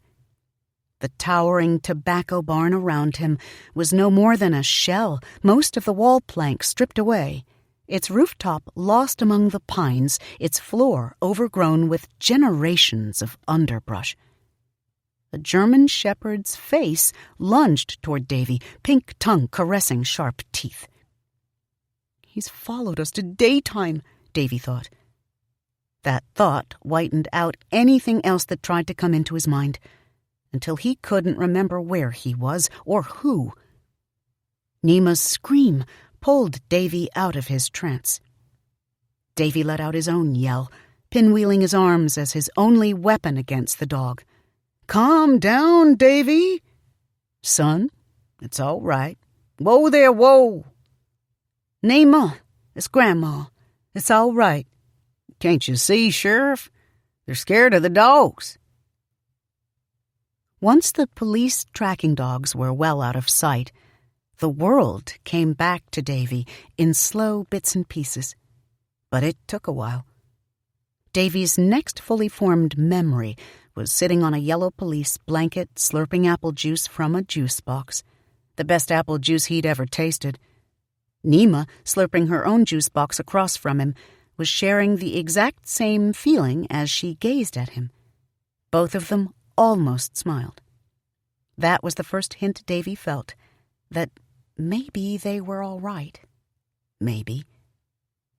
Davy couldn't hear what his father was saying to the sheriff over the hood of the sheriff's huge SUV, the sheriff nodding and taking notes. Davy couldn't imagine what kind of story Dad could tell someone who hadn't been there. Davy gasped. He patted his side for his gear, but everything except his shirt had been stripped off by the paramedics. "My camera," he said, more like a croak. Grandpa held his ghost kit high up in the air. "Got everything here, Davy. Just relax." Grandpa was using his cane, Davy noticed. He had never seen him use his cane outside before. "Grandpa, it bit us," Davy said, "even though we couldn't see it." Grandpa nodded, gesturing for him to hush. "Shh, you just relax right now. No need to get excited, it's gone now." Grandma's eyes were tired. Davy realized his grandparents must have both been up all night, worried sick when they never came back from the woods. Davy didn't know how far they had traveled, but it had taken a long time to find them. Davy felt terrible for giving his grandparents the same awful suffering Isaiah and Essie Timmons had, even for a night. When Grandma stroked Davy's head, he held her wrist tightly. "Grandma, I know what happened to the Timmons boys," he whispered. "Hush, Davy," Grandma said. "Walt's right. Forget about that, baby. There's a hole over there. A dog was chasing them, and they fell in. I know it. I almost fell in, too." Grandma sent a withering look Dad's way. She was so mad at Dad for taking them out into the woods at night, she probably could barely think of anything else. "Somebody has to find the bodies," Davy said, "or it's all for nothing. Just tell them to dig. Tell Miss Timmons her brothers are here. If she wants to find them, she's got to dig." The particulars are unnecessary. All three Timmons boys eventually died, though not at once. Isaiah Timmons died, never knowing that his sons lay trapped in the abandoned cellar of a house knocked over in a twister in '02. That house had crumbled like toothpicks, but the barn beyond it hadn't had a scratch. Such is the way with twisters. The boy's mother, Essie, would walk the ground within a stone's throw of her son's burial place on 3 separate occasions in the 50 years before she died. She never knew, not even a hunch. All old man McCormick ever knew was that someone had killed his dog. The dog was found, at least. There was no justice in it. All 4 of the deceased thought so. After Davy and Nema were released from their night's stay at Tallahassee Memorial, Dad moved them to the new quality inn that had just opened off of the 10, only 10 minutes from Davy's grandparents, but safely across Gracetown's boundary, technically out of town. Nema wouldn't hear about sleeping at the house another night, even when Grandma promised to put the dolls away. But Davy wasn't ready to go home to California yet. Not until he knew. Grandpa Walter and Grandma were sweetness and spice around Davy, but Davy knew they were furious with Dad for taking his 2 children into the dark woods. "What were you thinking?" Mom was on her way too.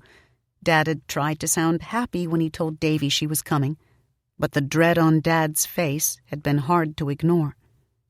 So Davy knew there was really nothing in the way of it now. So much for their month apart. So much for Imani's plans to change Mom's mind. The future was here, a month early. To take his mind off of the impending disaster, Davy checked his video footage. The footage of the living room only showed the broken windows, not the breaking windows, a key distinction, and conversations between him, Nema, Dad, and Grandpa Walter. No splashing or shrieking on the video. Same old, nothing new.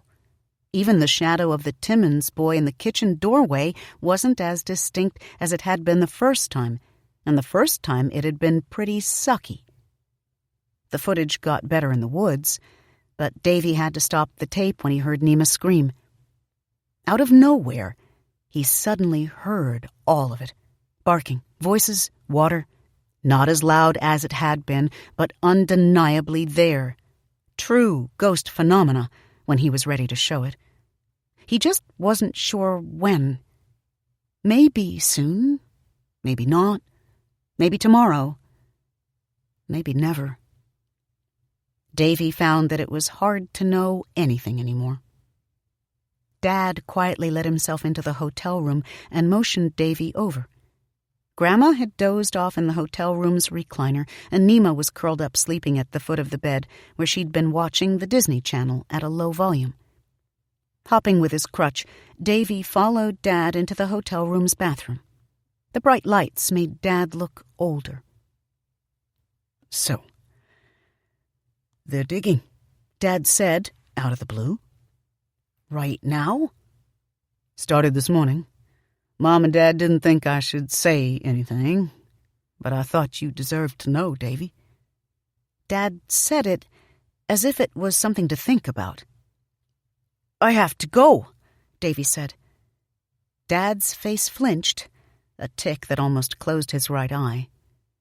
How's your leg? Davy's back thigh radiated pain, flaring with every step, but that was irrelevant. Painkillers, Davy said. It's fine. Davy, they might not find anything, or maybe they will. Either way, it'll be hard. If Dad hadn't been there. The thought began as a constant refrain in his mind, but it never finished itself. That thought didn't need finishing, because he would be dead if his father hadn't been there. Davy knew that as well as he knew his name. But they hadn't talked about it yet. Dad had never told Davy what he thought had happened in the woods. Maybe they didn't need to. Is Mom coming to take us now? Davy said. Dad didn't blink. Looks that way. He made a fist before slowly fanning his fingers. They stood in the bathroom, quiet. Dad's fingers drummed on the sink's fake marble counter. Dad didn't seem like the man who had been crying in the kitchen anymore. I'll tell her it's not your fault, Davy said. It has nothing to do with that, or you. That's the truth, Davy. Davy believed him, but he also remembered the animal terror and loathing on his father's face when he was swinging his shovel at the invisible thing chasing him and Nima. He wondered if Dad would feel that about Mom one day, or if maybe even he would. He wished a fight weren't coming. He would have to choose sides. What time is Mom getting here? Late, 7. There was still time for things to stay the same. Just for a while. Don't you want to see the bones too, Dad? I just want to be careful about it. I'm on thin ice around here, Davy. Davy hoped Dad wasn't convinced there had never been a dog, that maybe they had been attacked by a hungry bear in the dark. He hoped Dad wouldn't start forgetting. But you want to, don't you? Davy said. Don't you want to see? Dad bit his lip and nodded. So they left a note for Grandma on Quality Inn stationery, and they went. The dig for the bones of Isaac Scott and little Eddie Timmons had begun quietly without fanfare. The attorneys for the warring parties, the developer, Stellar Properties, Inc., and a group of residents calling themselves the Gracetown Citizens Action Council, of which Miss Essie Timmons was an honorary chair, exchanged phone calls and reached a compromise. The digging had begun only a day after the missing family told its ghost story. At dawn.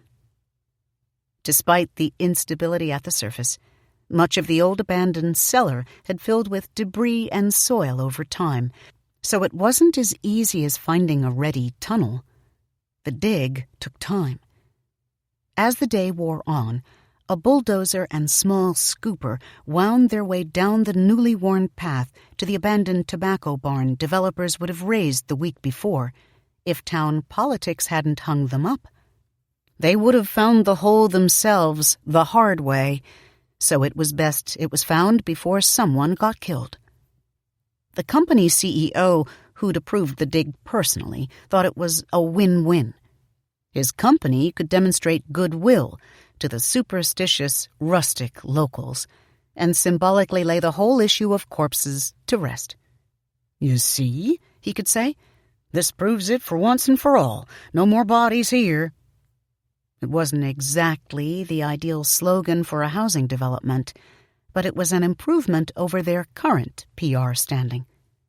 Neighborhood Watch, which had transformed into a satellite of the Gracetown Citizens Action Council, had volunteers up and down McCormick Road who called multiple numbers on their phone trees when they saw construction trucks on the move. The movement of workers and equipment to Lot 65 gained more attention on a Saturday than one might think. By mid-morning, a good crowd had gathered at the edge of the dig. In fairness to the Timmins family, the excavation was 8 feet by 8 feet, which Steller had argued was more than enough of a safety margin for finding the bones. A square block of the soil would be dug up bit by bit, and the dig wouldn't end until it was 20 yards down. Almost like digging for oil, some onlookers thought. While one set of workers hauled up the soil, another sifted through for bone fragments on blankets with students from the anthropology department at the college. Adults shooed children away from the sifters, and police officers shooed adults and children alike away from the growing hole, which looked more deadly as the day wore on. Before noon, there were 3 occasions of great excitement at the dig on Lot 65. The first was when a green van from Gracetown Glen Retirement Home came bouncing along the path, and 2 uniformed workers wheeled out 91-year-old Essie Timmins, named for her mother, who had spent her lifetime drowning in her mother's grief about her 3 lost sons. Essie Timmins had been raised in the shadow of her dead brothers, and her mother's obsession with finding out the exact how and why of their vanishing had been bequeathed to her. In the 1940s, she had written a book on the subject, 3 Brothers, the Timmins Family and the Gracetown Riots. She owned the only 3 remaining copies, and she never allowed anyone to touch their pages. She had always given talks at the elementary school on the subject until her stroke a decade before. But while her body was diminished, her mind was sharp. Essie Timmons's dark face was deeply webbed by her age lines, but her cheekbones were still a carbon copy of her dead brother Isaac's. She wore a mound of white hair so vivid that it was visible from a distance. She never left her wheelchair and had trouble holding her head upright, so she looked more dead than alive. But no matter. While a uniformed worker stood over her with an umbrella, Essie Timmins sat out in the sun and watched the workmen dig. Every once in a while, a well-meaning citizen came up to the old woman to offer her a cold drink or to ask her if she was hungry. Essie Timmins just raised her hand to motion them away. Her eyes were an eagle's, never distracted from the rising clumps of Georgia clay soil. Watching and waiting. The second event of great excitement was heralded by a murmuring through the onlookers that spread from one end of the gathering to the next. "McCormick's here." Frank McCormick was a slightly built man of 72 whose face looked much older. He owned the land where the first bodies had been found, and his grand old house on the hill was visible from the Stevens windows. In the wake of that ill-fated dig on his property, nearly 2 miles from this one, word had spread that his great-great-grandfather sanctioned the burial on his own land of 12 black men killed in the Gracetown riots. A different reporter called him about it every other week, the latest from as far as California. As if that wasn't enough to make his stomach ache at night, Frank McCormick had lost $1 million so far, when the construction on his lots came to a halt. and much of that money had been lost because of Essie Timmins. Although they technically weren't in sight of each other yet, it was rare to see Frank McCormick and Essie Timmins in the same company. Their families hadn't spoken for generations, and there they both were, at the dig. The third unexpected thing was when the boy and his father came. By that time, the number of onlookers at the dig had swelled to at least 60, maybe more, with yet more planning to come watch the spectacle on their lunch breaks. No one had wondered before why the Stevens children weren't there, given their ordeal, so the boy's arrival was that much more a surprise. He was so small and so brave. A crutch was the only visible sign of whatever had happened to the boy in the woods. Both the father and son had the haunted look of war veterans, and they stayed close to each other, but far from everyone else, standing in the shade of a live oak as old as the tobacco barn. Their shyness was understandable after what they'd been through, and the Stevens clan could be standoffish, so it was to be expected. Some of the onlookers speculated that Davy Stevens had dreamed it, and he'd found the burial site sleepwalking. Others were sure that the ghost of the Timmins boys had taken him by the hand and led him to the collapsed cellar. As for the reports of a wild animal attack, no one gave that much credence. That's just crazy talk. In any case, the Stevens boys' presence made the dig seem even more significant, perhaps, in a way, even historic. A few people grumbled about poor taste when Hal Lipcomb showed up selling roasted ears of corn and bags of pecans from a basket, but he sold plenty. If it felt more like a town fair, so be it. This wasn't something that happened every day. "Don't you get your hopes up, Miss Essie," said the man with the old woman's umbrella. His name was Lee, and he loved his work. Every old woman reminded him of his grandmother, who had raised him and whom he missed every day. He didn't want any more heartaches for Essie Timmins. He had warned her not to come. Not being from Gracetown, he didn't understand all the excitement about somebody claiming they'd seen a ghost. Essie Timmins nodded, barely hearing him, her eyes on the clods of falling dirt. "The boy said so," she said. One of Frank McCormick's sons, Sam, who had driven to the dig from his tax attorney's office in Tallahassee, sighed and ran his fingers through his sandy hair. Tobacco squirted from his teeth to the soil below. He noticed that he and his father were only two of a handful of white people at the gathering. His wife said that noticing such things made him a racist, but he noticed all the same. Lately, race was all anyone wanted to talk about, and Sam McCormick was so sick to death of it that he didn't care if he was racist or not. "Reckon they'll find anything?" Sam McCormick asked. Old man McCormick shielded his eyes from the sun with his palm. He ventured a quick glance at Davy Stevens before his eyes went back to the dig.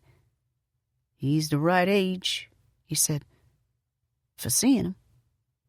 "Yeah, just right," his son said, "and it's summer."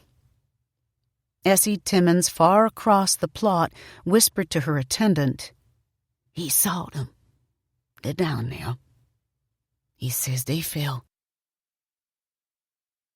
Davy hadn't realized how much he was considered a celebrity until he and his father arrived at the dig, and people stepped aside to make way for them. He'd never experienced so many eyes on him, like a movie star. The hush following his every step felt as dreamlike as the shouts and screams he'd heard in the night. Davy took his father's hand as he walked, like Nima would have. He felt 8 years old again. Davy hadn't expected so many people either, like someone had sold tickets. What if everyone ended up thinking he was a fool? A hydraulic shovel was set up over a gaping hole, which reminded Davy of the hole he thought the Timmins boys had dug, with the dead dog lying beside it. Thoughts of the dog made Davy shiver. He blocked the memory by watching the people picking through clumps of soil, and his heart caught when a young woman in a white college t-shirt pulled up something big enough to be a leg bone. But it was just a heavy stick. Davy's heart pummeled him. Maybe it hadn't been a good idea to come. "We're here in Gracetown, Florida, at a most unusual community event," Dad said. Davy thought his father was talking to him, but when he looked up, he saw that his father was shooting the video camera, panning across the crowd. "3 young boys have been missing for nearly 100 years, and these Gracetown residents believe the bones of those boys will be found here today. And they believe it because of ghosts." "Hope you're not recording over mine," Davy said. Part of him knew he wouldn't care in some ways. The video of that night only showed part of what had happened. "Fresh tape. Yours is safely labeled in the drawer." Davy smiled. Dad was right. It felt safer to look at everything through a lens. Like someone else. His eyes followed his father's camera to the shell of a tobacco barn, nearly hidden within the trees. Next, 2 young boys buying roasted corn from a vendor, girls climbing a tree, an old black woman sitting in a wheelchair under a caretaker's umbrella. Dad put the camera down. "That's Essie Timmons, Davy," Dad said. "Those boys were her brothers. Do you want to go over and—" Davy shook his head, mortified. He wouldn't be able to talk to her about the boys. "That's okay," Dad said. "I only said it in case you wanted to. You've done plenty." "Are you making a documentary?" Davy said. Dad nodded. "Actually, we are, if that's okay with you. Forget a grant, we can get investors. A ghost story. Then I could take some time off." "What for?" Davy said. He hoped Dad wasn't going to go off to hide in his work. "To go to Ghana?" Davy was afraid he had heard wrong. "I thought you didn't want to go." "Shouldn't we all be in one place?" Davy nodded, blinking to keep his tears away. "Does Mom want you to come?" "I think so," Dad said. The tick squinted his eye again. "We'll see." That answer was a kick in the stomach, far from the assurances Davy had hoped for.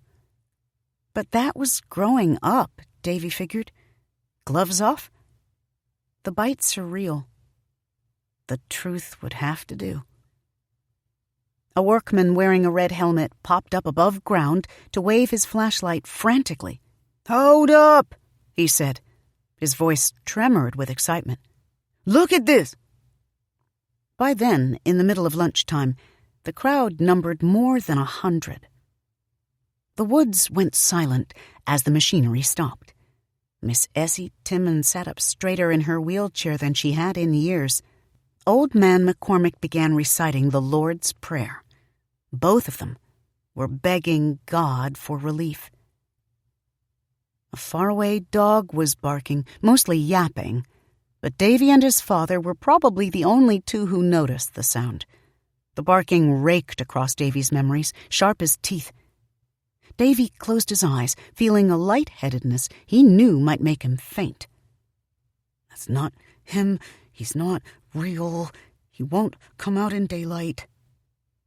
Slowly, Davy's heart slowed. His breath melted in his throat so he could swallow. A sound traveled through the crowd Davy would never forget. A chorus of gasps first, almost one collective breath, then a continuous hum from one throat and chest to the next, some high, some low, a sound of depthless grief and boundless wonder. Davy felt his father's hands squeeze his shoulders hard, clenching so tight it hurt. "God," his father said. Davy opened his eyes to see what the people of Gracetown had found. The workman climbed to the surface gingerly, cradling a calcified child's frame. The corpse was curled in rigor mortis, but intact. Muddied bones dangled, but didn't break. He was small, maybe the youngest. "Little Eddie," Essie Timmons said, rising to her feet. Two miracles, side by side. An old white man wearing a suit and tie walked to the old woman's wheelchair and leaned close to her ear. She nodded. He put his hand on her shoulder and she patted it. Then the man walked away, toward a younger man who might be his son. Dad kept his camera trained on Essie Timmons for a long time. When the worker brought the bones to her and she wiped away a tear, Davy heard his father suck in his breath. It took 2 more hours to find the other 2 sets of bones, and they weren't intact like the smallest child's had been. Instead, they came up in pieces. All Davy ever saw of Isaac was his skull, every tooth in place, smiling in a horrible way. By that time, Davy was almost sorry he'd come. He would rather remember the Timmons boys as living, at least, running, trying to save each other. Davy's thigh was killing him. He needed more pills. Besides, he noticed, it was 3 o'clock. 3 was a long way from dusk. But he didn't want to take any chances. No way did he want to be in these woods any time even close to dark. "I'm ready," he told his father. "You okay?" "Yeah, just tired," Davy said, but that was a lie. He didn't know yet if he was okay.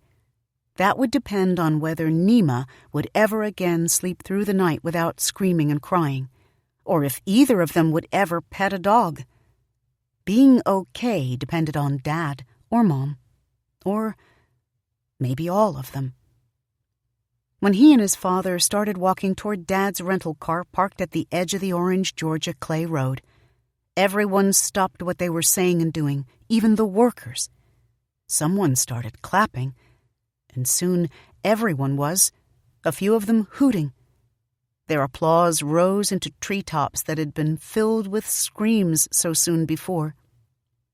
The prettiest girl Davy had ever seen, tall and dark, about 13, with a face like a girl from TV, grinned at him as if she had met him in her daydreams. Davy felt his face blush for the first time in his life. His heart almost didn't give a cold shudder when he heard the faraway sound of the yappy dogs barking. He almost didn't wonder how he would ever sleep again. This story and the previous one, Summer, are a kind of odd prophecy.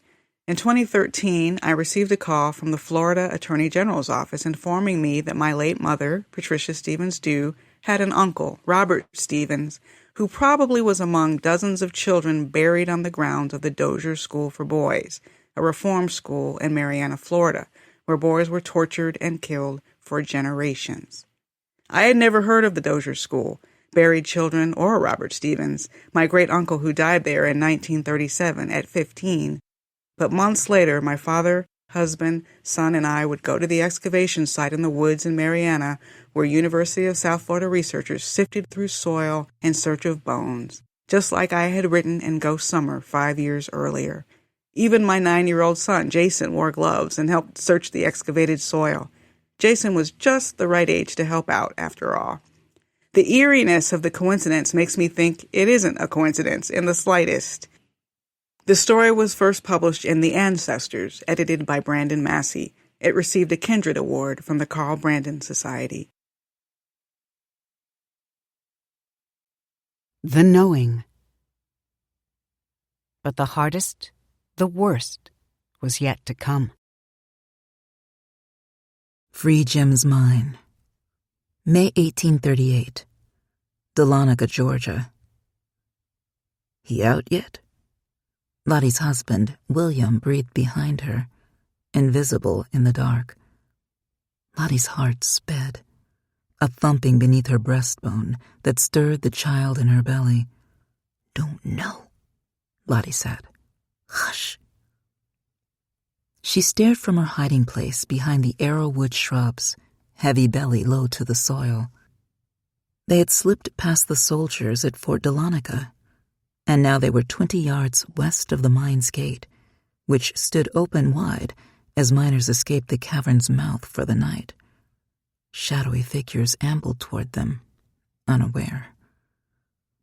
Would she know her Uncle Jim in the dark? Lottie had not seen her father's brother in 5 years. Until then, he'd come to see Mama 2 or 3 times a year after Lottie's father died. But now he was a free man, the only free Negro she knew. Free Jim, everyone called him. Mama said God shined light into his masses heart one day, and he wrote up Uncle Jim's freedom papers after church. But most said Uncle Jim bought a mojo and poured a powder with calamus, bergamot, and High John the Conqueror root in his masses morning tea. As tiny feet kicked at her, Lottie vowed she would name William's baby Freedom. If only she could find Uncle Jim and survive the night, they could all change their names. A few white miners remained huddled at the gate while she waited, and hoped to see Uncle Jim's beard or his shock of white splashed hair. One by one, the miners untied their horses. About a dozen colored men emerged last, but they did not have horses. Instead, they shuffled down the road as fast as they seemed able, lantern swinging. Uncle Jim, born a slave, had slaves working for him. What makes you think he'll help you? The forlorn call of a bullfrog hidden somewhere nearby reminded Lottie of swinging from a rope on a rotting oak branch, slowly, to and fro. They would not make it without Uncle Jim. Would not make it to the state line or to the farmhouse in North Carolina where the Quakers would come fetch them. The last few days' horrid rain had stopped at last, but they would be cold tonight. Lottie couldn't remember when her clothes last had been dry. "Go to him, William," Lottie said to William. "Say you looking for a few days' wages. Say you want to talk to Free Jim." Panic made her voice sound 12 instead of 17. "They'll know that's gum," William said. Without the wagon, they had been forced to go to Uncle Jim in Dahlonega, where William had been reared. Cherokees weren't welcome since the army started marching families off. William said he'd rather die running with her than let the white man choose his home. "Whatever you're gonna say, hurry and say it, Wea," she told him. William's mother had given him a Cherokee name, Wea, who had used William outside of his boyhood home to set white men at ease. William pressed his palm to the side of her belly, head bowed. Then he stood and crept past the brush and up the road toward Lot 998. Free Jim Boisclair's mine. The chatter at the mine entrance went quiet when William walked up. Lottie tried to hear, lying so still that she didn't brush away the insects that tickled her ankles and calves. But she couldn't hear a word over the bullfrog's warble, vexing her like a haint. A sign it was. A bad sign. Then she heard the low, snapping bark that followed her into her dreams. Dogs were on their trail again. "Damn, damn, damn," she whispered to the dark. Next, the men came. On the road, 2 white riders trotted north, their clop-clopping steady and loud. If not for the brush, she would be in plain view. The angry barking drew closer, crisper, and William was sure with his knife. Lottie's frightened heartbeat shook the earth. They would be found. Her eyesight dimmed. She would beg mercy from the slave catchers. She was carrying a child, plain as day. One of them might have brains enough to realize that cowhiding her might kill the child. And then what would they tell Massa Campbell about his lost property? She would never see William again. He would be sent away with his people. But he would not be alone. She'd wanted freedom. But at least she and her baby would live. The plan was hard, but anything was better than dogs. The riders stopped in the road, barely 6 strides from where she hid. 2 shadows walked from the mine's gate to meet the men, one carrying a lamp. Lottie saw the paunch of a man's middle beneath a brightly colored vest, pocket watch swinging. She had seen that pocket watch before. Please, Jesus, was he the one? "Evening." Uncle Jim's voice. His pocket watch winked in the lamplight. "Evening." The lead rider spoke in a manner reserved for other white men. "Need you at the ice house. Engine'll stand watch here." The riders circled Uncle Jim and William on their horses. Uncertain, it seemed. "All right, then," the lead rider said, after a long while. He made a kissing sound for his horse, and the second man followed him up the road. Lottie had never seen white men do what a nigger told them. Uncle Jim had a mojo for sure, had to. Uncle Jim thrust the lamp into the brush, his wide nose nearly pressed to hers. "Yo damn fools, especially you, Lottie." Uncle Jim's first words to her in 5 years. 5 years ago, he'd told Mama he would keep his promise to his dead brother. He'd gone to the back door of Massa's house and tried to talk to him, even offered him a banknote, but Massa Campbell had turned him away. Lottie and Mama both had cried themselves hoarse. Lottie had not, could not, forget Uncle Jim's last words to her. "Don't you fret, Lottie. I'll come back for you." Uncle Jim cursed a fury as he led her and William around a bluff on the brick-lined path to a wooden door. A preacher should know better than to blaspheme, and wasn't he a preacher? Wasn't he the one who taught her to read scripture? Wasn't he the one who had left her in Augusta when he promised to buy her freedom? Once the door was closed behind him, they walked a narrow corridor on a wood plank floor until Uncle Jim stopped at a door made half of glass. James Boyce Clare. The glass read in script so fancy she could barely make out the lettering. Inside, he lit lamps and brought daylight to the small room.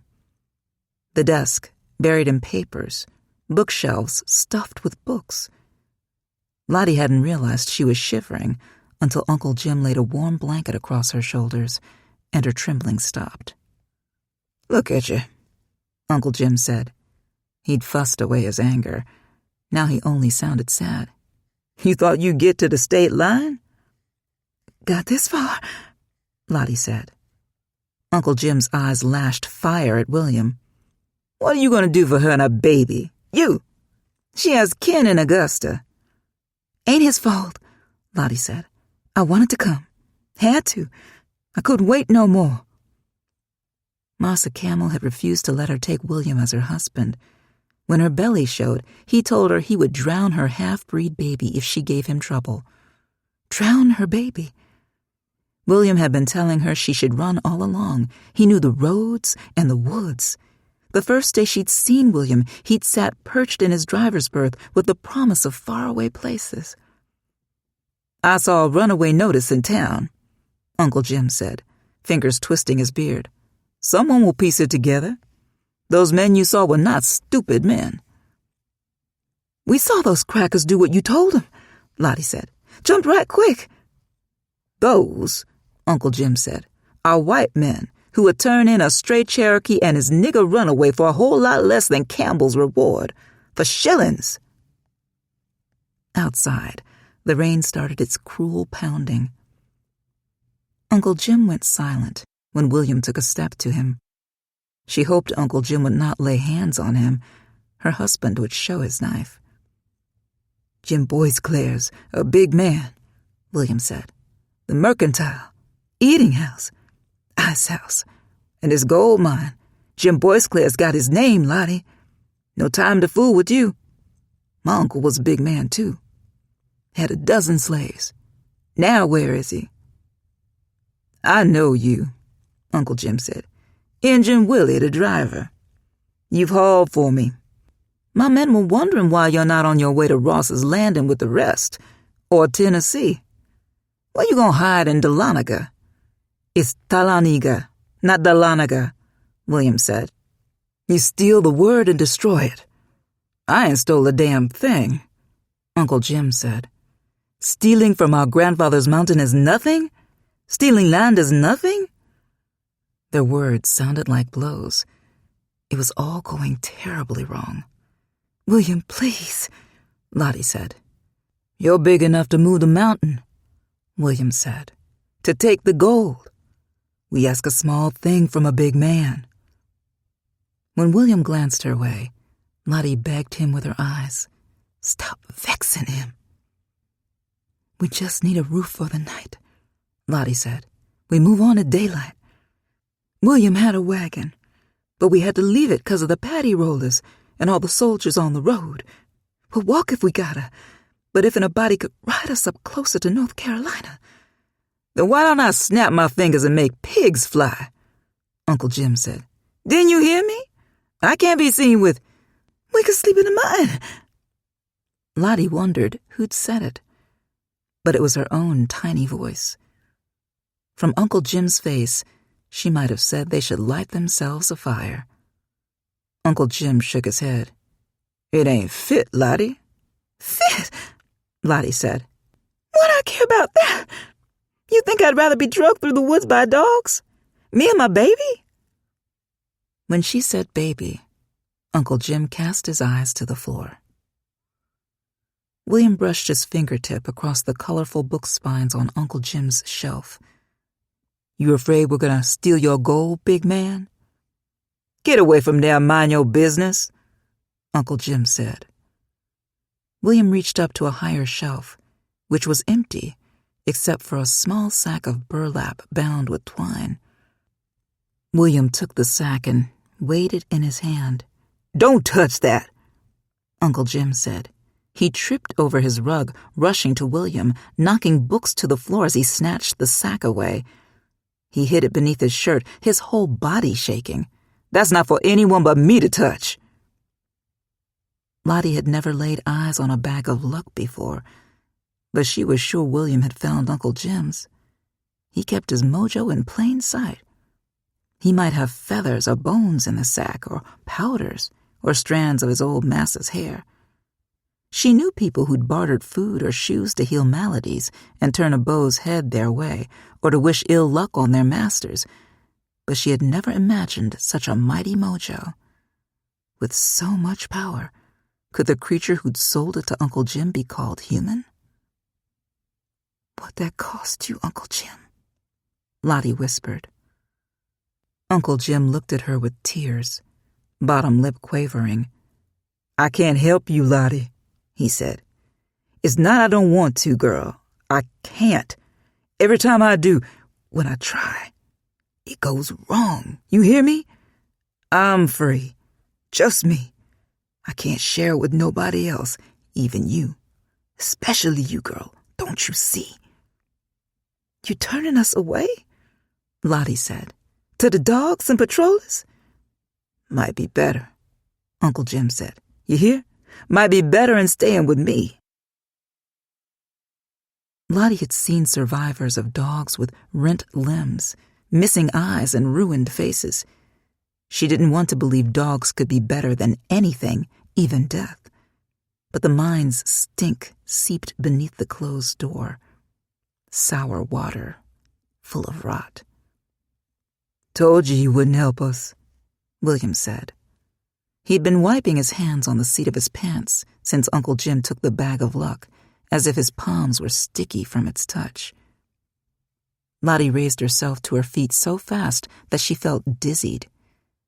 "We gotta leave this place," Lottie said. Uncle Jim's heartbroken eyes said, "Yes, thank the Lord you understand, child." But his lips twitched, as if against his will, and his mouth said, "Into the cold night? The rain? How can I?" That was how the plan was settled. Before the first miners arrived at dawn, Uncle Jim would hire a wagon master he knew, an Irishman named Willoughby, who had no fondness for slavery or the Cherokee relocation. Willoughby would drive them to the train. I'll be up the whole night to devise the papers and think of a pretense. And try to ride with him as far as Charlotte. Uncle Jim would pay Willoughby handsomely for his silence and peril, greater than the advertised reward. But arrangements would take until morning. A long night lay ahead. "Tonight," Uncle Jim said, "you must sleep in the mine." Under the ground, Lottie met the purest lack of light she had ever known. Every step, it seemed, was blacker than the last. Lottie steadied herself against the pocked wall, which felt as damp and slimy as a water snake.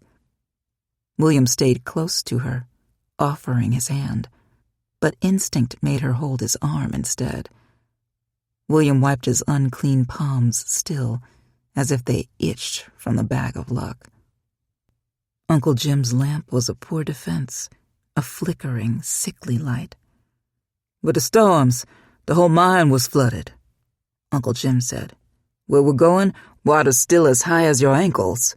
Higher in some places. Lottie, mind where you walk. Don't get that dress wet." Lottie's dress had been wet for 2 days. She would have laughed if she hadn't been so desperate to run back up the narrow steps as quickly as she could. She almost stepped on the dead, bloated rat at her feet, halfway under the water, a flash of light fur against the void. "At least the flood killed the rats," Uncle Jim said, "but they're raising a stench." "Water is good," William said. "It fools the dogs' noses." Nothing was good about this water. No rainwater or creek bed carried the stench of the water in the mine. Lottie thought she might bathe for days and never be clean of it. She hoped the smell couldn't reach William's baby inside her, but it seemed all too certain her unborn could smell it too. "Well," Uncle Jim said, "you needn't worry about dogs down here." He huffed a breath when he said dogs. "What then?" Lottie said. Uncle Jim looked back at her, his face and eyes invisible. "Breaking your necks," he said. "Blowing yourselves to bits. Touch nothing, here?" The narrow cavern opened to release them to a wider space, where a mining car smaller than a wagon sat on the tracks, empty and still. If only the Underground Railroad were truly underground, she thought. If only they could ride to freedom unseen by any human eyes. "Where's the gold at?" Lottie said. The walls did not look golden. "Deep in the rocks. Tain't plain to the eye." Black water pooled just beyond the mining car, shimmering tar in the light. Dripping echoed around them endlessly. Again, Lottie fought the urge to run. "We ain't gonna drown down here, is we?" Lottie said. "Not so long as you do as you're told and don't wander," Uncle Jim said. "Come on." As he let them pass the mining car, water seeped into her worn shoes, cold enough to tingle her toes. Water dripped just beyond her nose, and Lottie looked up. Sharp rock formations like swords above them stood poised to fall and slice them in two. The next water droplet caught her eye, and she panicked as the cold stung and blinded her. With a gasp, she wiped her eyes clear, her lungs locked tight until she could see Uncle Jim's lamp again. William pointed to a narrow enclave, a shelter to their right. "Here?" "No," Uncle Jim said. "Not far enough in. That's where the men crouched during the blasts. We'll find you another like it." The corridor forked, and Lottie tried to map their location the way she did in the woods. But by the next fork, she was confused. No landmarks guided her here. The sloshing grew deafening as the floodwater rose to their shins. Lottie gathered her dress at her waist to try to avoid soaking it in stink. Mama had warned her not to stay wet, that she could get sick and die. But even though both she and Mama knew death might await her, Mama had said, "Yes, let William take you and that baby away. There ain't nothing for you here. Go see Jim at his gold mine. At least it's a chance." But the longer Lottie walked, the less it seemed like any kind of chance. Death above or death below, it didn't matter. Dying was dying, and Lottie felt death down here. William gave a start, staring into the water near his feet. "Y'all see that?" "What?" Lottie said. William probed the water with his foot. "I saw something. Quit your daydreaming," Uncle Jim said. But he sounded frightened.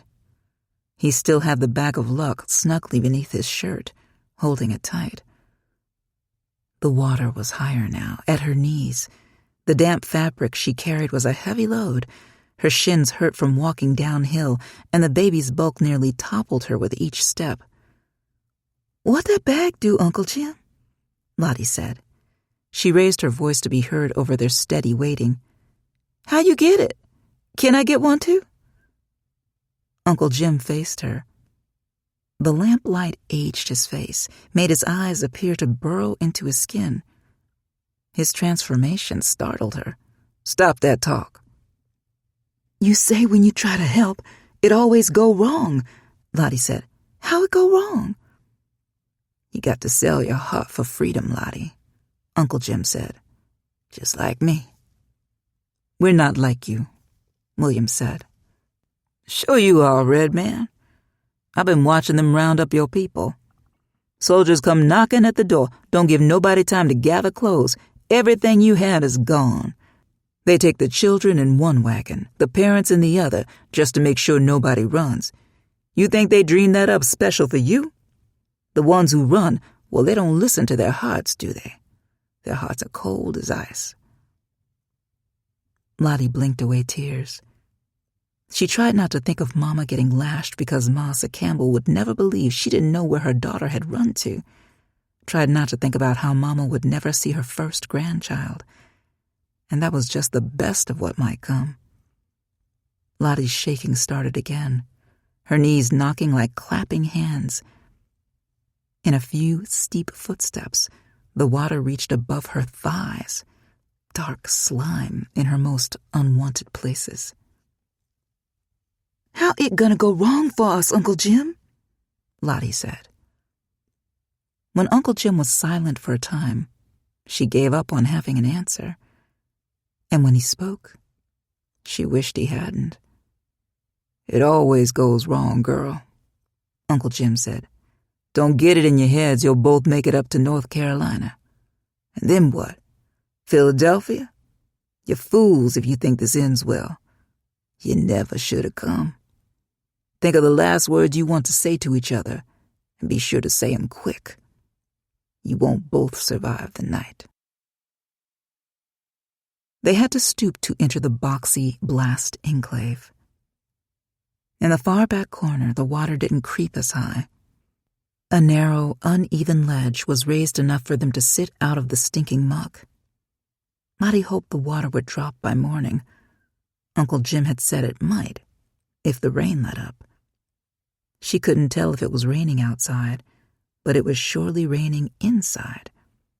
The only sounds were the chorus of dripping water and Uncle Jim's sing-song prayer as he walked back up to the world above. "Lord, take pity on your poor servants on this long night." She heard his voice echo through the passageway. The words collided and faded, but she could make them out well enough to feel the prayer move her spirit. "Do not punish this poor shepherd, Lord, for we all have suffered enough. Do not punish the innocent, Lord, for all they desire is the freedom to serve you better." Every few words, his voice hitched in a sob. He was the very sound of despair. Then it was a faraway whisper. Then he was no voice at all. All around her, the dark. Uncle Jim had given them 2 lamps, but the 200 miles since Augusta had taught them to save kerosene for dire necessity.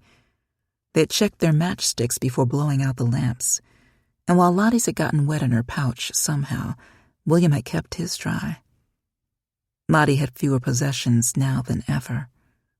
Before this night, she had never wanted for moonlight or air to breathe. But Lottie was glad for the dark, since she didn't want William to see her tears. He was helpless to soothe her, so why should they punish each other? She huddled against the best man she knew, hearing Uncle Jim's prayer in her mind, rubbing her belly. Uncle Jim had said that in the morning he would give them a treasure chest in the Irishman's wagon, dry clothes, a packed traveling bag, food, boxes of matches, a new compass, and money. How much she could only guess if Uncle Jim's hired man didn't steal it first. Neither of them had a timepiece, but she thought it had to be 10 o'clock at least. In 7 hours, Uncle Jim would come back for them. 7 hours. 7 years it might as well be. But he would come. He would come this time. 7 hours, Lord. Let them last 7 hours. Don't let her mother's lashes be for nothing. Don't let William's grandmother's cries in her sickbed when the soldiers came be for nothing. Let it all matter for something. Unless he means to drown you both here, for your own good. And didn't he? Hadn't she heard his soul's guilt in his weepy prayer? Lottie couldn't swallow away her sob, and William slid his palm against her hot cheek, all tenderness. Did he know it too? Did he know Uncle Jim had sent them into the mine to die? Loud splashing flew toward them, gone as soon as they heard it. They sat closer, their bodies hard as stone. The splashing had come from directly outside the mouth of their enclave. Had Uncle Jim come back so soon? No more than half an hour could have passed. "Uncle," she whispered. William covered her mouth with the palm. His heartbeat pulsed through his skin. The next splash sounded like two limbs colliding, then an undulating motion, one spot to the next. And sudden, impossible silence. They could be back out in the forest, jumping at bears and bobcats. "That ain't a man," William said. "Didn't I say I saw something? He saw it too." "What'd it look like?" Lottie said. "A snake?" "Too big for a snake," William said. "Too wide. Can't say what it looked like, but it wasn't no fish or snake. It looked about as long as me." "It's a man then," Lottie said. "Somebody chasing us." "No," William said. "Not a man." William calmly struck a match and lit his lamp.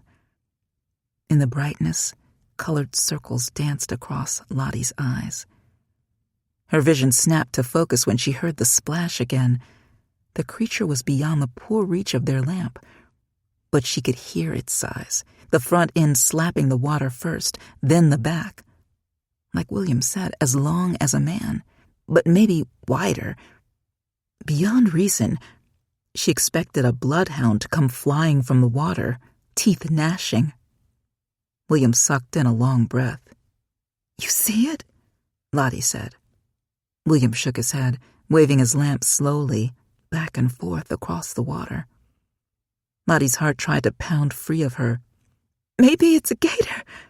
"No," William breathed. He stayed patient with his lamp's spotlight, which showed only brown flecks floating in the murk. "What then?" Lottie said.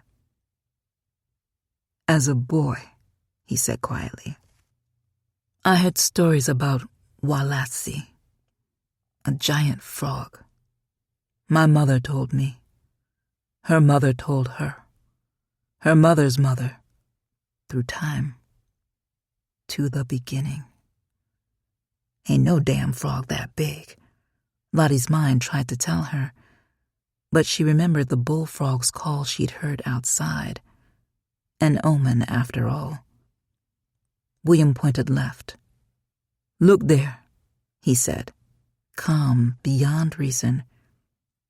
Ripples fluttered in the lamplight, Then a frothy splashing showered them.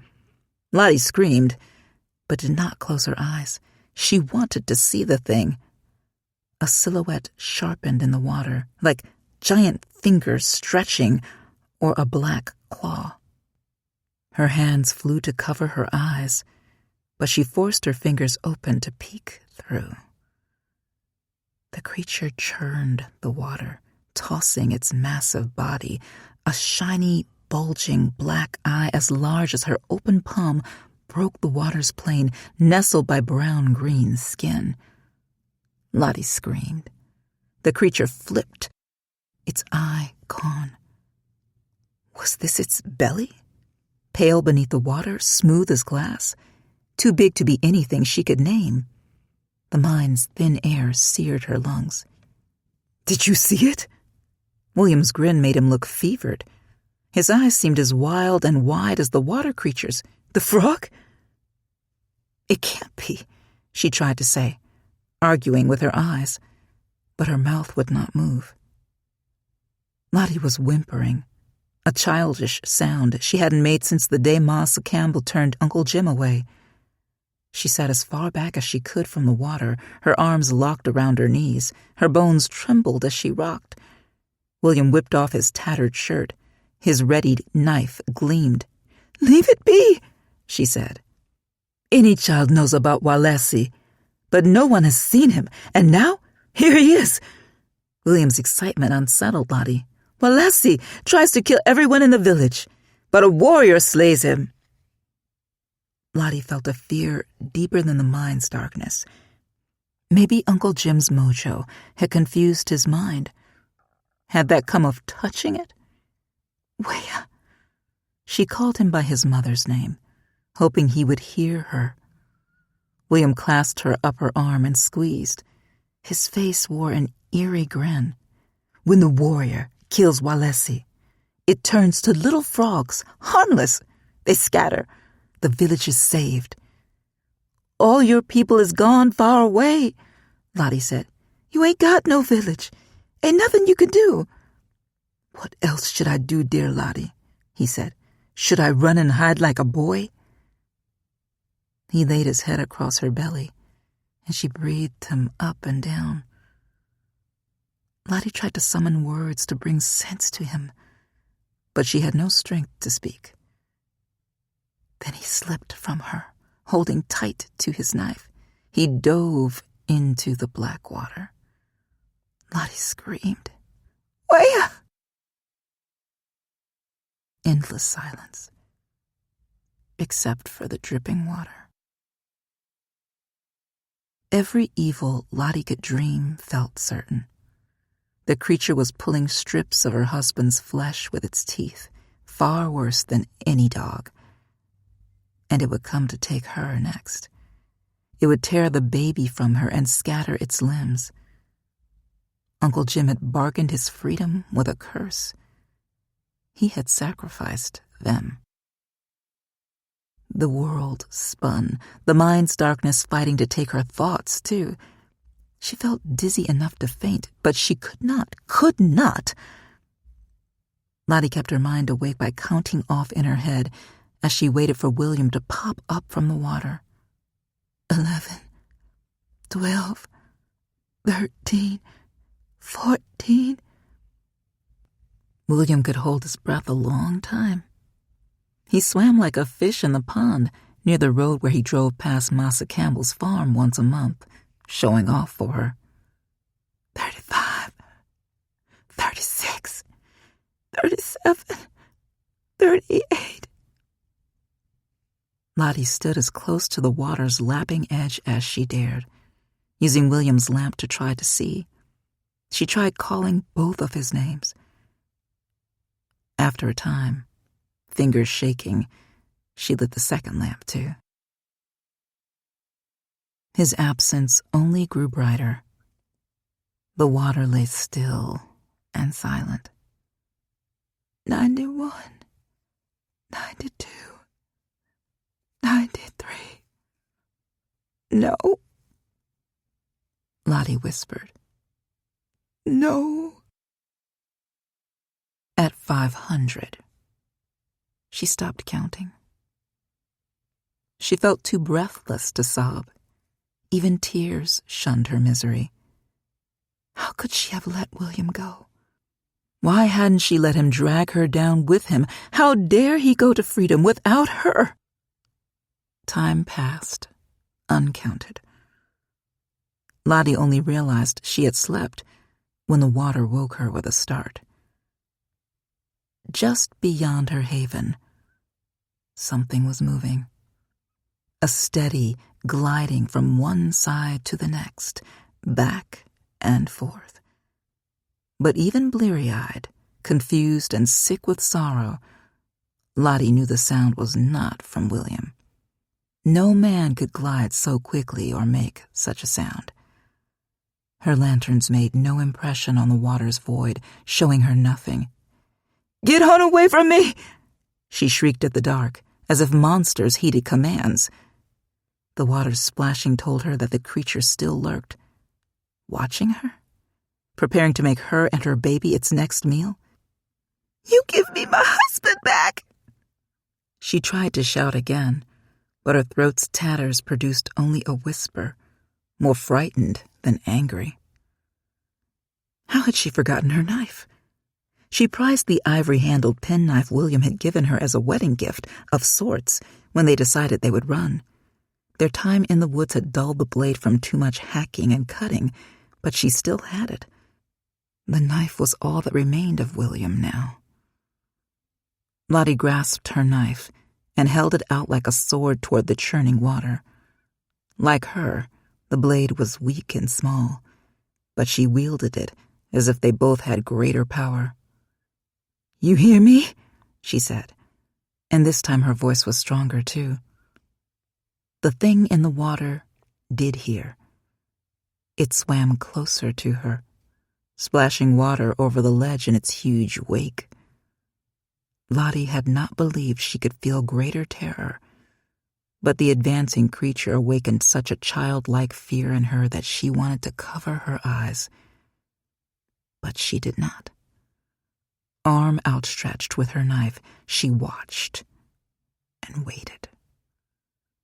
The bulbous eye appeared again before the water swallowed the sight of it, much closer than it had been before, gone before she could lunge at it.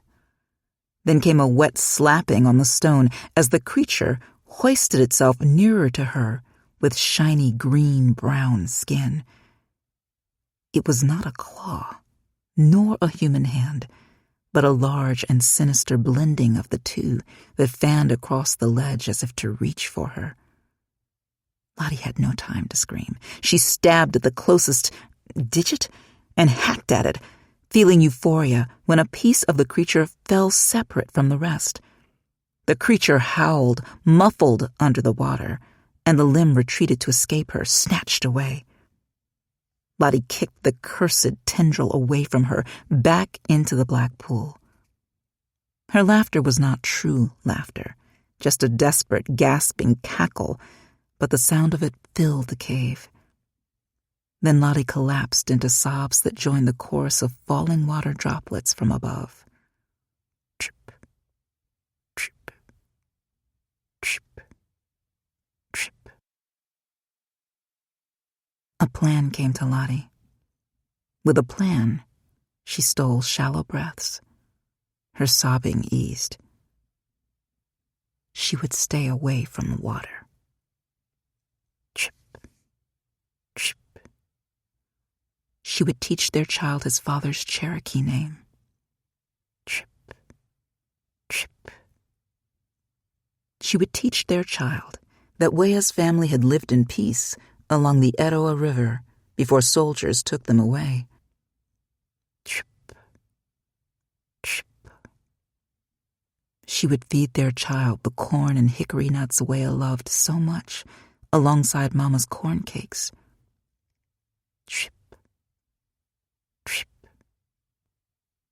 Minutes passed, then hours, while Lottie made her plans for freedom that she would win at such an unfathomable cost. "Lottie, you still here?" When a voice came, Lottie shrieked. Hope swelled in her. But no, Not William. Not Wea. Had she slept again? Her body was stiff against the stone. Hours must have passed. Lamplight swayed in the passageway. The water had receded to a thin sheet. She smelled pipe tobacco. Her uncle's shadow floated on the wall. "We got to hurry, girl." Uncle Jim did not ask about William. He was not surprised her husband was gone. "Well," she whispered to the ravaged cave. "Come on, laddie, my man's outside waiting." As Free Jim reached for her, his 2 gold rings flared like droplets from the sun. His pinky finger, a bloodied crust, was freshly sliced away. I wrote this for a former student, Danielle Jose Older, and Rose Fox for the wonderful anthology Long Hidden, Speculative Fiction from the Margins of History. The story was inspired by a trip to a gold mine in Dahlonega, Georgia, where I first heard that a black man had owned a local gold mine. The mine was called Free Jim's Mine, and he was indeed named James Boskler. During my research, I learned that the little-known Georgia gold rush displaced the Cherokee people and set them on the Trail of Tears. The rest is entirely fiction.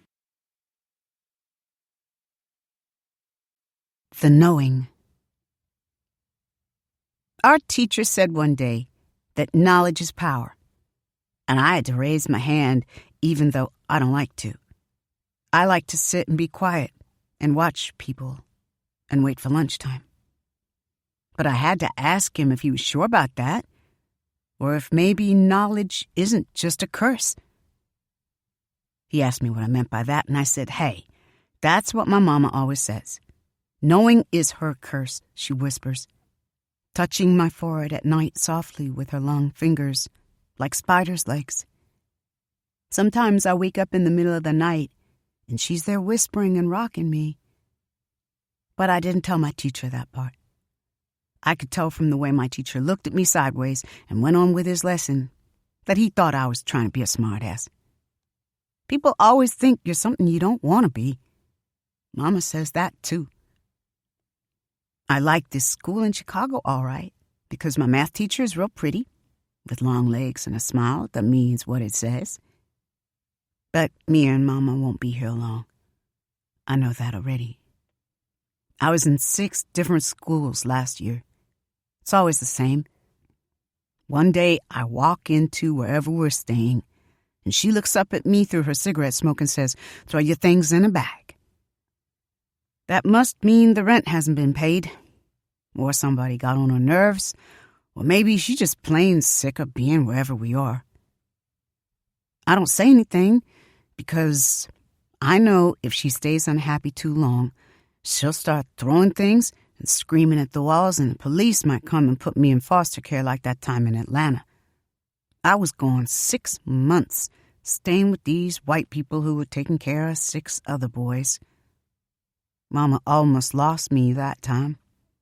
When the judge said she could take me back, I smiled in the courtroom so he wouldn't see how mad I was at Mama. But I hate it when she acts like she's the kid instead of me. I didn't speak to her for a whole week. And when I did, I said to her, "Damn, Mama, you gotta do better than that." I meant it, too. And she promised she would. She really tries. Things will be really cool for a while, better than cool. And then I walk through the door and see that look on her face and those Marlboro Lights or whatever she smokes when she's in a smoking mood. And I know we're moving again. I guess she feels like she'll be all right if she just runs away from it, as if you could run away from your own head. I wish Mama wouldn't smoke dope. It freaks her out. She goes up and down the stairs and walks through the halls wailing and sobbing, pounding on people's doors and shouting out dates. March 12th, 2003. September 6th, 2006. December 13th, 2020. I have to find her and bring her back to the apartment to listen to Bob Marley or Bunny Wailer, something that calms her down. I hug her tight, and when she sobs, I can feel her shaking against me. Those are the times I have to be the grown-up. It's all right, Mama, I say. Nikki, she says to me in a little girl's voice, I ain't only telling. I make it happen. When they ask me, I say, okay, you're October 15th, you're February 8th. I'm doing the deciding, Nikki. It's me. Ain't it? Ain't it? She gets like that on dope, thinking she's got or something. I have to keep telling her, Mama, it ain't you. Knowing ain't the same as deciding. TV Guide don't decide what's on TV. Then if I'm lucky, she'll get a smile on her face and go to sleep. If I'm unlucky, she'll keep crying and go back running through the halls, and one of the neighbors will call the police. That's what happened in Atlanta. They thought she was crazy, so they locked her up and took me away. Lucky for her, the doctor said nothing was wrong with her. But he didn't know what she knows. In Miami Beach, the last place we lived, our apartment was upstairs from a botanica, which is where the Cubans go to find statues of saints and stuff like that, trying to make magic. Mama took one look at that place and almost busted out laughing. She doesn't believe in statues, she says, but she was real nice to the owner, Rosa, who mostly spoke Spanish. Mama told Rosa what she does, what she knows. It took the lady 3 or 4 times to understand Mama. And then she didn't want to believe her. El día que la gente van a morir? Rosa asked, frowning. You could tell she thought Mama was trying to scam her. Mama sucked on her teeth, getting impatient. She looked back toward an old lady in the back of the shop who was checking out some oils and small glass bottles on a shelf. The lady was breathing hard, walking real slow. Mama can smell sick people, no lie. Mama leaned close to Rosa's ear. You know that lady? Mama asked her. Rosa nodded. Sí, my aunt, she said. Está enferma. She's gonna die soon. Real soon. Rosa looked offended, her face glowing red like a dark cherry. She turned away from Mama, straightening up some of the things on her shelves. You should have seen all that stuff. She had clay pots and plates and cauldrons and beads and tall candles inside glasses with holy people painted on them. Even a candle that's supposed to burn 14 hours. And there were teas labeled Té de Corazon and Té de Castilla. I always pay attention when I'm in a new place. I like to see everything. Listen, Mama said to Rosa, trying to get her attention. You know your days of the week in English? Remember Friday? That lady back there gonna die on Friday. Mama held up 2 fingers. Friday in 2 weeks. Viernes. Nikki, how you say 2 weeks in Spanish? Dos. I had to think a few seconds. Semanas. Rosa stared at me, then at Mama's 2 fingers, then dead into Mama's eyes. From her face, it was like Rosa couldn't tell she wanted to be mad, scared, or sad. People always look at Mama that way. Then you come upstairs and get me, Mama said. I want to work here. I had forgotten all about Rosa and her botanica when someone knocked on our door on a Sunday morning. Mama was out getting groceries, and I was watching cartoons on the black and white TV Mama had bought from a thrift shop for $20. It only got 2 channels, but one of the channels showed the Roadrunner on Sundays, and that's my favorite. Rosa was standing there in our doorway, dressed up in black lace. I almost didn't recognize her because she was wearing lipstick and had her face made up to look nice, even though her eyes were sad. It took me a second to remember she must be on her way to her aunt's funeral. Mama's not here, I said. When she come, you tell her for me, no? Rosa said. Tell her she say truth. She say truth. I wanted to close the door. I was missing the best part, where Wile E. Coyote straps the rocket to his back so he can fly. He always crashes in the end, but at least he flies for a little while. So Does she have a job or what? I asked her. Rosa nodded. Cool, I thought. Whenever Mama has a job, there's always a little extra money for candy bars and T-shirts and movies and stuff. Mama only works because of me, because she likes to buy me things like other kids. I felt a little guilty, though. In Miami Beach, I knew I'd better enjoy Mama's new job while it lasted. She could never work long before she had to run away. At the Botanica, Rosa put a sign up in the window saying she had a psychic inside. And she told people they could go back into the storeroom past the colorful curtain to talk to Mama. The thing is, Rosa got it all wrong at first. She was saying Mama could tell people if their husbands were cheating or if they would get a raise at work, the kind of lame stuff they see on TV commercials. Mama just shakes her head and tells people she knows one thing only. And when she says what it is, some of them really do turn pale, like ghost pale. Then they stand up as if she smells bad and they're afraid to stand too close to her. At Rosa's Botanica, Mama didn't get too many customers at first. But it was still kind of nice because she and Rosa started becoming friends, even though they could barely talk to each other. I like Mama to have friends. When Mama wasn't helping at the cash register, most of the day she'd sit back there watching TV or playing cards with me. Sometimes, when there weren't any customers, Rosa would come back with us and watch Spanish-language soap operas. I like to watch them, too, because you don't need to know Spanish to understand those. Someone's cheating on somebody, somebody's pissed about something. Mama and Rosa would laugh together, and Rosa would explain some parts to Mama. "He very bad man," she would say in her sandpapery voice, or, "That woman no married to him." But Rosa didn't need to do that, because most things don't need words. Most things you can see for yourself. So one day, there was a thunderstorm, and Rosa was shaking her head as she stood in front of her store window, staring out at the dark clouds. Lightning turned on the whole sky with a flash. Then it was black again, and the thunder sounded like a giant boulder being rolled across the clouds. Miami Beach is the best storms I've ever seen, but Rosa was only letting herself see the scary parts.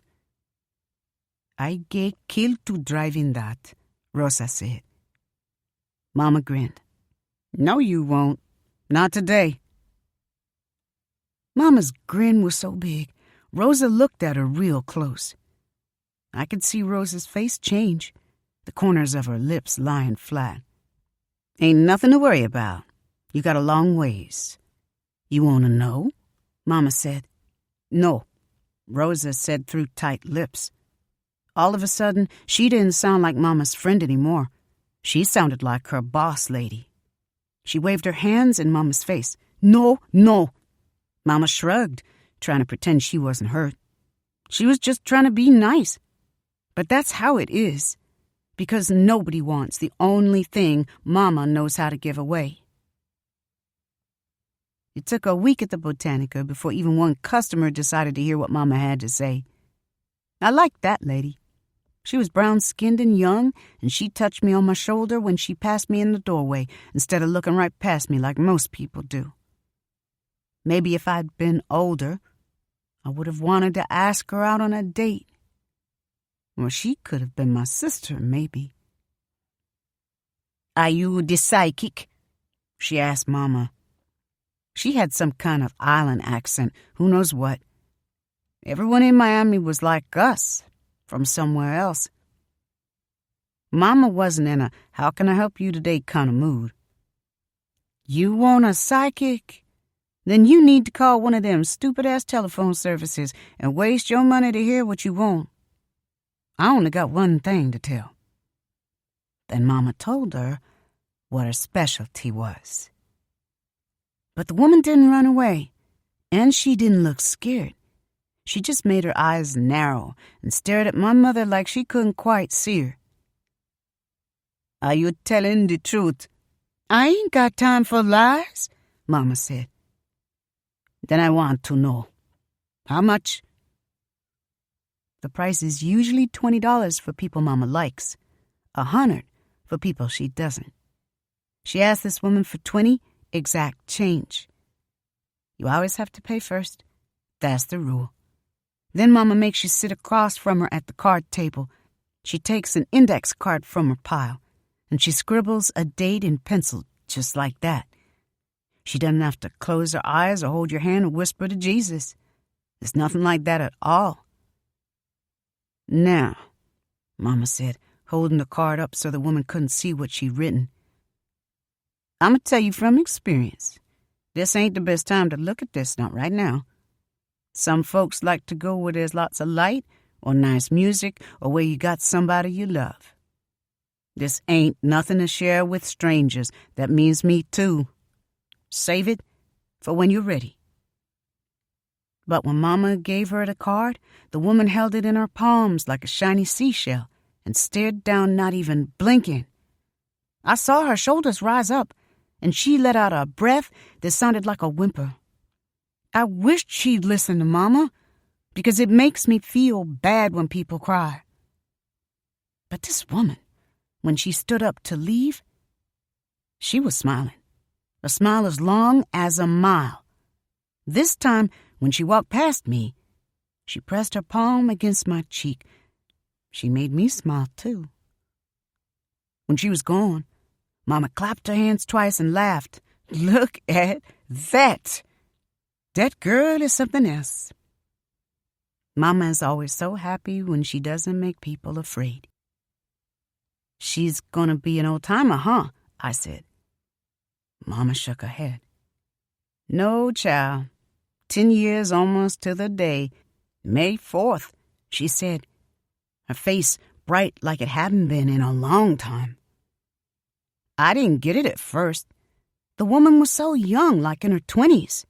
How could she be happy to have 10 years left? But then I thought maybe she was sick with something really bad, and she thought she was a goner already. To her, maybe 10 years was like a whole new life. It's weird.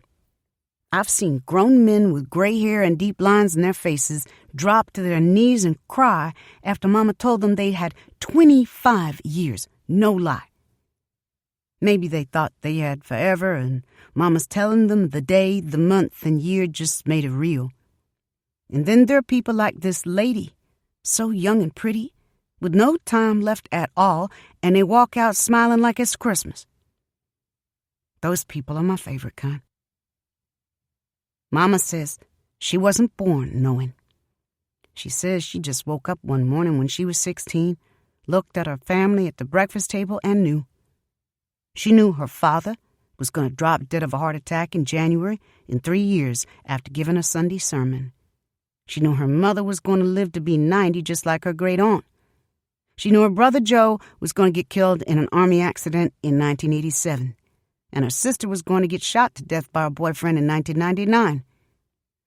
She says she just ran to her room and cried because all that knowing hurt her heart. Then it started coming true. Mama says her father dropped dead of a heart attack after giving the sermon the first Sunday after New Year's in January, and her mother treated Mama like it was her fault. Same when the phone call came about Mama's brother, my dead Uncle Joe. Mama wanted to hide her knowing, but right after her father died like she said he would, people started coming to the house to see her. Because some people, maybe they're just weird or they're less scared than other people, think knowing is power. Just like my teacher said. But Mama doesn't feel that way. Not at all. A curse, she calls it. She has all this knowing, but there's nothing she can do to stop it once she knows. Even if she prays and fasts, it doesn't change anything. My dead Uncle Joe never even joined the army because Mama begged him not to, but he got run over by a car on the exact day she said in 1987 anyway, the same year I was born. Nobody can cheat it, except maybe the other way.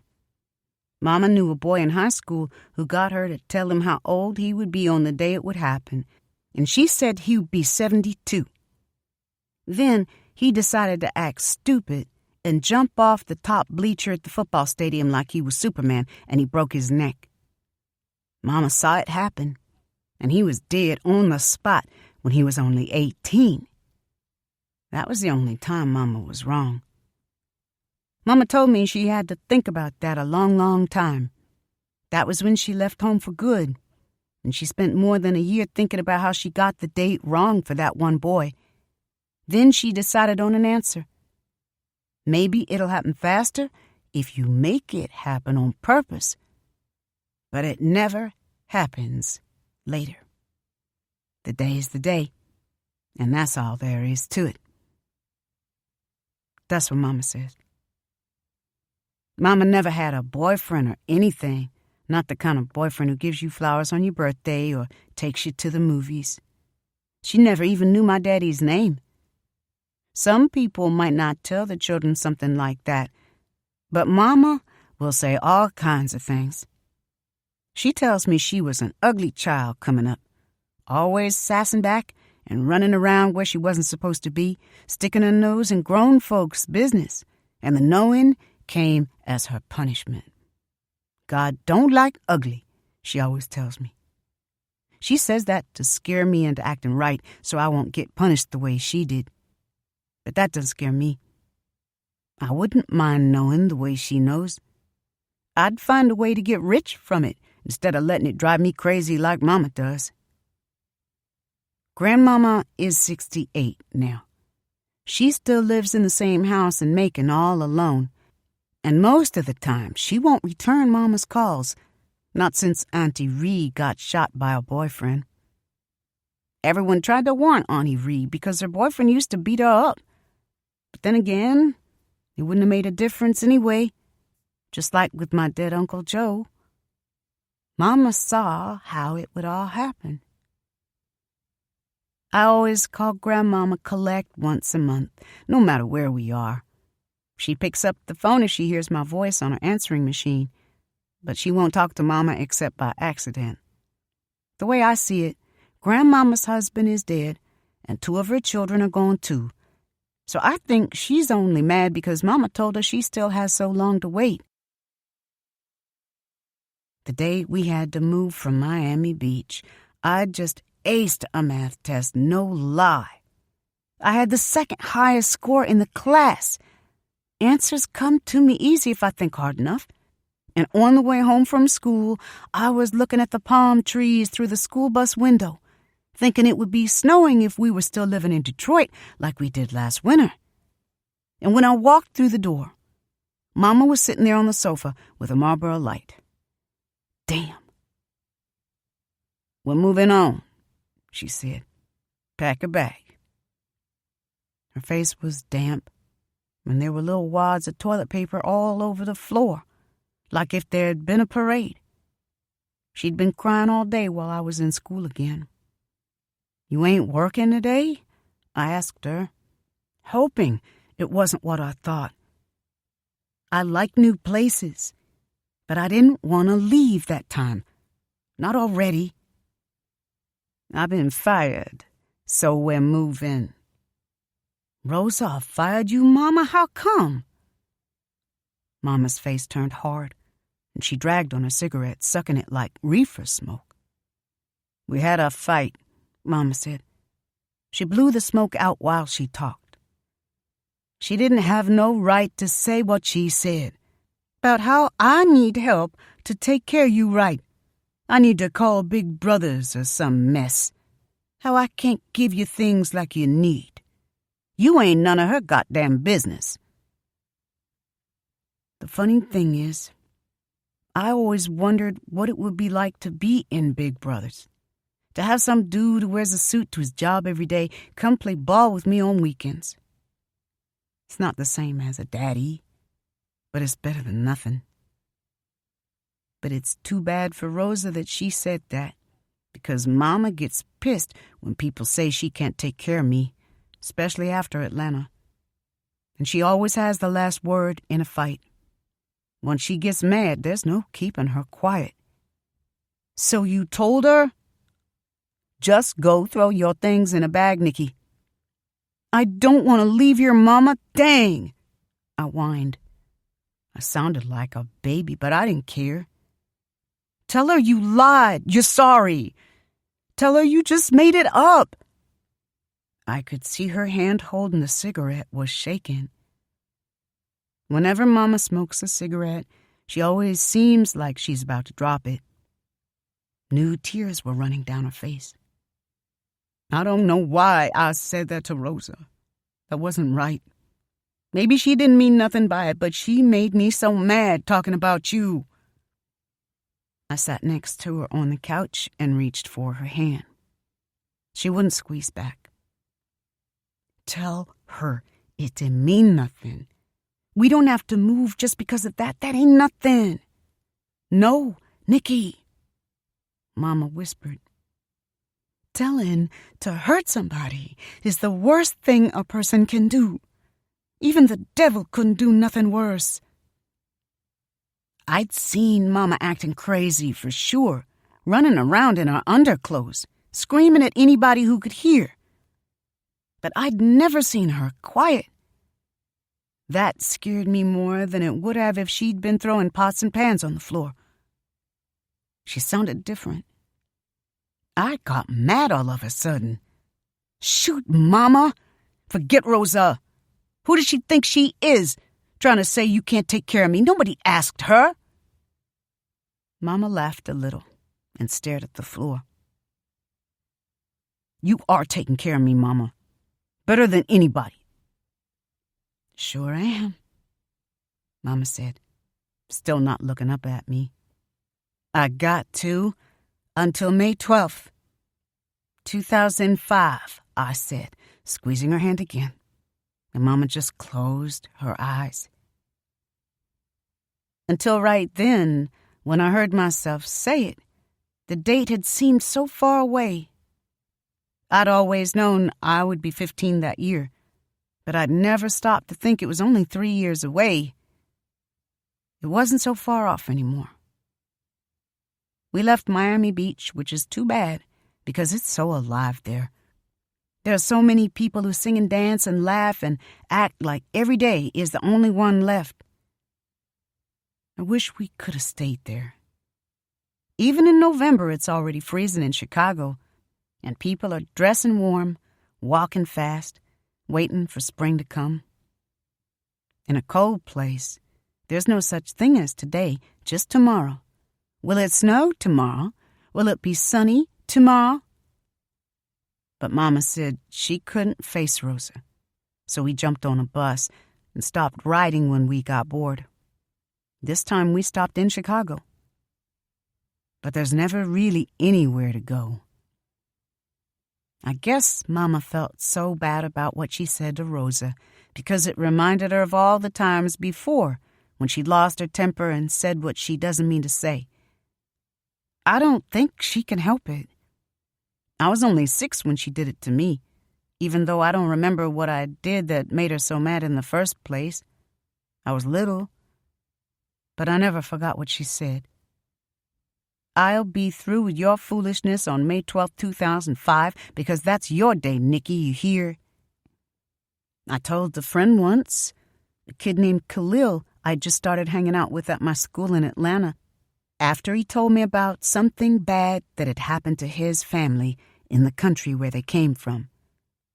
We were just standing on the playground and we told our worst stories. His story had soldiers. Mine was only about Mama and May 12th, 2005. That was the only time anyone ever looked at me the way people always look at Mama.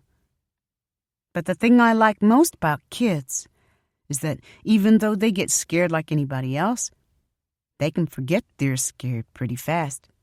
Especially kids like Khalil, who know there's more to the world than video games and homework.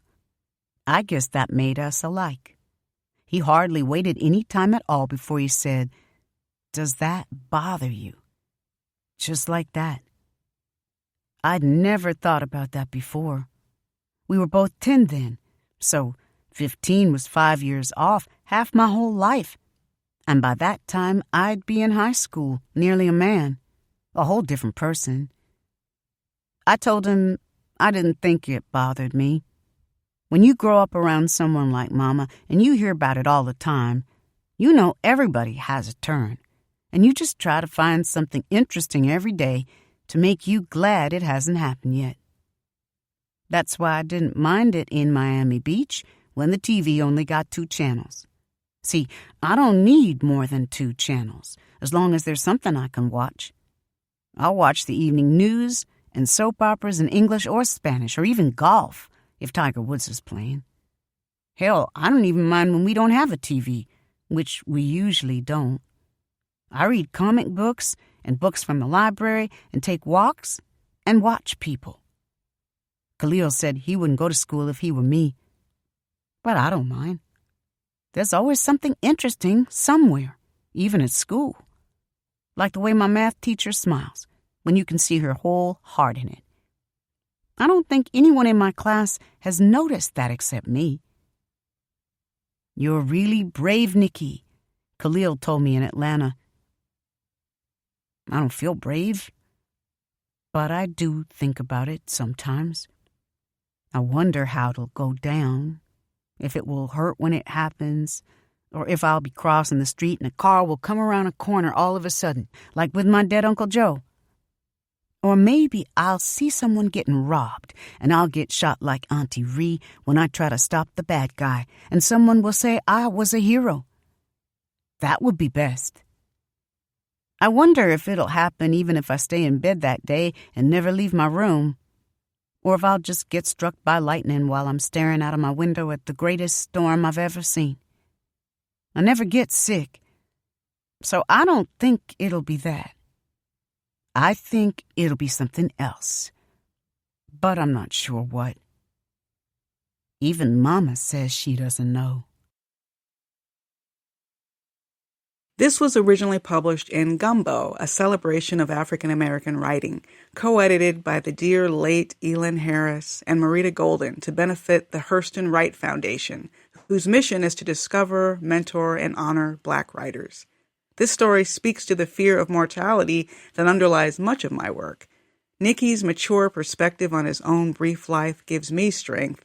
After all, we are not here nearly long enough, and each of us is waiting for our day. Like daughter. I got the call in the middle of the week, when I came wheezing home from my uphill late afternoon run. I didn't recognize the voice on my computer's answer phone at first, although I thought it sounded like my best friend, Denise. There was no video feed, only the recording, and the words were so improbable they only confused me more. "Sean's gone. Come up here and get Niecy. Take her. I can't stand to look at her." Her words rolled like scattered marbles in my head. I had just talked to Denise a week before, when she called from Chicago to tell me her family might be coming to San Francisco to visit me that winter, when Niecy was out of school for Christmas vacation. We giggled on the phone as if we were planning a sleepover, the way we used to when we were kids. Denise's daughter, Niecy, is my godchild. I hadn't seen her since she was 2, which was a raging shame, and hard for me to believe when I counted back the years in my mind, but it was true. I'd always made excuses, saying I had too much traveling and too many demands as a documentary film producer, where life is always projected 2 and 3 years into the future, leaving little space for here and now. But that wasn't the reason I hadn't seen my godchild in 4 years. We both knew why. I played the message again, listening for cadences and tones that would remind me of Denise, and it was like standing on the curb watching someone I knew get hit by a car. Something had stripped Denise's voice bare. So that meant her husband, Sean, must really be gone, I realized, and Denise wanted to send her daughter away.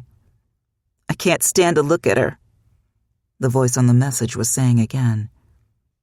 I went to my kitchen sink, in the direct path of the biting breeze from my half-open window, and I was shaking.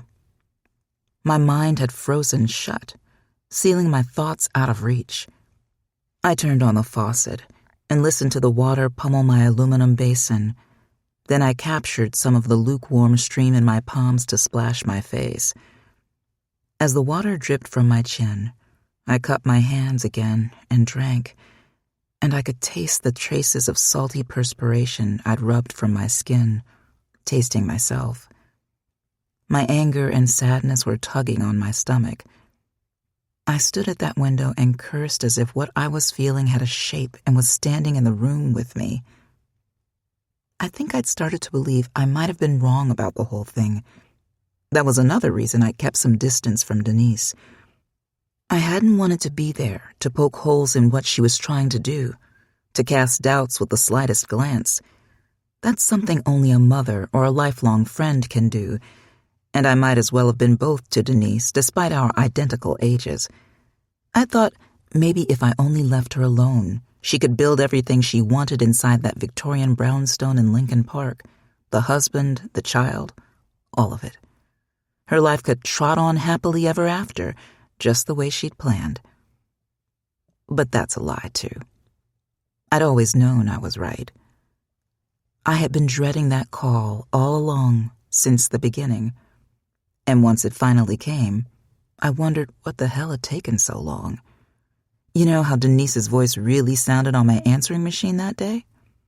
As if she'd wrapped herself up in that recorder and died.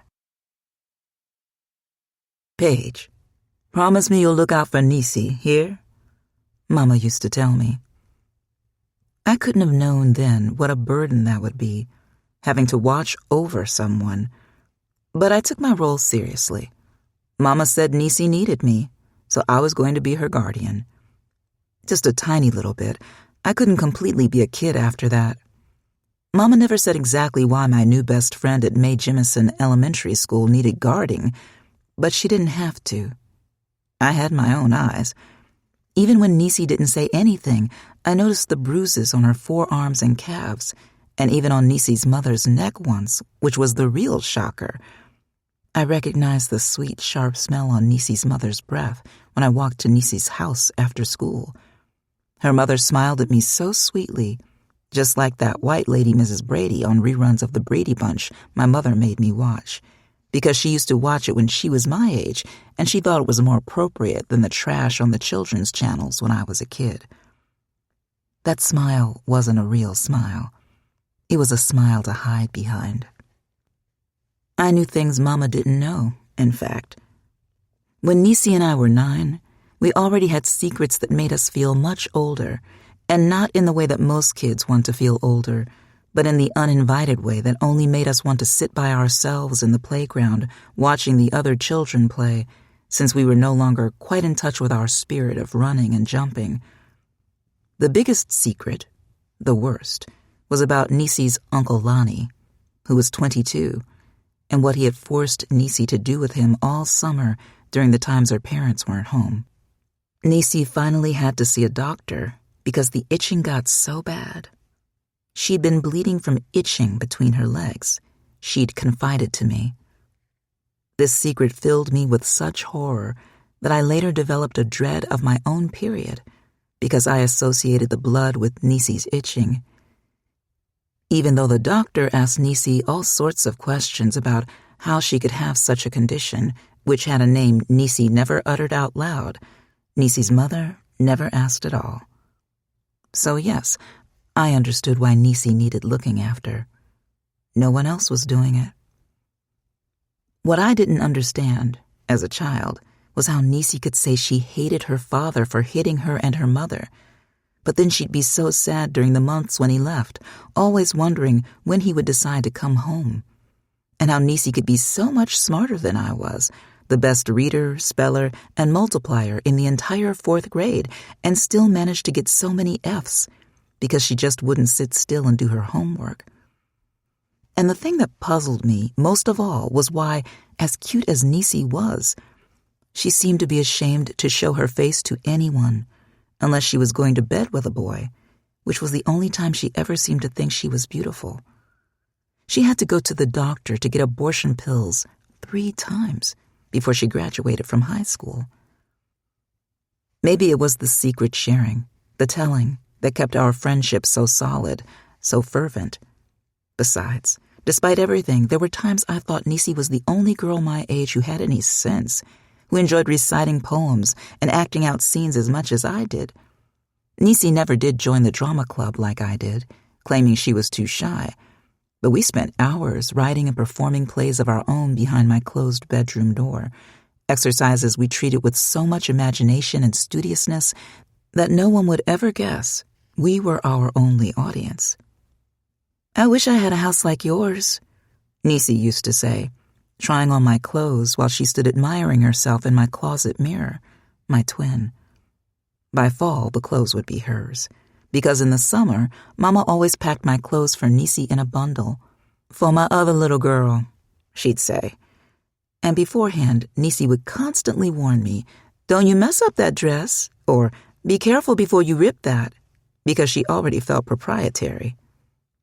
"Oh, my house isn't so special," I used to tell Niecy, but that was the biggest lie of all. In the years afterward, as Niecy dragged a parade of crises to my doorstep like a cat with writhing rodents in her teeth, men, money, jobs, everything was a problem for Niecy. I often asked myself what forces had separated us so young, dictating that I had grown up in my house and Niecy had grown up in the other. She'd lived right across the street from my family, but our lives may as well have been separated by the Red Sea. Was it only an accident that my own father never hit me, never stayed away from home for even a night, and almost never came from work without hugging me and telling me I was his smart little baby doll? And that Mama never would have tolerated any other kind of man? Was it pure accident that I'd had no Uncle Lonnie to make me itch until I bled with a disease the doctor had said little girls shouldn't have? "Girl, you're so lucky," Niecy told me once when I was in college and she'd already been working for 3 years as a clerk at the You Save drugstore. She'd sworn she wasn't interested in college, but at that instant her tone had been so rueful, so envy-soaked, that we could have been children again, writing fantastic scripts for ourselves about encounters with TV stars and space aliens behind my closed bedroom door, both of us trying to forget what was waiting for Niecy at home. In my next life, I'm coming back you, for sure.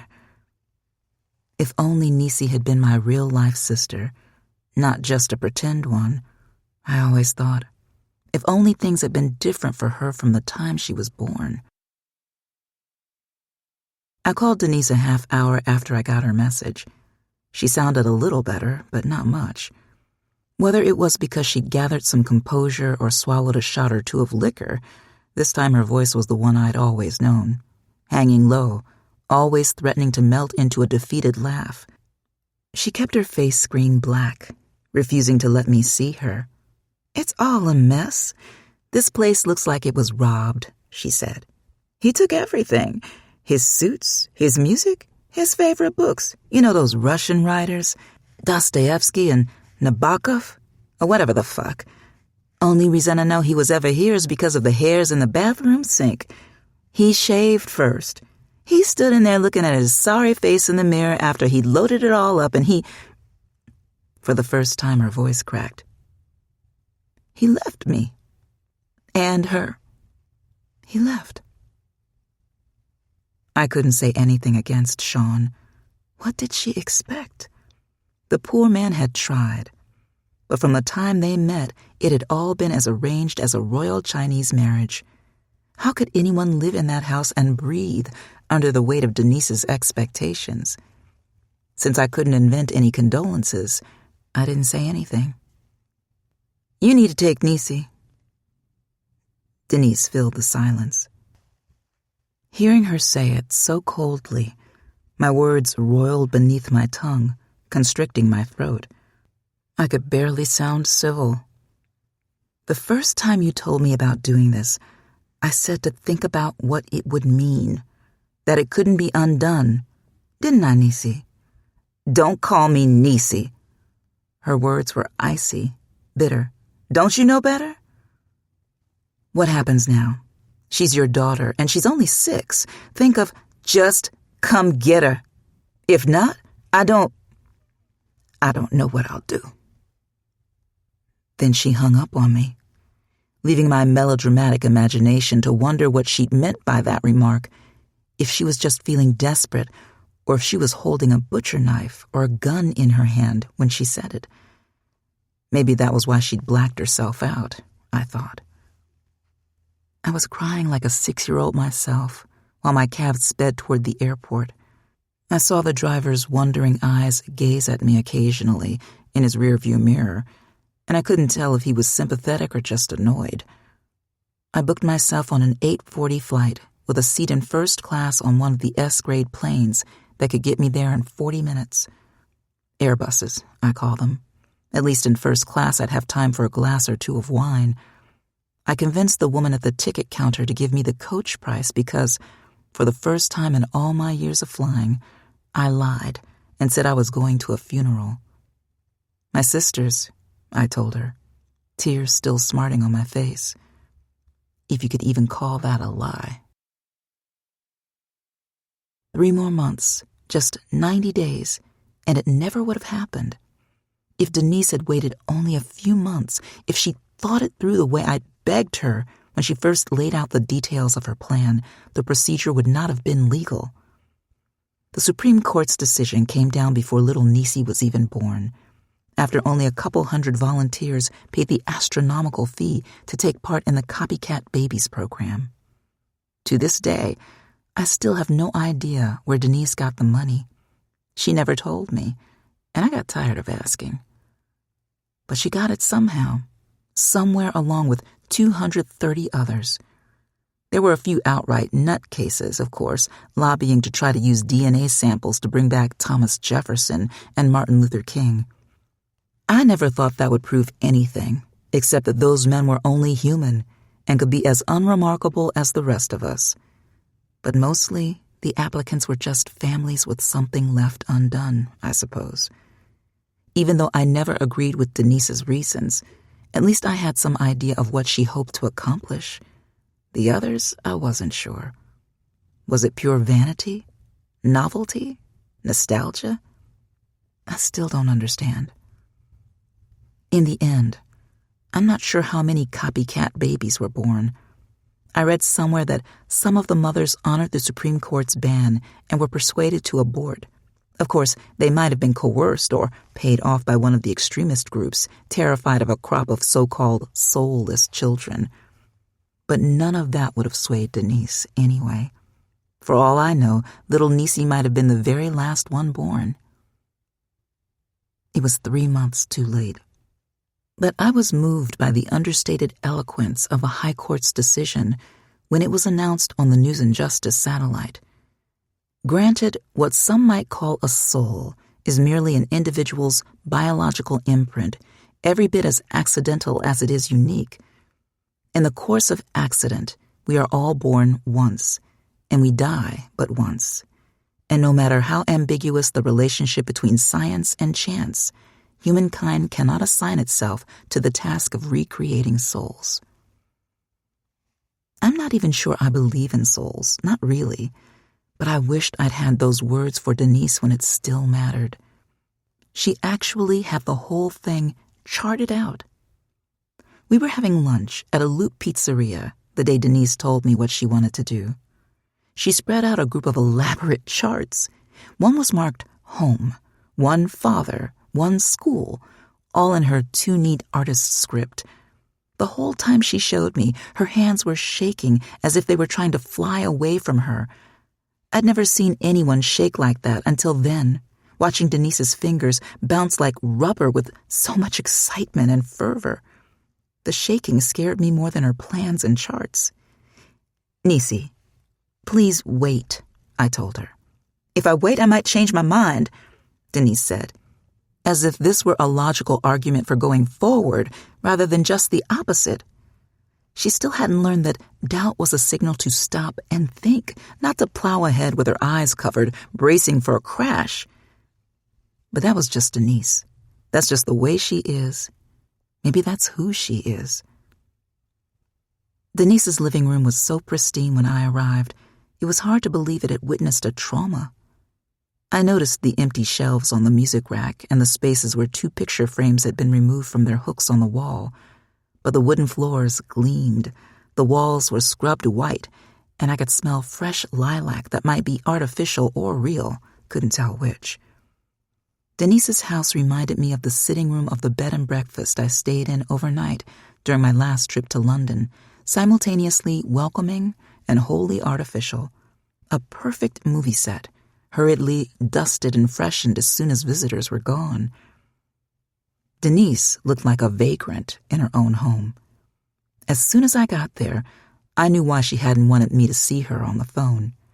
She was half-dressed, in a torn t-shirt. Her hair wasn't combed, and the skin beneath her eyes looked so discolored that I had to wonder, for a moment, if Sean might have been hitting her. It wouldn't be the first time she'd been in an abusive relationship. But then I stared into the deep mud of my friend's irises before she shuffled away from me. And I knew better. No, she wasn't being beaten. She wouldn't have tolerated that with Nisi in the house. Instead, my friend was probably having a nervous breakdown. Did he say why he left? I asked gently, stalling.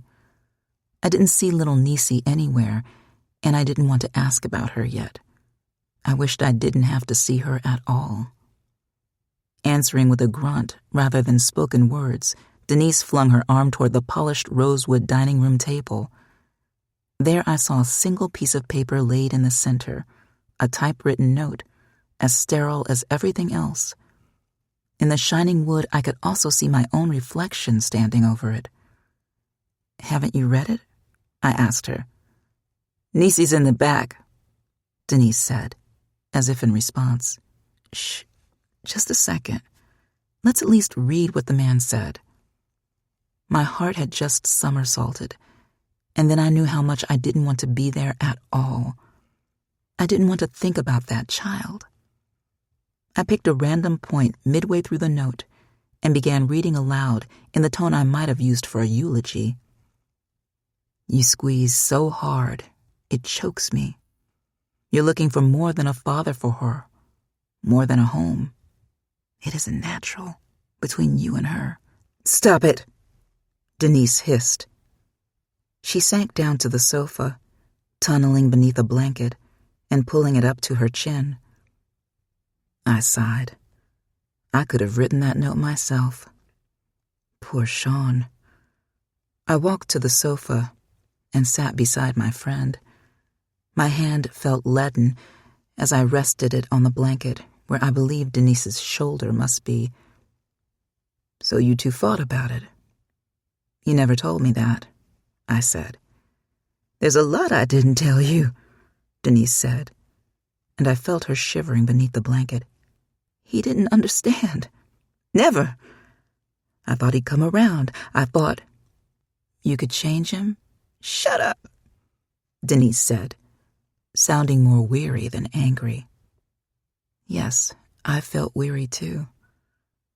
I'd had this conversation with Denise, or similar ones, countless times before. Denise had met Sean through a video personal on the internet, where all she said was, "I want a good husband and father. Let's make a home." Sean was a nice enough guy, but I had known their marriage was based more on practical considerations than commitment. They both wanted a family. They both had pieces missing and were tired of failing.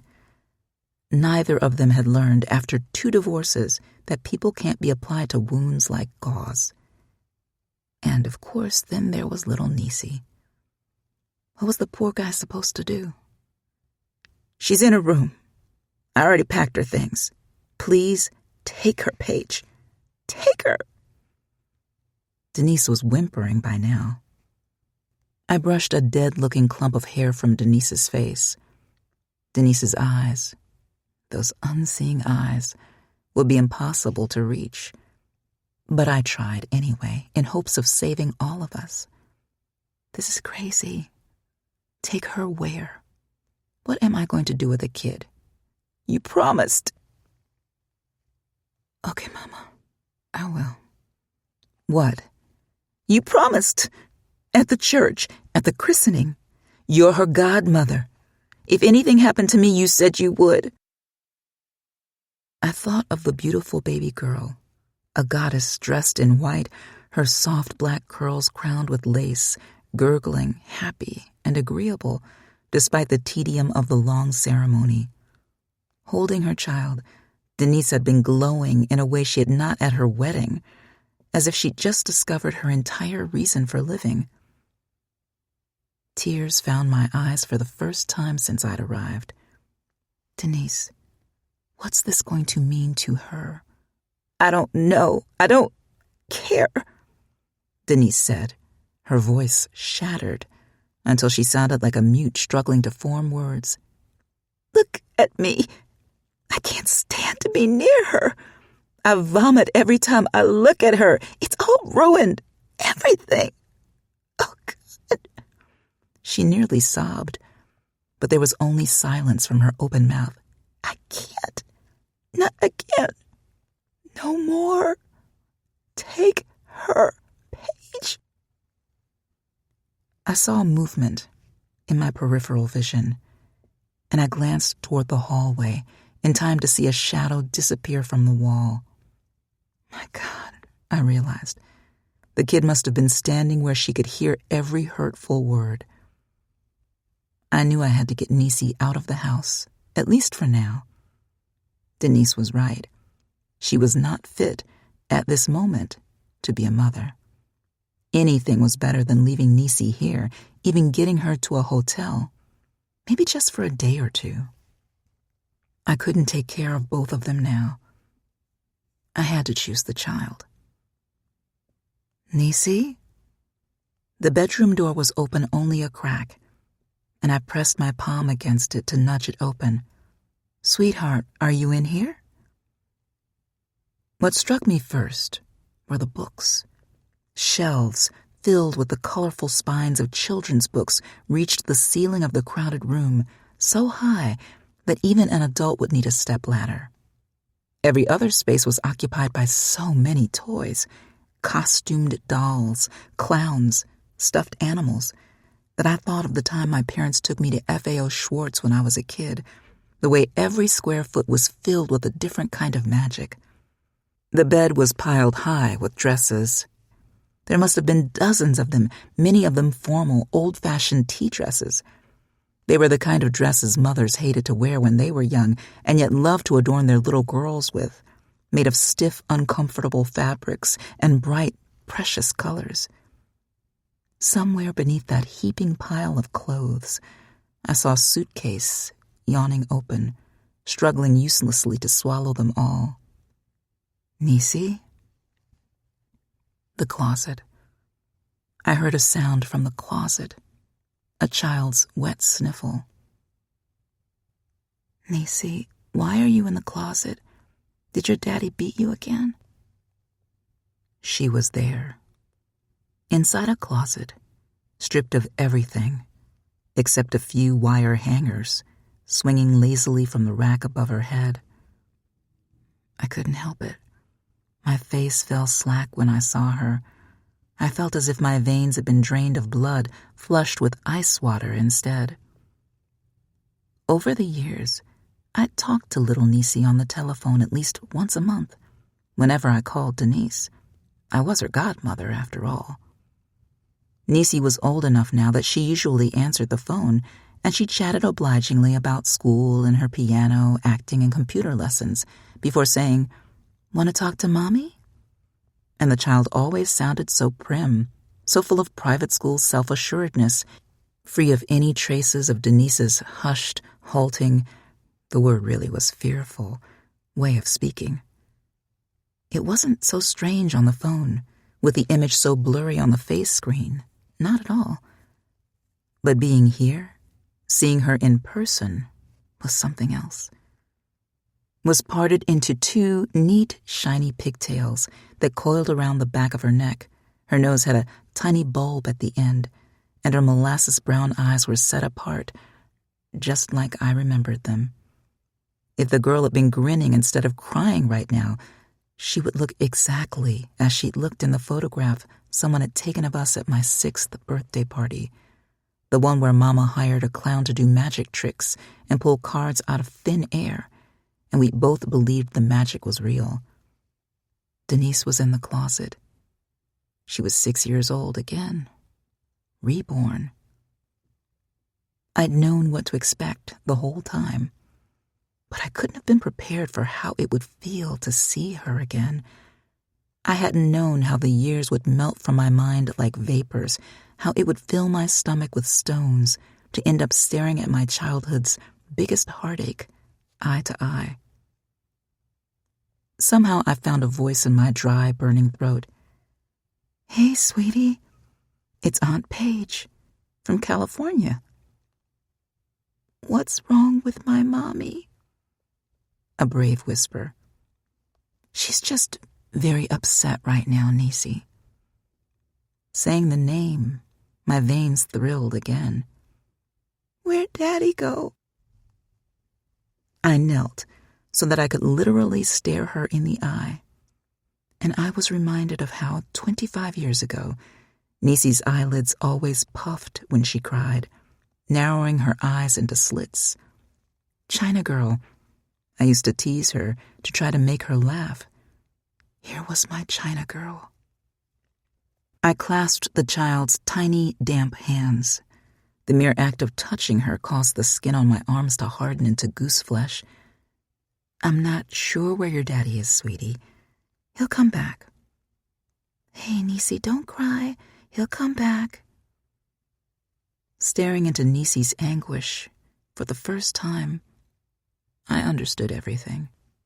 I understood what a glistening opportunity had stirred Denise's soul when she'd realized her salvation had arrived, courtesy of science, a legal procedure to extract a nucleus from a single cell, implant it into an egg, and enable her to give new birth to any living person who consented, even to herself.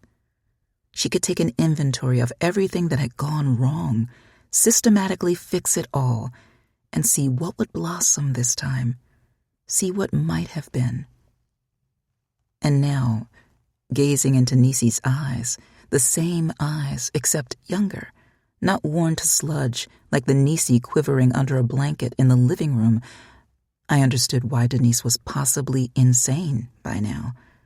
She'd probably been insane longer than I wanted to admit.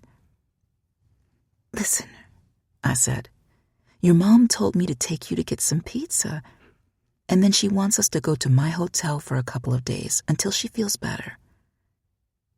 "Will she be okay?" Niecy asked. Her teary eyes were sharp and focused. Yes, I realized. It was these tears ripping Denise's psyche to shreds. This was what Denise could not bear to look at, what was making her physically ill. She was not ready to watch her child, herself, taken apart, hurt by hurt. Again.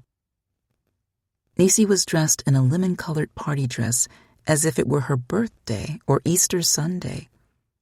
Did Denise dress her like this every day? Did she wake Niecy up in the mornings and smile on herself while she reclaimed that piece too? Of course. Oh, yes, she did. Suddenly, I swooned.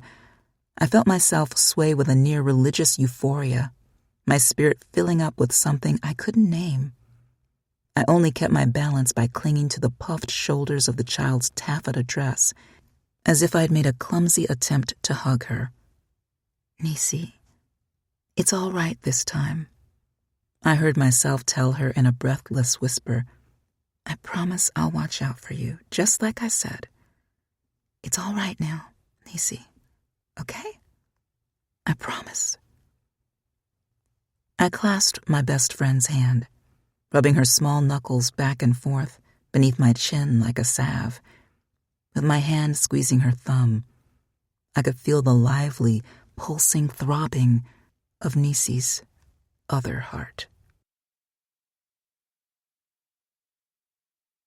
I wrote this story for Cherie Renee Thomas's groundbreaking anthology, Dark Matter, A Century of Speculative Fiction from the African Diaspora, which featured works by luminaries such as Octavia E. Butler, Samuel Delany, W.E.B. Du Bois, Stephen Barnes, Nalo Hopkinson, Charles R. Saunders, and too many others to name.